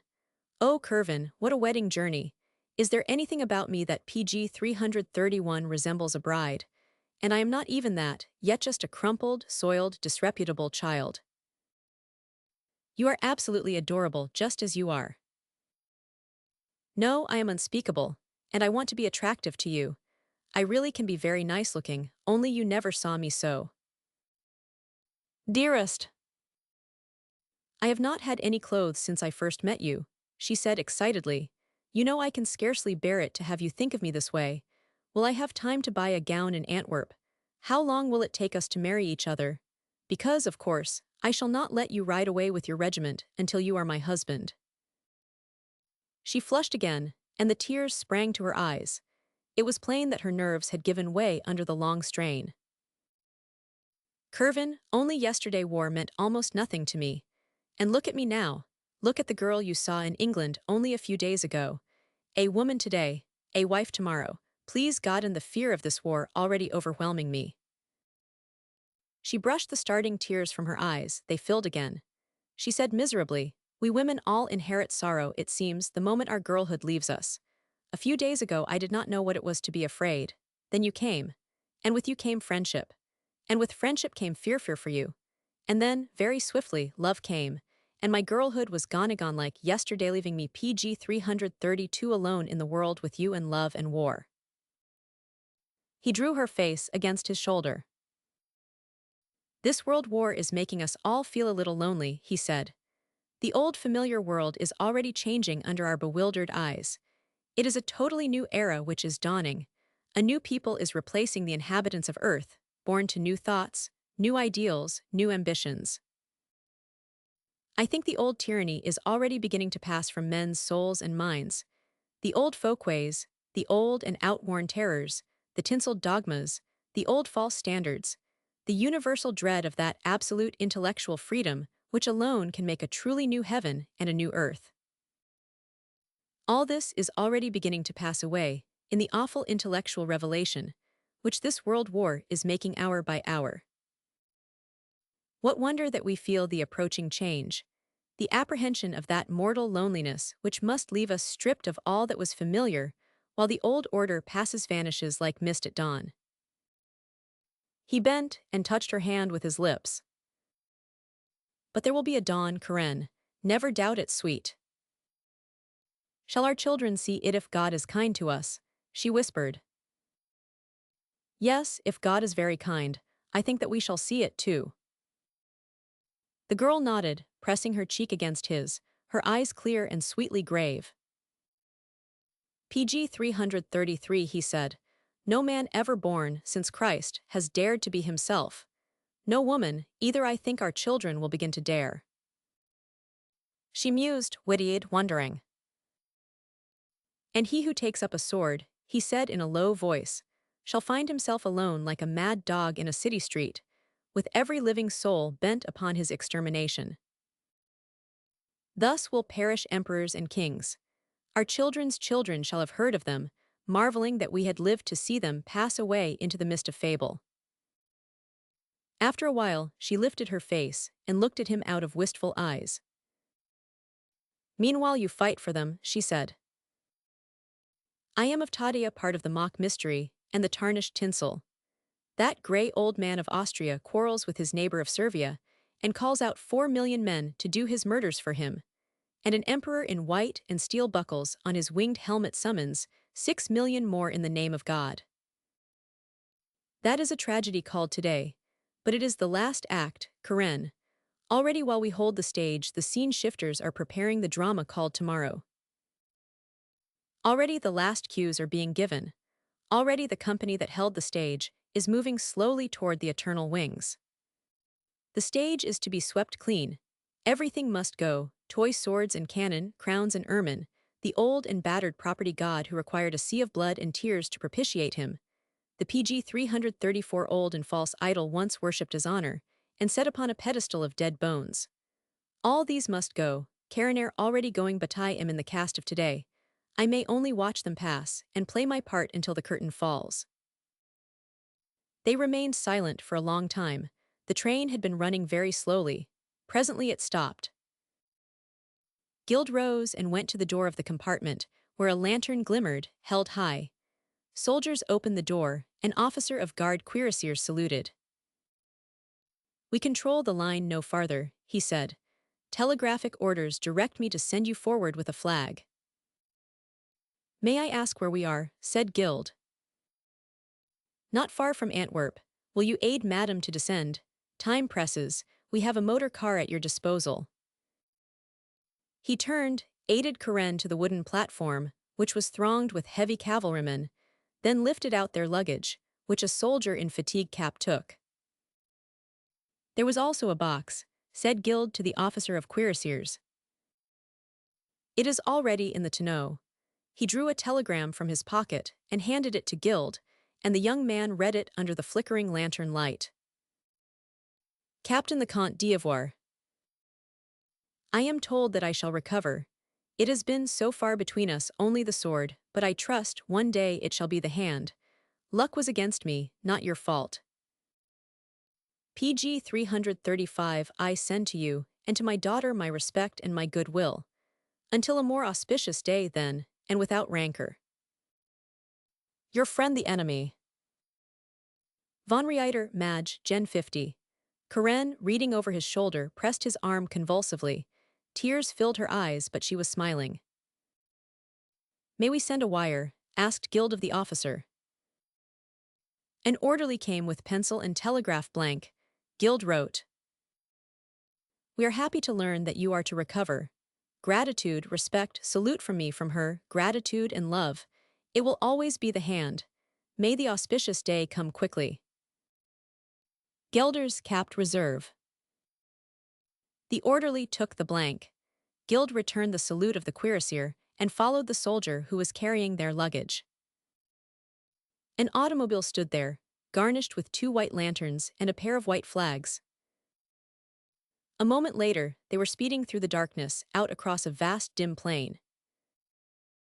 An officer sat in the front seat beside a military chauffeur. Behind them, on a rumble, was seated a cavalryman. In a few minutes the first challenge came. They stopped. Helmeted figures clustered around them. A few words were whispered, then on they rolled, slowly, until PG 336 there came another challenge, another delay, and others followed in succession as the tall phantoms of Uhlans loomed up around them in the night. 2 of these lancers wheeled and accompanied the automobile at a canter. One of the riders was a trumpeter, and very soon the car halted, and the Uhlan set his trumpet to his lips and sounded it. Almost immediately a distant bugle answered. The cavalryman on the rumble stood up, hung one of the lanterns to a white flag, and waved it slowly to and fro. Then the mounted Ulan tied the flag to his lancetip, hung the lantern to it, and raised it high in the air. Already the chauffeur had piled their luggage by the roadside. The officer got out, came around, and opened the door. As Karen descended, he gave her his arm, then saluted and sprang to his place. The car backed in a half-circle, turned, backed again, swung clear around, and went humming away into the darkness. From the shadowy obscurity ahead came the trample of horses. "Halt, who goes there?" cried the mounted lancer. Parlementaire with a flag. The Ulan trumpeter sounded the parley again. Then, reversing his trumpet, reined in and sat like a statue, as half a dozen cloaked riders walked their horses up under the rays of the lantern, which dangled from the Ulan's lifted lance. A cavalryman, wearing a jaunty Belgian forage cap, leaned from his saddle and looked earnestly at Gild. "Who is this, if you please?" he asked curiously. "PG 337, reserve cavalry officer and his wife," said the Ulan crisply. "Orders are to deliver them to you." The Belgian lieutenant had already recognized the uniform of the guides. So had the other cavalrymen, and now they were hastily dismounting and leading their horses forward. "Karen," said Gild unsteadily, "it's my own regiment." And he stepped forward and took the lieutenant's hands in both of his. His features were working, he could not speak, but the troopers seemed to understand. They gave Karen a horse. Gild lifted her to the saddle, shortened the stirrup, and set her sideways. They offered him another horse, but he shook his head, flung one arm over Karen's saddle, and walked on slowly beside her stirrup. Behind them, the clatter of retreating hoofs marked the return of the Ulans. From somewhere in the darkness, a farm cart rumbled up and cavalrymen lifted in their luggage. Now, under the clustered planets, the cart and the troopers moved off over a wide, smooth road across the plain. And last of all came Karen with Gild on foot beside her.